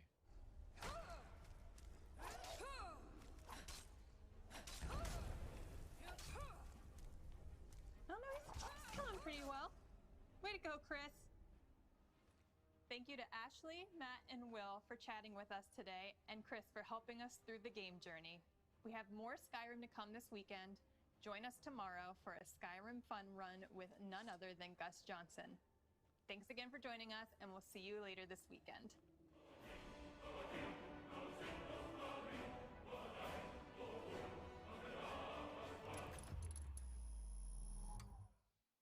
Come on, Jess. Come on, come on. Oh, she made it. She was just on that panel, and now she's here. She had to run, but she's here. You did a great job. How was that? Nice. Awesome. We're going to just jump right into it and tell you who won the giveaway from the last time, and then we can actually show off the mouse pad as well. To Parallel Dreams. Yes. Parallel Congrats. _dreams, rather. What did they win? Well, they won this fancy Arctis Pro headset. They won some speaker tags to go on it. I'm just going to call them speaker tags, headset tags. Sure. Yep. And then they won this mouse pad, which features boop-a-doo-boo, Beautiful. brand new Skyrim artwork to celebrate Skyrim's 10th anniversary 10 this year. years. So we'll be doing a lot throughout the remainder of the year. We'll have news on that on our social channels. You can find out more information about the upcoming concert and how you can submit your creativity and your fan art and your cosplay and anything that you want within reason on Skyrim10.com. Continue to help us raise money. Thank you to everyone who has. You can do ! Donate or ! Charity in chat and donate as little as $5 or whatever you have, whatever you want towards these amazing organizations. Shout out to KTB919 who has donated. Thank you so much. Bad Wolf Writing. We really appreciate it. Beldernick. Is that right? That is. It looks kind of right. You got it. Next panel. Doom. The team from id Software, Marty Stratton, Hugo Martin, will be talking about what's next for Doom. And yeah, we do have another giveaway. I think it's our last. No. I don't remember. I don't remember. Well, this is a big one. This is a Razer prize pack. So this will be multiple items. I gotta say, I don't know which one you think is your favorite, but the snake is a top contender. We have one on screen. It is. It's so cute. I love it super so cute. much. Thanks to our friends at Razer for supplying such an amazing prize pack. Yeah, they also have supplied quite a bit of the equipment that we have here to make QuakeCon at home happen. So thank you so much to Razer. But okay, the keyword to enter this prize pack in chat right now, type in Razer package. And one remember, word. Razer spelled R-A-Z-E-R. That's correct. Package. P-A-C-K-A-G-E. That's it. Good job. But not even looking. I'm on a roll. Enter that in chat now. We're going to be picking a winner. But in the meantime, let's check out the stream. And Thank you for joining us for another QuakeCon at Home segment. I am Joshua Boyle, Senior Community Manager on Doom Eternal, and I am joined here in my fabulous living room, as you can see, by none other than two legends from id Software. On the left of your screen, we've got Marty Stratton, Executive Producer id. How's it going, Marty? Hey, how are you doing? Good to be here, thanks. Pretty good. Feels like I just saw you, but you switched locations and now you're in the theaters, so the world is your oyster. Looks like you're just... I know, I've taken Kevin's seat in the theater. It's like Cinemark id. I like that. That's a trademark that we're going to work on. And again, we are joined by somebody you might see me with pretty often on the weeklies. What's going on? This is none other than Hugo Martin, Game Director of Doom Eternal. How's it going, bro? Good, good. I'm doing good. I'm glad to be here. Broadcasting all the way from Long Island, New York. What? Wait, is this your childhood home that you're in right now? Because we need to dig into this for a second. Is that where you are? I am at my parents' house. This is not where I grew up, but this is we are at Grandma's. This is awesome. I feel like at some point later in the stream, this is not going to happen, but we could just go into a full tour of the Grandma's house with a camera. Just Hugo, Gonzo filmmaking. That would be amazing. Well, and we've prepared a slideshow of Hugo growing up. I want to see it. That we're going to roll at the end of it. Okay, all right. We'll do a segment where she makes empanadas. We all learn how to make empanadas. That's good. That's good. Well, we've got a lot to work with here, obviously, but we are here to celebrate not only 25 years of QuakeCon, which is insane when you think about it, but also with Doom Eternal, just recently we had a pretty big update. That was update 6. Marty, if you want to just talk us through a quick couple of points of all the amazing work everyone at id has been so busy at work on. We'll get to future stuff in a minute, but first let's take kind of that lap to say that where the game is at right now with update 6. Yeah, I mean, it's already been a busy year. It's crazy how fast things have been going, but really fantastic stuff by the team at id. You know, we basically hit DLC 2, The Ancient Gods Part 2, came out in March, and then we rolled straight into our next-gen update, which is what the update you're talking about, update 6. Added a ton of great video options, added ray tracing on Xbox Series X and PlayStation 5, and obviously compatible PC hardware. Tons of just general updates to the game. Added the Terrace Navad master level. Made a bunch of updates to battle mode to take care of some latency that people felt and some server hitching that we feel like we have a good fix in for at this point. And just really an overall big update for the team. I think big update for players. It seems like everybody has responded well. You know, we're still working on a few things. We had a quick update come out shortly after, and then we're going to do a few more small fixes in an upcoming update. But overall, just really proud of the team. You know, I've talked a lot about you know, the fact that it's been really different for us to work from home for the last 18 months. We launched Doom literally as we were going home due to the pandemic, and just the team has just rallied time and time again to keep the game updated, add new content, and just couldn't be prouder of everyone at id. Yeah, well said. I mean, it's been incredible how much work everyone has been doing from home, not in the studio, where all of that creative energy feeds off of each other so naturally. But Hugo, we're going to show on the screen in a second here. We're going to have to visualize. Starting right now, all the way up until, I believe it's September 2nd, we've got this QuakeCon2021 Slayer skin, player badge, and icon as a thank you to fans. So walk us through how these things get made, because I feel like the cosmetics in this game have been so completely insane. So like, what's the process like of making those? Yeah, like hot dog monkey. I mean, so who knew that our concept team were also, you know, comedians? Right. Is really what it comes down to. Like, it's funny. I've run into some of the old id guys around Dallas and Adrian Carmack, I think I ran into, and he said that you know, they in the beginning they all just wanted to make each other laugh. That was like a big driving point behind a lot of the stuff they did with the original Doom, and that's a through line that still exists to this day. You know, like we want to do it cool and we want to do it badass, but like there's also kind of a tongue-in-cheek quality to everything that we do, and so the skins have definitely, you know, given the team a chance to flex their muscles when it comes to that stuff. Some of them are really badass, as we know, and we love the super badass skins, the ones that are, you know, more serious and like the Slayer stuff.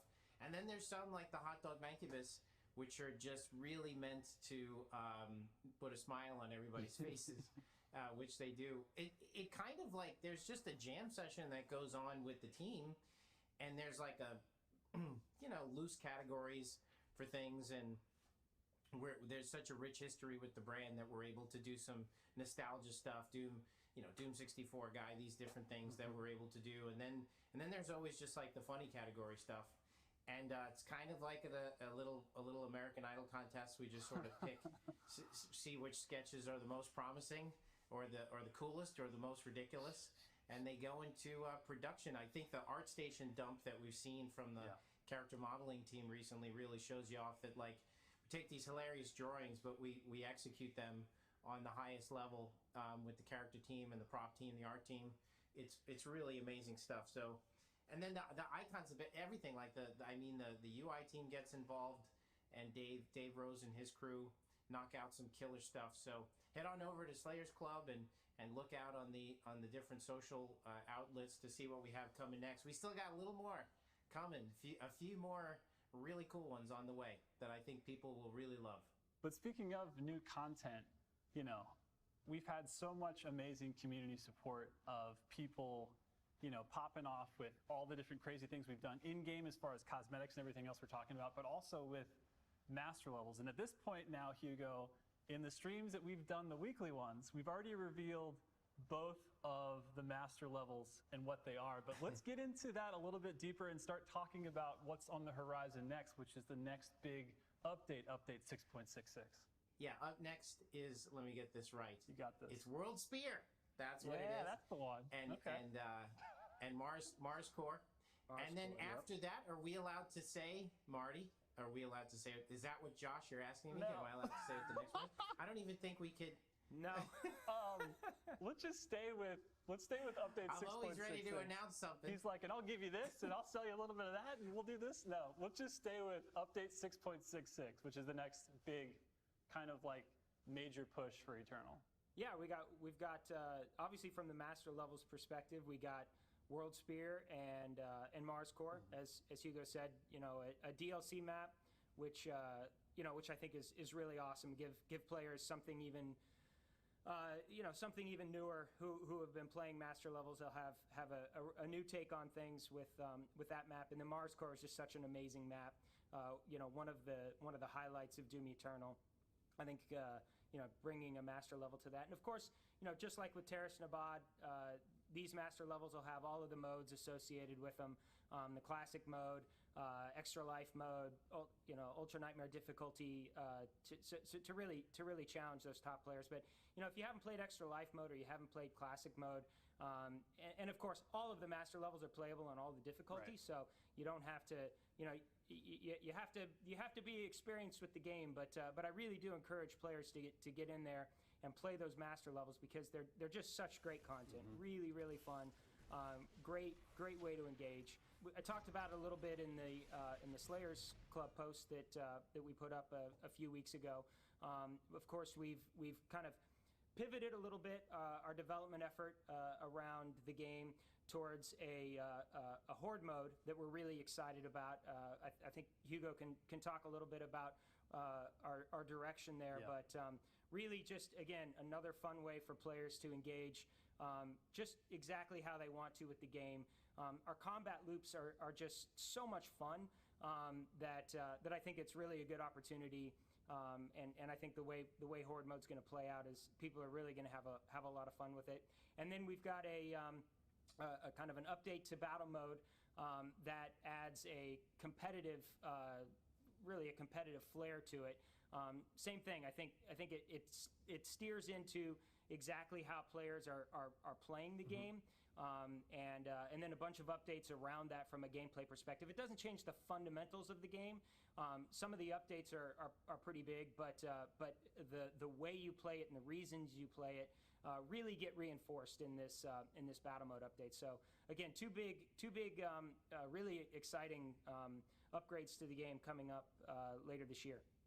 Yeah, with the battle mode stuff, it's kind of a streak-based ranking system that we have, with what we hope to have streak-based matchmaking. Nice. So we'll also be addressing some of the lobby dodging that we know that goes on. So you'll be incentivized to stick around to increase your rank, and then you have the potential to we're going to try to steer you into matching with people that are at or near your streak currently, which should provide some good competitive matches moving forward. Really, I mean, I'm really excited about that stuff, and I think a lot of the battle mode community, should be pretty pumped about it. With Horde, I think it's really going to be a bit of fan service there, and we can't wait, to get it in the fans' hands. I mean, I think there's a fair amount of, it's got an arcade-ish flair to it. I mean, I definitely think people who loved arcade mode from Doom 2016 will see some of that arcade flavoring to the overall experience. But like any Horde mode, it's going to feel deep. I think some of the pillars, you have to feel like you're unlocking additional, combat sequences and maybe even arenas or sections by completing skill-based challenges that we have centered around this high-value target system that we have, where basically during the arena, certain characters will be highlighted and you'll be given a certain amount of time. It'll be tiered. Ooh. There's like the first tier, if you kill the let's say a Marauder shows up and he's marked as the high value target, he'll have an outline around him. They look kind of like Empowered Demons, and they have an icon above their head. And if you kill him within first X seconds, TBD, that'll be varied, based on the AI that we apply this to. And it could be any AI, really, or a number of AI. If you kill him in the first X seconds, that's gold tier, and you'll get a significant amount of points rewarded. Then it goes down to silver, to bronze, to then he just disappears. If you complete the high value target challenges, which again, it could be like 5 Prowlers, 1 Marauder, 5 Marauders, who knows, then you'll be able to increase your score, obviously, depending on how quickly you kill them, but then also unlock, that will contribute, if you successfully complete enough of the in-game skill-based challenges, you'll be able to unlock additional waves, a few bonus rooms, which I think is core to the experience. I think that's what players want. It will have an ending. It won't feel it'll feel like it's super deep, like a good Horde mode should. And when you get into the third act of this thing, at the very last waves that you've unlocked, if you were able to, I mean, that's when, we're going to be going all out for sure. You will be rewarded for however many BFG shots you have at the end of your waves and at the end of the experience. So you're kind of encouraged to conserve your BFG shots, as all the best players do. You watch our stream, you know that we don't like to shoot BFG shots. We like to kill everything ourselves. That's right. So you'll be rewarded for that when it comes to score in the Horde mode. And listen, that's something that I think only the best players will really be focused on, because that's when the leaderboard comes into play. The replay value really comes from competing with yourself for the best personal. We'll be ranking your score throughout, keeping track of it, and you'll be competing to see if you could outdo your personal best score, unlocking 100% of the content, beating all the high value targets on gold standard, getting the max score, completing some of the, yes, there will be traversal puzzles in there as well, without dying too many times. So it's really all about making the perfect run. And then once you've moved past your personal best, and let's say you're getting like the TBD on what we call it, but like a Slayer rank, then you'll move on to the kind of the overall leaderboard, which we will have, and we'll be tracking to see who is the very best Slayers inside of the Doom Eternal fan base. So lots of reason to keep replaying it, and a fair amount of randomization. I wouldn't say infinite randomization. It's not going to be endless, but there is definitely randomization in there. So we want to make sure that each time you run through, you have a different experience, and there's some opportunity there for some surprises. So lots of stuff in there that I think the fans are going to love. I think it meets the expectations of what people want to see out of a Doom Eternal Horde mode. We can't wait to see the community streaming it and playing it, and it should be awesome. And maybe we'll stream it too, Josh. I don't know. See how far we get. See. Yeah, we'll see. We'll maybe give it a try once or twice. But speaking of that, the exciting thing is I see a 10-hour stream coming on. Oh, no, Marty just doomed us. That's it. It's 10 hours. Lock it in. Make your coffee. But speaking of, I was going to say, so we've got 2 master levels, one of which is DLC content, which means, Hugo, you've talked about this a lot on stream. with the level designers that we have at id and what they're able to push in.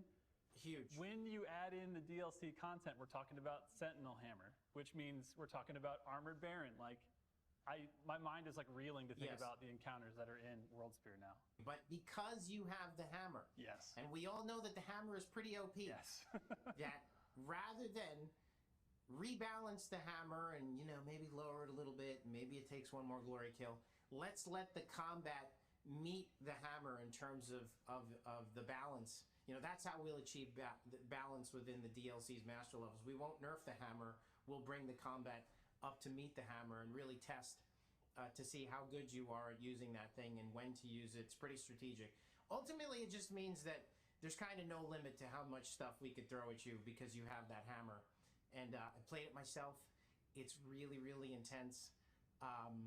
But I think it still could be more intense, Josh. It's kind of at that point where it's like, yeah, this is pretty good. Right. It's like, have we hit 11? I think we could probably dial it up. Yeah. Yes. Have we hit 11? Right. That sounds good.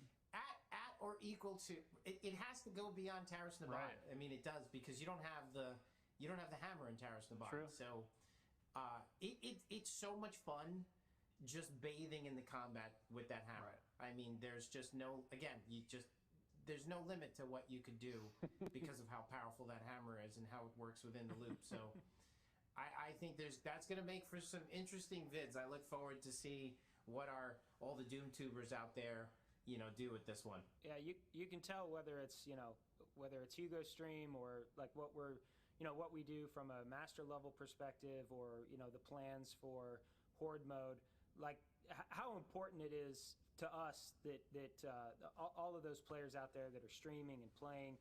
I think they have become known as the Doom tubers, which is amazing. Yeah. But this content that we have coming up, again, we really, I think one of the great things about Doom Combat, the way that we're approaching, the way the team is approaching the Horde mode, is that wide variation in play capabilities. You know, you can play stuff on a low difficulty. You can get in there if you've played the combat, and like we said, you know the combat. You can be successful in Horde mode or the master levels, but then, you know, if you are on that ultra high end and you've really invested the time into a campaign game, like some of these people, it's unheard of how much time they've invested into the campaign. Yeah. It really means a lot to us, and I think, you know, the payoffs with some of this stuff we have coming up is going to be great. And like Hugo said, we really just look so forward to watching the vids. It's amazing the way people play the game these days. Absolutely. And speaking of which, so we've got the 2 master levels, one of which is DLC content, which is going to be nuts, going to be wild. We've got the battle mode streak-based matchmake stuff, which is going to be just making all of the people that are in there every day as the best demons and the best slayers, just giving them like higher challenges, more carrots, which is amazing. But also, we didn't even mention yet, I know it doesn't have a level name, but there's a new battle mode arena that's coming that we've worked with our amazing Spicy players on the design. We actually had sessions with them, and I'm just going to spoil it here by saying they said it was the best level they'd ever played, and I'm not just saying that. Those guys don't take that stuff lightly, so there's that also coming in this update. And listen, the best part is they helped us design it, so if you guys don't like it, send your feedback to them. That's right. Go to the Spicy Demons Discord and let them know what you think. That's right. Yeah. No, they did, and you know, we hope to build on that relationship as we move forward as just the company overall. We've got tremendous fans. We've even been able to bring some of the fans into id Software, and we've hired a few of them. That's right. So it's been a really tremendous experience. And we think this map is really, really awesome. We think the fans are going to love it. There's ongoing, balance considerations taking place right now as we speak. You know, James Duggan, yourself, I know you guys are in there. You're getting the feedback from the fans. We did some damage fall-off stuff. We did lots of things to battle mode. So we're fine-tuning that balance. We think we've improved, as Marty said, the overall performance of the mode. I think we're not going to do the month of the day because that's always madness, because development isn't the easiest thing to mark on a calendar and say, yep, we're going to ship it that day, no problem. But I think we can give general time frames. So when can people expect update 6.66? Yeah, month and day, you say not the easiest. I think it's the hardest thing in video game development to pinpoint a day, but we're really looking to get all this stuff out this fall. There's more coming, because I feel like getting to just the Switch stuff, right? Because, okay, by the way, we just did DLC 1 and 2 this last year. I don't even know how the hell you guys pulled that off. Again, somehow you guys did bigger scale, bigger challenge, added weapons, added monsters and demons without even being in the same office. So first of all, kudos to you guys on that and for continuing to make amazing content for it. But also on Switch, our buddies at Panic Button that we've worked closely with, they've already put out the base game. They've already put out Ancient Gods Part 1. But Ancient Gods Part 2, we have a special treat for everybody right now. And we are going to roll a trailer that might give some more information and maybe a little bit of some gameplay that you can see now.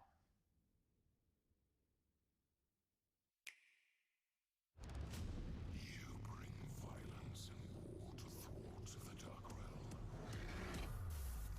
Stand and fight, Slayer. This is the Torch of Kings. All will see this light and know what your mission is here.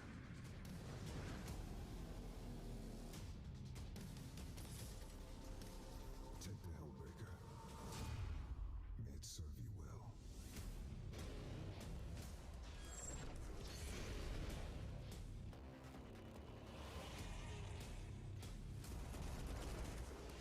There are few who can complete this challenge.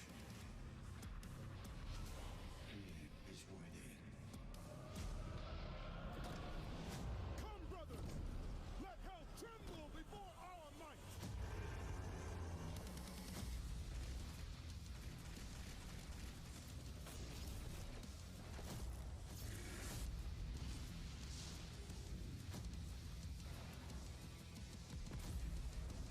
The time has come for a reckoning.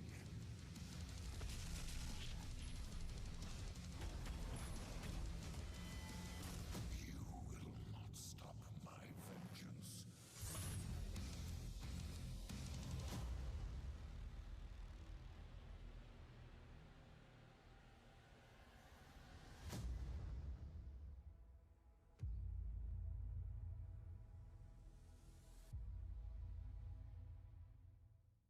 Well, there you have it. That is just another, it's just like you thought we were done this year, but we still had Ancient Gods Part 2 to deliver to Switch users, right? So we had to get that done.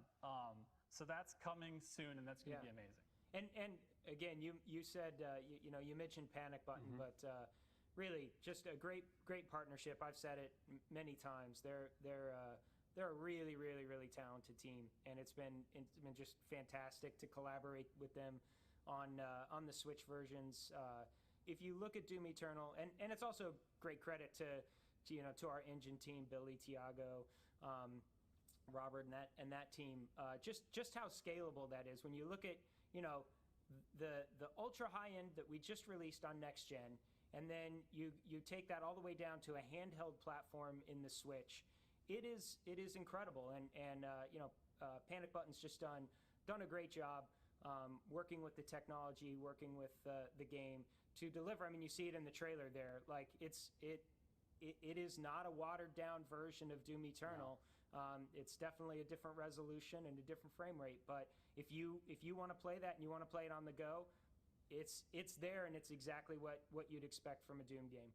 And I mean, another shout out exactly to that point. It's super cool to announce that as of right now, when you're watching this, the Slayers collection for Doom is now available on Switch. And so this is something cool. So we released this maybe about a year and a half ago on PlayStation 4 and Xbox One. But of course, because we're bringing it to the Switch, and Nintendo is where Doom 64 is from, the Slayers collection on Nintendo Switch, available now digitally in the eShop, also comes with Doom 64, which is just a nice touch. It's just a nice nod. So again, you could basically buy that and Eternal, and then DLC 1 and 2, and you would have the entire catalog of every Doom game ever made in your pocket, handheld. It's insane. And of course, that comes with Doom 2016. But you guys, we are at that time, gentlemen, where we have to say our goodbyes. So thank you, both of you guys, for being here today. This has been incredible. It's been an honor to share the virtual stage with both of you. But as I say goodbye, and I pass it to Marty, we've also got a little treat of a community video we put together in-house as a little bit of a tribute. Isn't that right, Marty? Yeah, absolutely. We know, first of all, I want to say thanks to you. You've done a great job, and it's a lot of work. But you know, everything you've done with Hugo on the stream and all of this is just fantastic job. And you know, you work with this group that we're going to highlight a lot. These are just a few of the you know, Doomtubers out there, the contributors of content. And we know how hard it is. We know how much work goes into it. So we wanted to say thanks by highlighting a few clips and just share our appreciation. And also thank you to everybody who's tuning in. Thank you to the QuakeCon audience. Really appreciate it and can't wait to see everybody next year.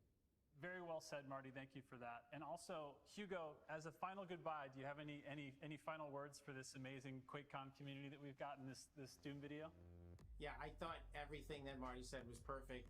Doom would not be the same without you guys. Thank you so much for the support. We've got some more content coming, so stick with us.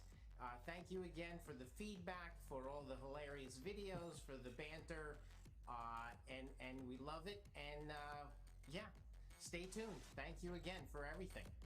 Later. See ya. Thanks, guys. All right, I'm back. Oh my god. Dude, back off if you can. Let's go, baby! Oh my god! Get blocked. Get blocked.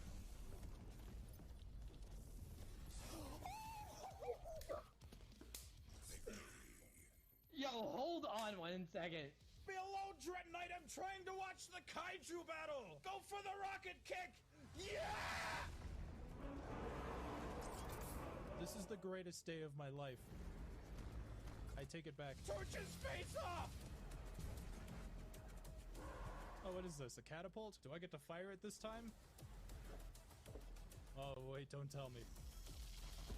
Yeah!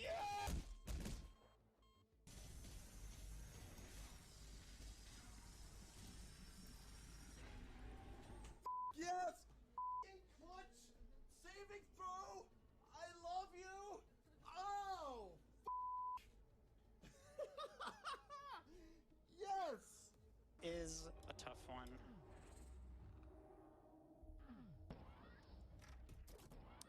Okay. What? What? What? Dude. What? Oh my no. God.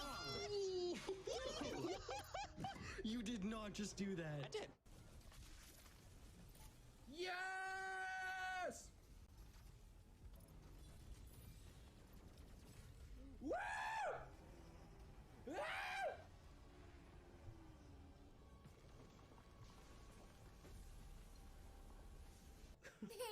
So we're playing Doom Eternal.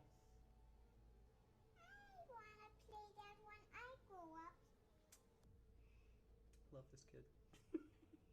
Well, do me a favor, because we got to get back into the swing of it. Tell the internet, rip and tear. Rip and tear until it is done.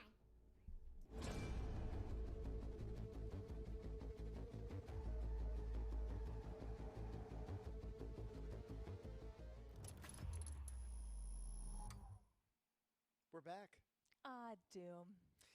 I'll tell you what, there's been a lot come into the game, or a lot came to the game. I can't speak words, and I don't know what I'm saying. It's the end of the day now, don't worry about it. But a lot coming. As you just heard, we've got the Ancient Gods Part 2 coming to Nintendo Switch on the 26th of this month, and Horde Mode coming with Update 6.66 later this year, as well as some battle mode improvements as well. Very cool. Very cool indeed. Or hot as hell. Hot as hell. But we actually need to tell you who won the giveaway from the last time that we said there's going to be a giveaway. Oh, who is it? Are you talking about the Skyrim giveaway? I'm talking about... For the headphones? No, we did that. Oh, right. I'm talking about the prize pack, right? Yes, you're right. The Razer prize pack. The Razer prize pack. That's right. We're doing it live. The winner is Elfix. Congratulations, Elfix. You won. We've contacted you via chat, so check your messages, respond to us, and we'll send that your way.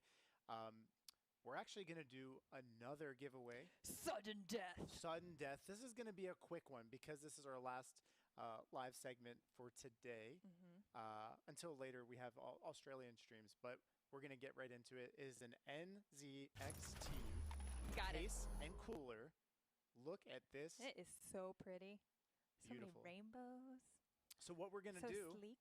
So sleek. What we're going to do is we're going to tell you the code word. We're going to tell you it right now. It's going to be a difficult one this time. A lot of letters. Ready?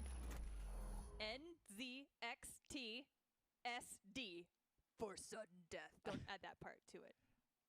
All lowercase. NZXTSD in chat right now. We're going to pick a winner in about a minute or two. Good luck. So hurry up. We've got a lot going on for the rest of the weekend, though. We do, so yeah. in addition to our Australian colleagues doing their stream this evening, we will also have day 2 and day 3 happening tomorrow and Saturday, a lot of live respectively. content. We will have the Deathloop panel tomorrow. We rate dogs are going to be here, so we get to look at fun puppies. We have Code Orange and Quake happening. Yes. Alienware is doing their fundraising stream. ESO Dungeon Run, that's going to be exciting. I'm just looking over my cheat sheet. Trivium's going to be back with us, and we'll have the Gus Johnson fun run with Skyrim. Amazing. So much activity. And us. We'll be back tomorrow, too. We'll be back. Antics. We know that's why you sign in and look up the QuakeCon. Pillow fights. We actually have a winner, so let's do it. This sudden death winner is... That was odd. That was odd. Literally the name. Congratulations. There wasn't anything odd about it other than that was their name. Well deserved. Well deserved. Today was fun. It was a lot of fun. We had a lot of panels. We learned a lot of things. Yeah. I can't wait to be back tomorrow. Experience a lot of tech. Look, technology gonna technology, but amazing that everyone tuned in, and thank you so much for both being here, having fun with us at QuakeCon digitally while we're not together We in will Texas. still be doing all the charities over the weekend. You can Yes. donate at any time. You don't have to be on the stream to be able to donate. So you can, if you are on stream, you can do exclamation point charity or exclamation point. I have to do it in the screen. Donation, and that will bring up all the different donations you can make. Thank you to everybody that has donated. We've received a lot of great donations, including Carter Thulu, Rip and Tear for Charity. Spanker Prime, Lucky Guy 377, all of you, thank you so Gigi much for your Mez. donations. We can keep saying names all night. We'll be here for another hour. It's fine. Yeah. Well, we won't. No, we won't. Awesome. Well, thank you all. We will see you tomorrow. Tune in bright and early. Yep. Cool. Have a wonderful evening. Bye. Thanks for joining us today. We're not done yet. Tune in tomorrow for live streams, tournaments, and more. And remember, QuakeCon never sleeps. Head over to Discord to chat with community and volunteers, find some games, and make new friends. See you tomorrow.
I didn't know anything about the Ascent going in.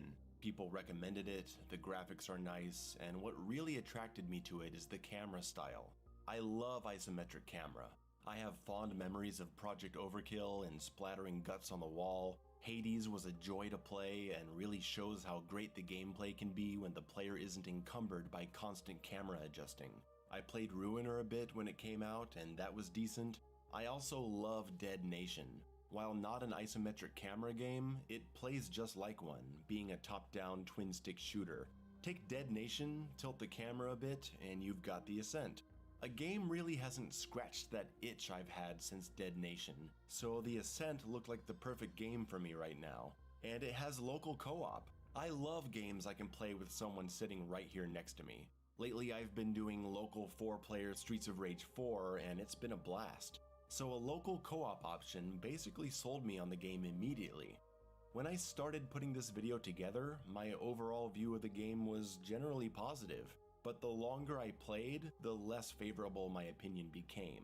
I still think there's a good amount of fun to be had, and if you want to pick this game up, you'll have fun too. Especially if you're playing it on Game Pass or buying it on sale, it won't be something you regret.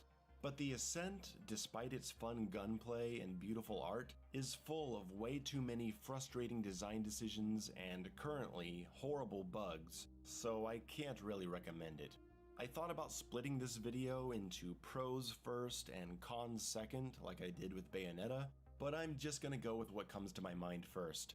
And the thoughts that come to my mind when I think about this game, well, they aren't positive.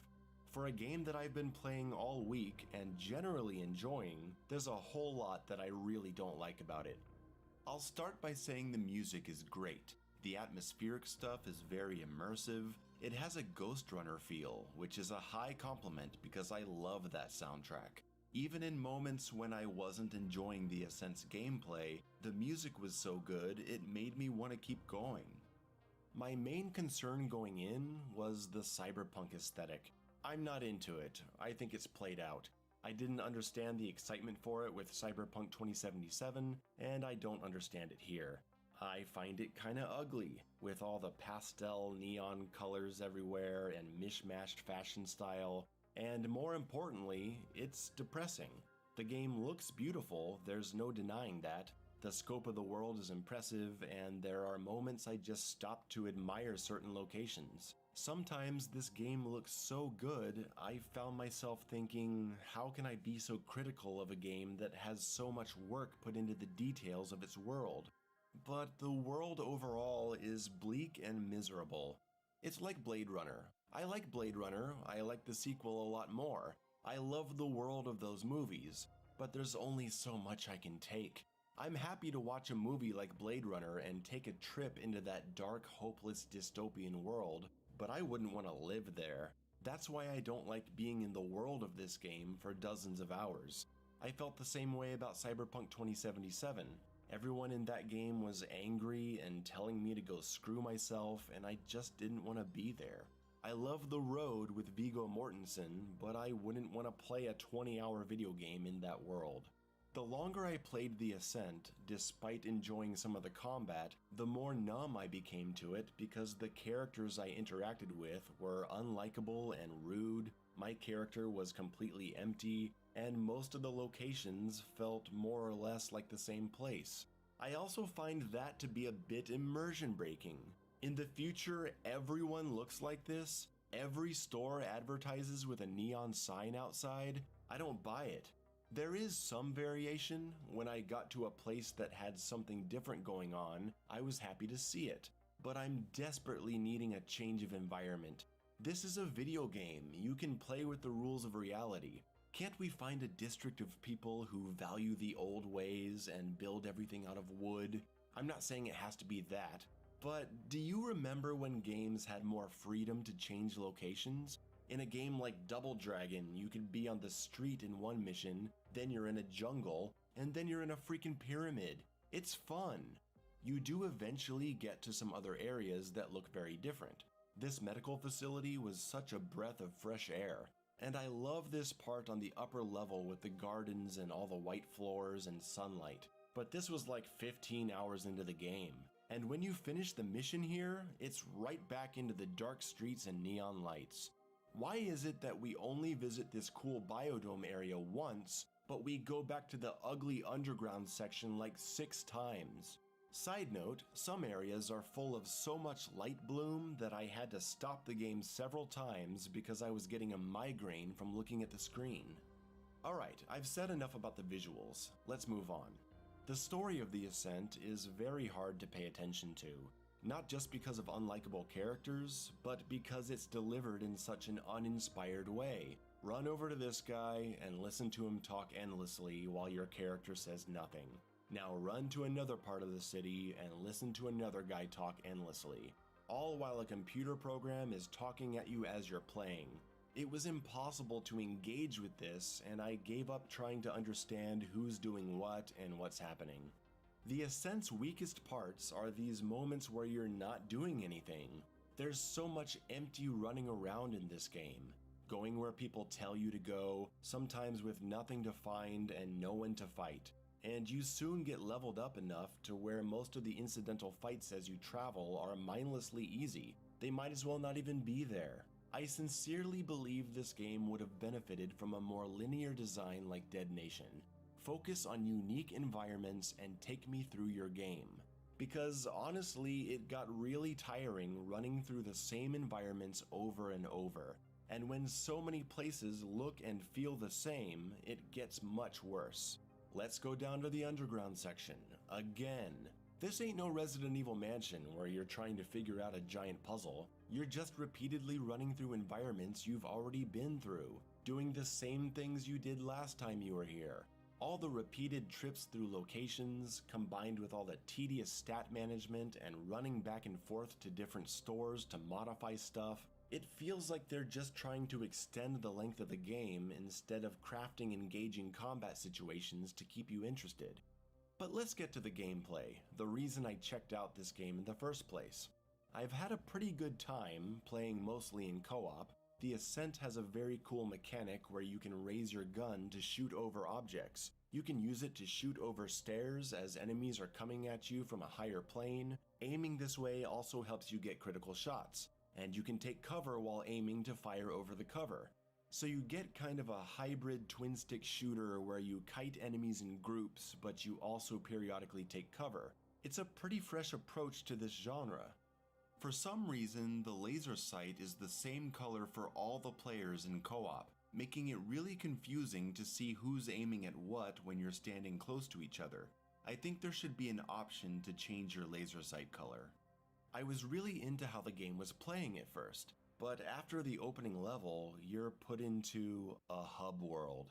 The dreaded hub world, where there's nothing to do but run back and forth between a bunch of stores and characters talking at you. This was a bad sign, because the downtime spent in the hub world doesn't feel earned. The combat isn't intense enough, and the exploration isn't engaging enough to warrant all the time spent in a part of the city where there's no gameplay. Enemy variety is... I guess it's alright. It would be nice if you had to be more careful when fighting these guys and learn how to deal with them when you're not powerful enough, but pretty much every fight can be approached the same way. Occasionally I'll swap out a physical damage gun for an electric damage gun, but once you've leveled up your main gun enough, it doesn't really matter. Boss battles are nothing to write home about. They exist. They are in the game. I run circles around the room until they die. Some missions have large fights which get very challenging. Sadly, it's not so much that the enemies are hard, though sometimes they are. It's more that you can't see what's happening. It's easy to lose your character in the madness or get stuck on staircases. Everything has a similar color, so you can't tell anything apart. You'll die and just think, I have no idea what just happened. In these large fights, there's a pretty cool feature where if you try to run away and let all the enemies come to you, they'll retreat back to the fight zone and heal, so you gotta engage with them the right way. I like that. Most of the guns I've tried have felt great to use. I love the shotgun, both the regular and digital versions. I love the rocket launcher, which turns enemies into mush. And my favorite gun so far is the Room Sweeper, a 60-round rapid-fire machine gun that feels so satisfying to use. And it sounds awesome. It reminds me of the assault rifles from Aliens.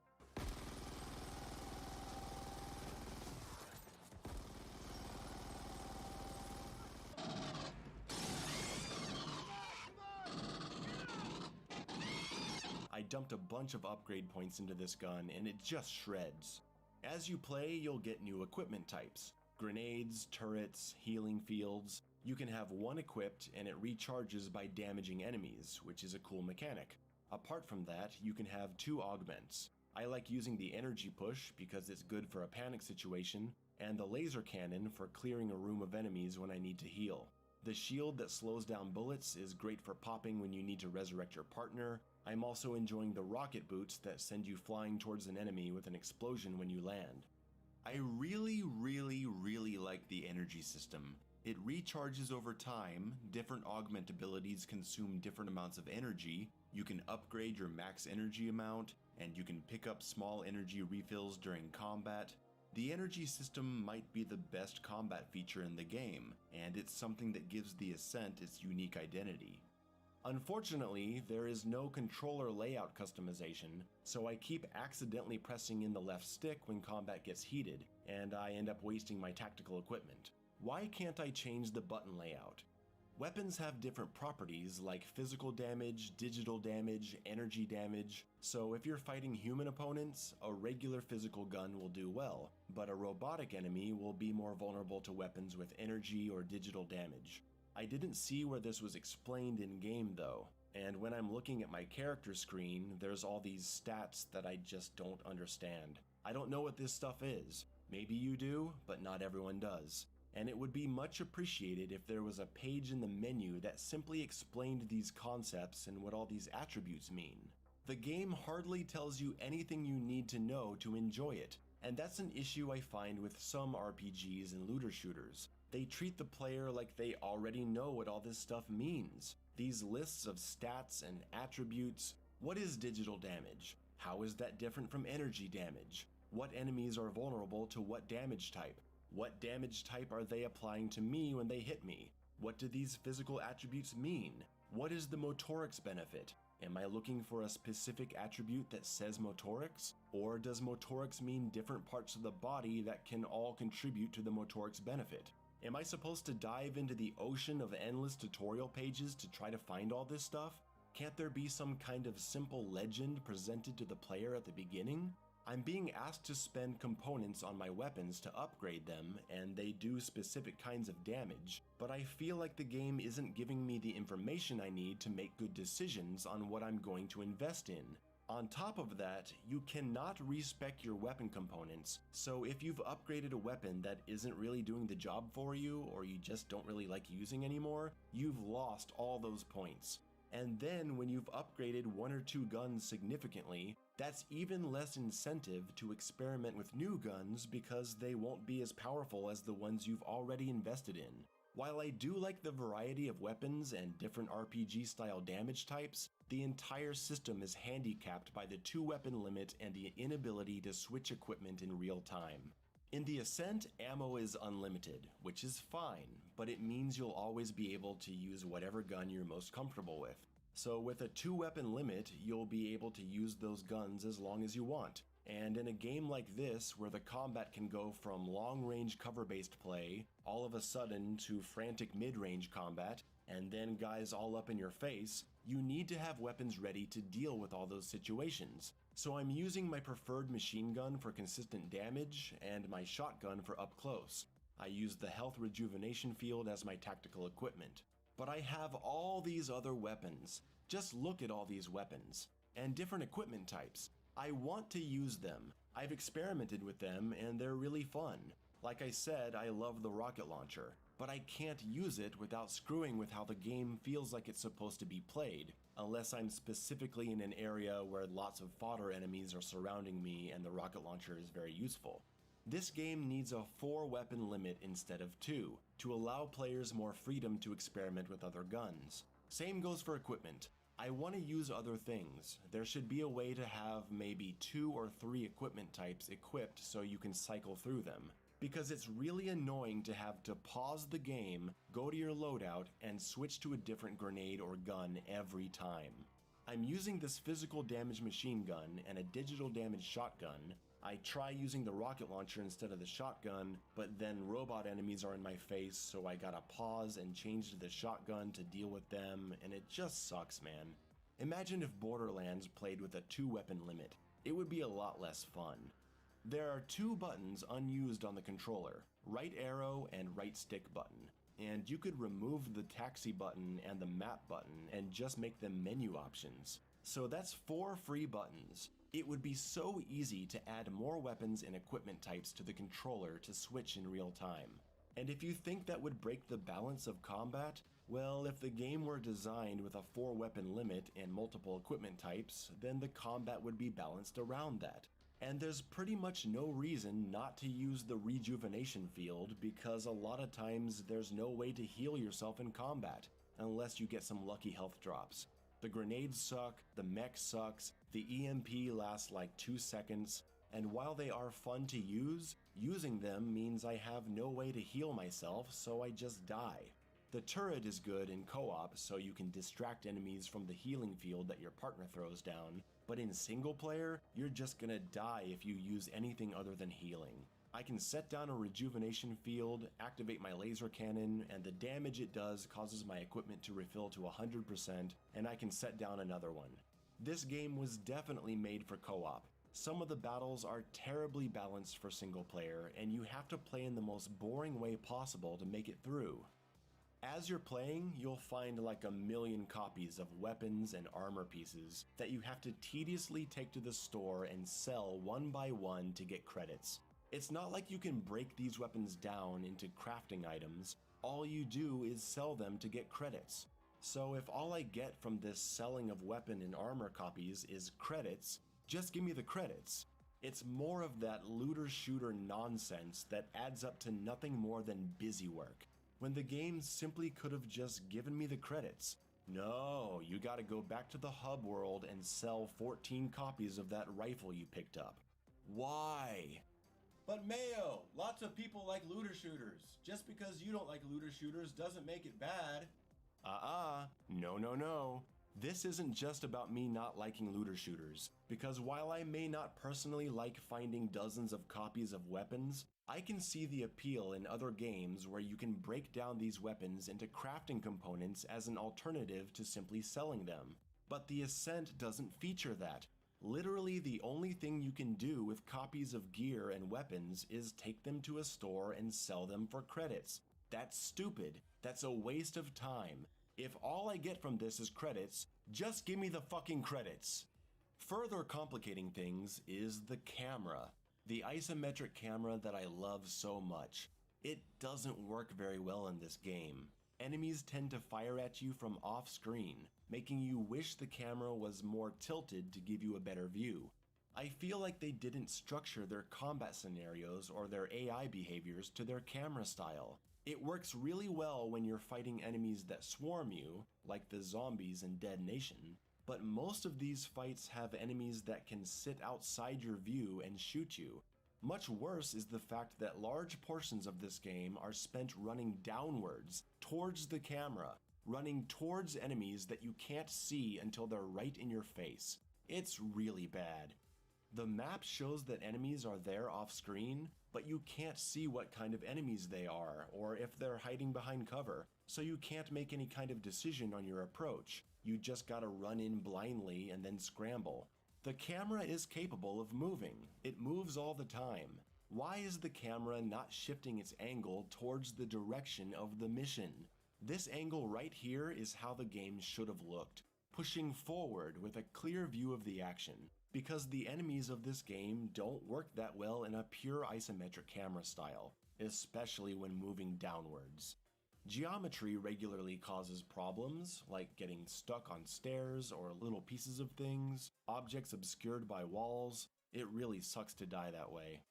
The checkpoint system often makes no sense. On some occasions, if you die, you're sent back, but the game remembers how many enemies you killed, so you can just bully your way through, dying repeatedly until everyone is dead and there's no punishment for it. It's like Proteus. And the game remembers your XP gain, so you can die over and over in the same section and continue leveling up your character. So it's like you're being rewarded for playing badly. On the millionth time we had to go back to the underground section, something that made me sigh in disappointment every time, we went through a bunch of rooms of fighting almost exclusively these little fodder creatures. There is no strategy to them. They're just kinda mindless and run at you. It's never fun. You gotta fight hordes of these things every time you're sent down here. On this mission, we fought through 6 or 7 intense rooms of these things. My partner and I died, and we were sent back to the first room. No checkpoint. It was awful. Eventually, we just dropped it to easy so we could push through. I feel like half the time I'm in combat, I'm having a great time. And the other half, I hate it because I can't see, or the weapon limitations discourage me from experimenting with other cool weapons, or the game glitches out. The Ascent launched in a questionable state, mainly speaking about the multiplayer. Lots of reports of people having co-op issues online, but I don't hear anyone talking about the local co-op issues, so I'm going to tell you about my experience. When playing with a friend, some of the elevators wouldn't let us go up together. It was a weird back and forth of getting on and off until we magically both got up there. Checkpoints regularly broke. One boss fight would restart back at the fight after a death, then after a second death it would send us back hundreds of meters and we had to run all the way back. Sometimes we started a game and the sound effects were muted. It was fixed by traveling to another district in single player and loading back in with co-op. Look, I know the developers are a small team. Issues are gonna happen. But busted co-op is busted co-op, and it really soured my experience for several days.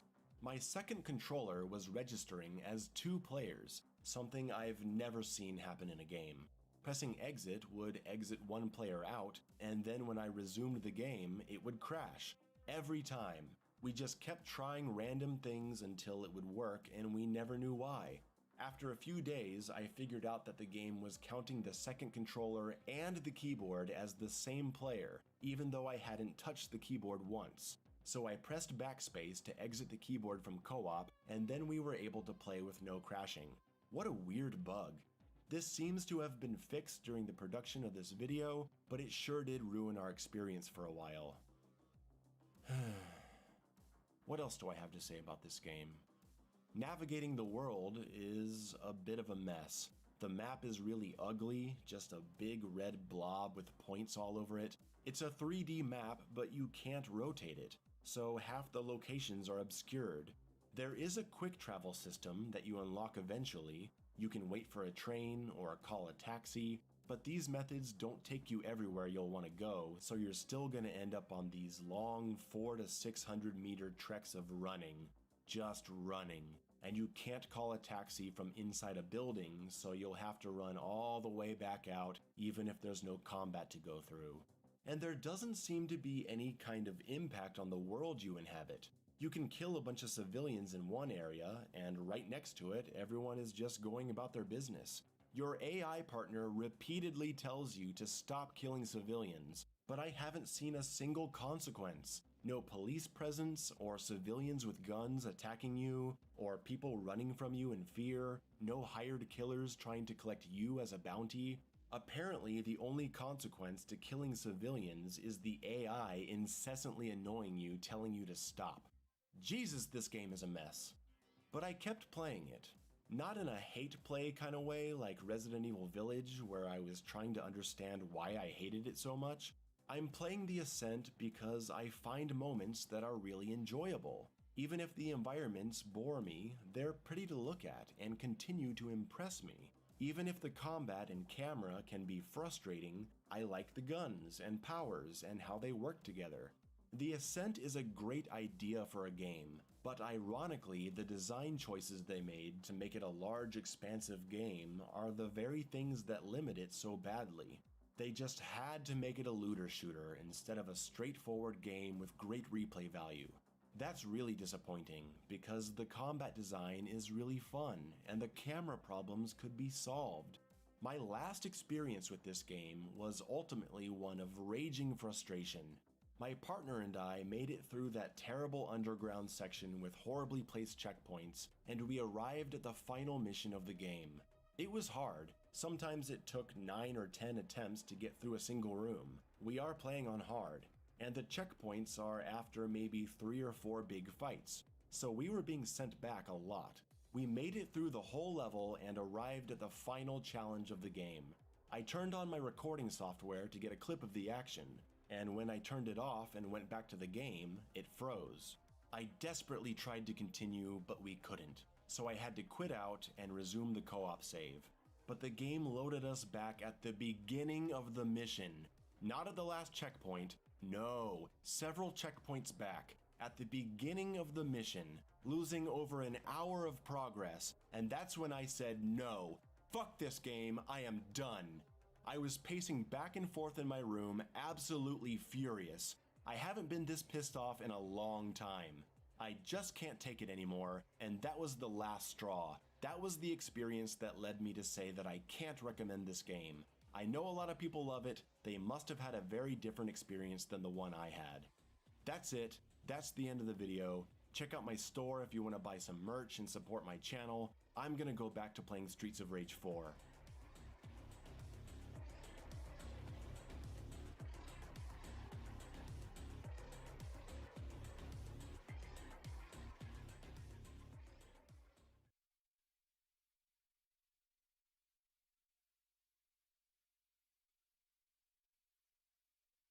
Alright, hello everyone. This is Under the Mayo. I'm joined here by my good friend Abel. Abel, how are you doing?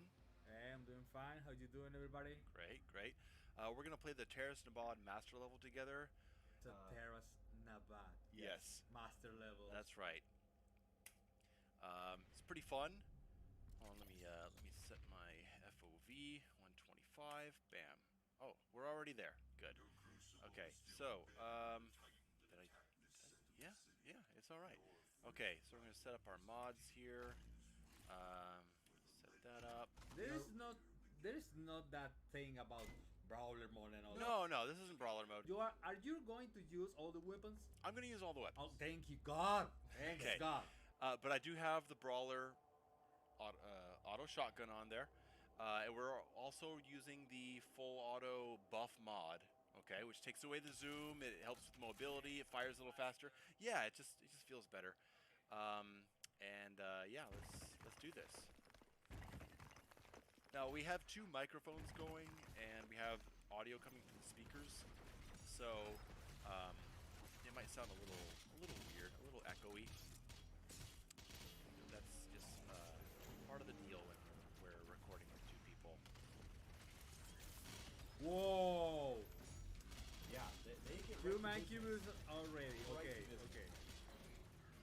You want to make sure that you're not wasting all your ammo here. Carcass, right. Because some shit goes down. See, look, here they go. What the hell is it's a peak?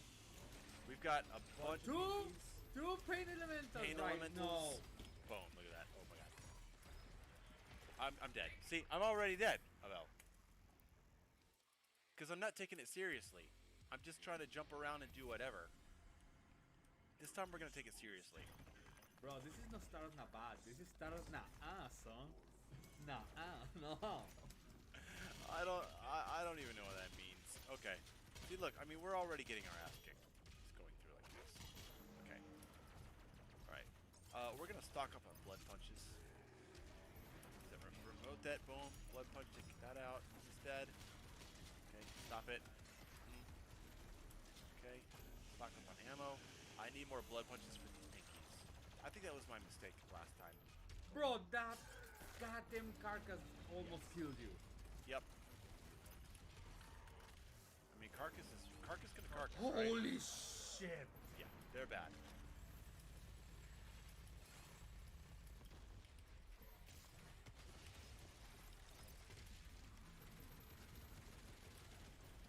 Yeah, no, I'm playing like crap. Just let me play like crap, and I'll. You take damage from.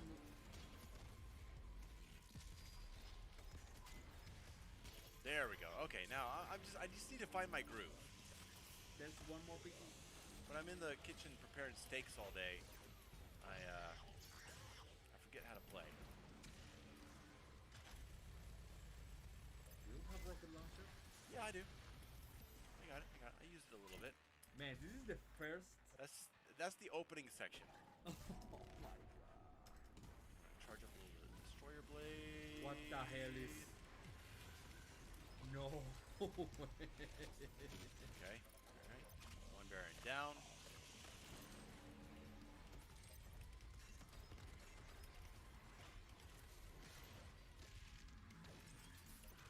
Okay. Oh man. You know, there's been a lot of talk about pacing lately in Doom Eternal, and I do like that these first stages, they don't just throw everything at you. They lock you in with a couple Barons.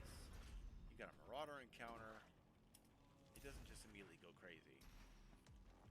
I like that this first Marauder encounter you're gonna see is simple, because it's good for people who are coming back to the game after a little while, who are good but maybe are a little out of practice. Okay. This full auto buff feels so good. Yeah, it's faster than it. Yeah, it's like 10% of a faster fire rate. Oh, bro. Huh? What?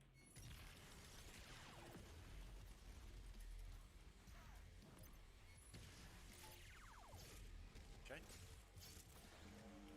Load up on ammo, and we're going into our first arena fight. Wait, what? The first arena fight. The first arena fight. Well, I mean, yeah. So what was this? Well, I mean, those were introductory fights. Just a warm up. Those were the fights. It was just a warm up. The fights going to the first arena fight. Okay. Oh my god.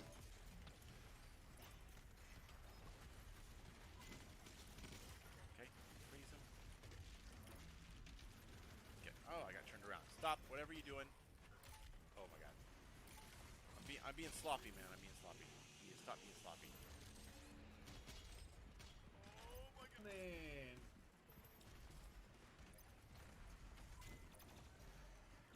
There we go. Okay, we're good. We're back on it. Now, these drones are a fucking godsend, man. It's so great to have. Where's that tyrant?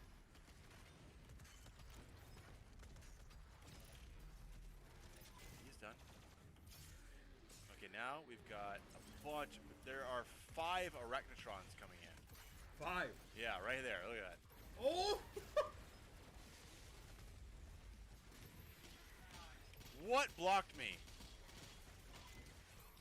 The good old friend, there's Carcass. No, there's no Carcass. No, it wasn't a carcass. Something got in my way, and I don't know what it is.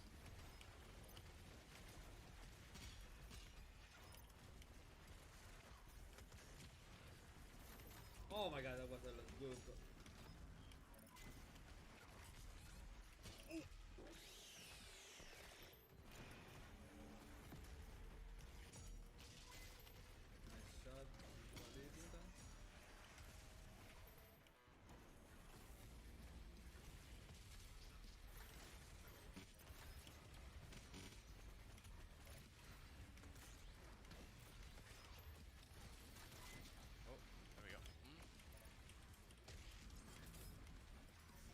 That is my new favorite combo on a Cybermank. A microwave beam kill after remote blood punch, rocket, boom, and then you get the falter. It's pretty cool.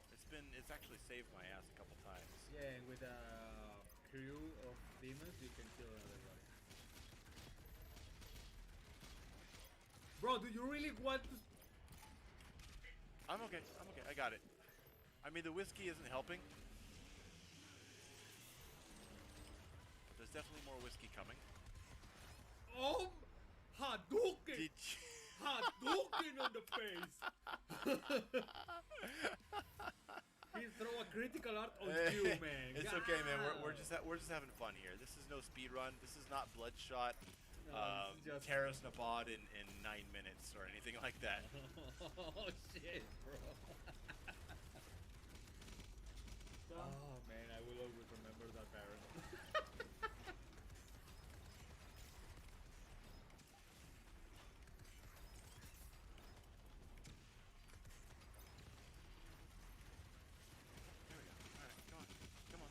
We're good.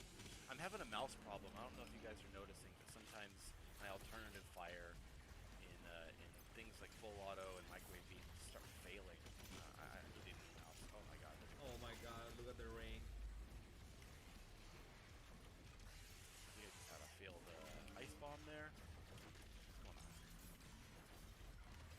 look, it's just madness. I love it. I really like Erectron, by the way. It might be in my top 5 demons in this game.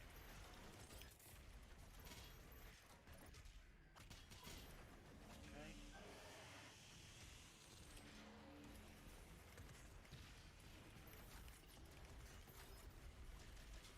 Those makers helps a lot. Yeah, they're very nice to have.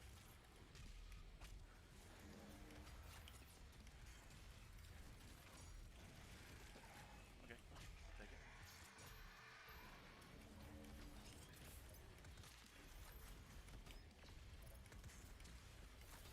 Okay, what are we looking for? All right, we got the Cyberbanks up there. I'm gonna go for the Ice Bomb.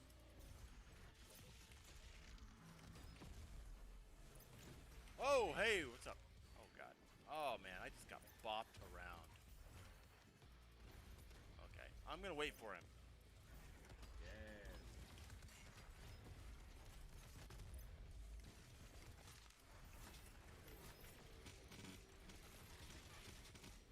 Okay, we got another one, right? There's another Cybermake? There we go.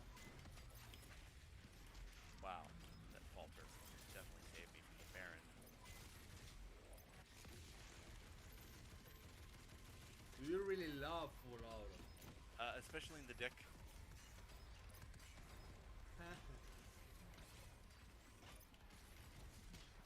Oh, that was close. That was close. Drone. Oh. Give me a drone. I need a drone. Come on. There we go.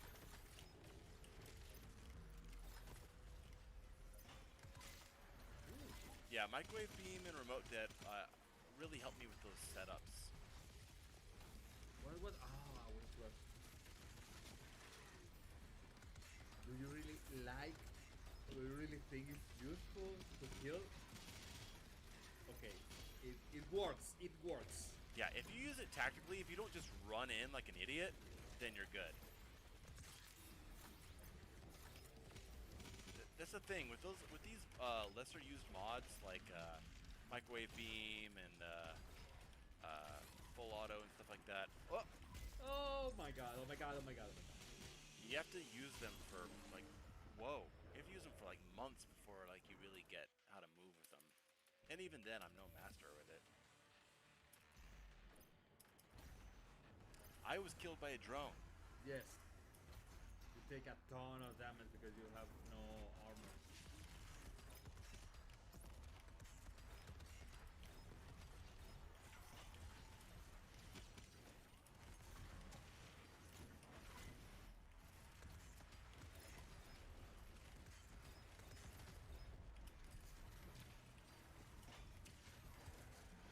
Okay. All right. We're not gonna die a third time in this arena, or maybe we are. We'll see.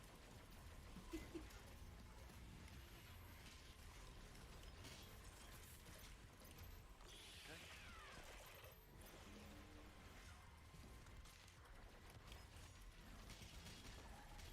Man, this is madness. Yeah, this first arena is pretty wild.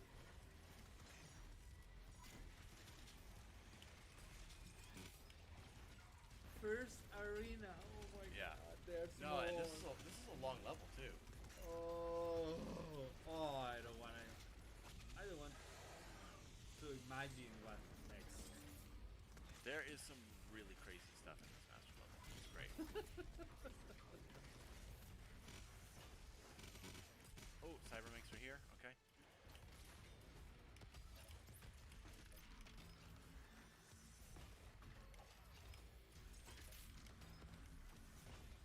There we go. Love that combo. Incoming barons. Yeah, Barons are coming for sure.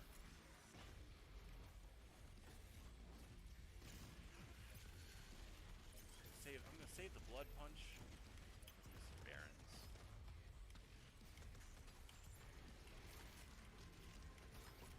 He should be almost dead. Okay. We got whiplashes. Definitely don't want them to be around. No, why do you kill it? Yeah, it's just because he was in front of me. I wasn't sure what was going on. Panic. Yeah.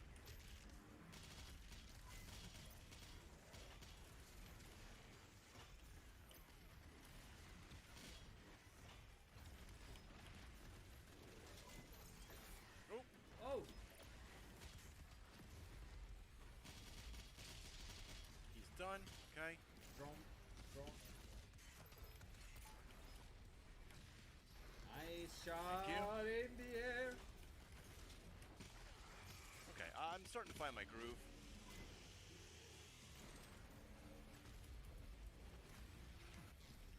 Oh, that was beautiful. Thank you.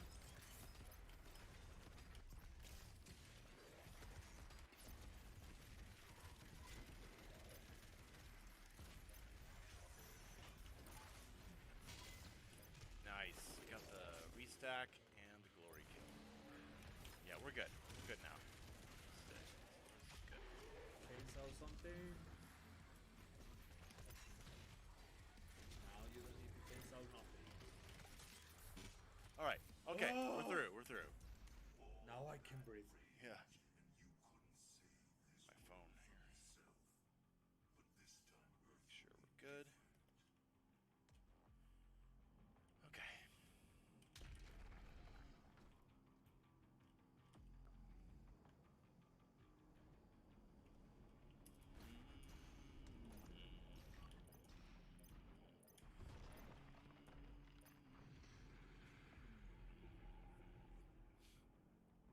We were in there for like 10 minutes or something. Yes.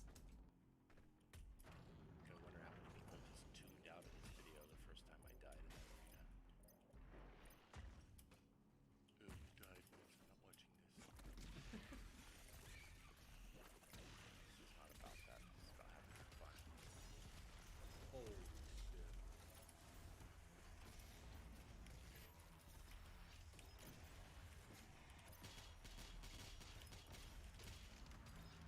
Okay.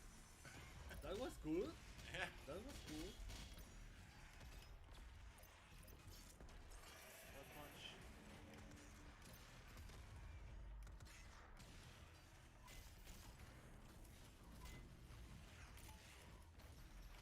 Done.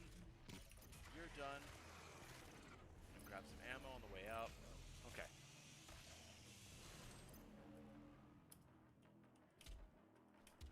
Come on. What's going on? Oh, is someone still alive? Got him.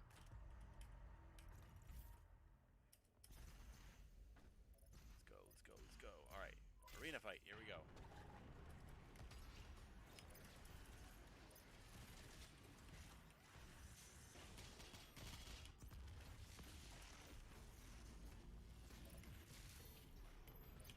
I love Destroyer Blade. It's so good. Yes, it's so good. And fun too, and not easy to set up. Like you have to know, you gotta know what you're doing. There's a reason people weren't using it for almost a year. You need to know what are you facing. Yep.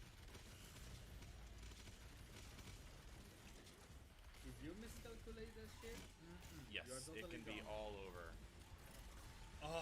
Oh, bien, bien, nice. That was pretty satisfying, I gotta say.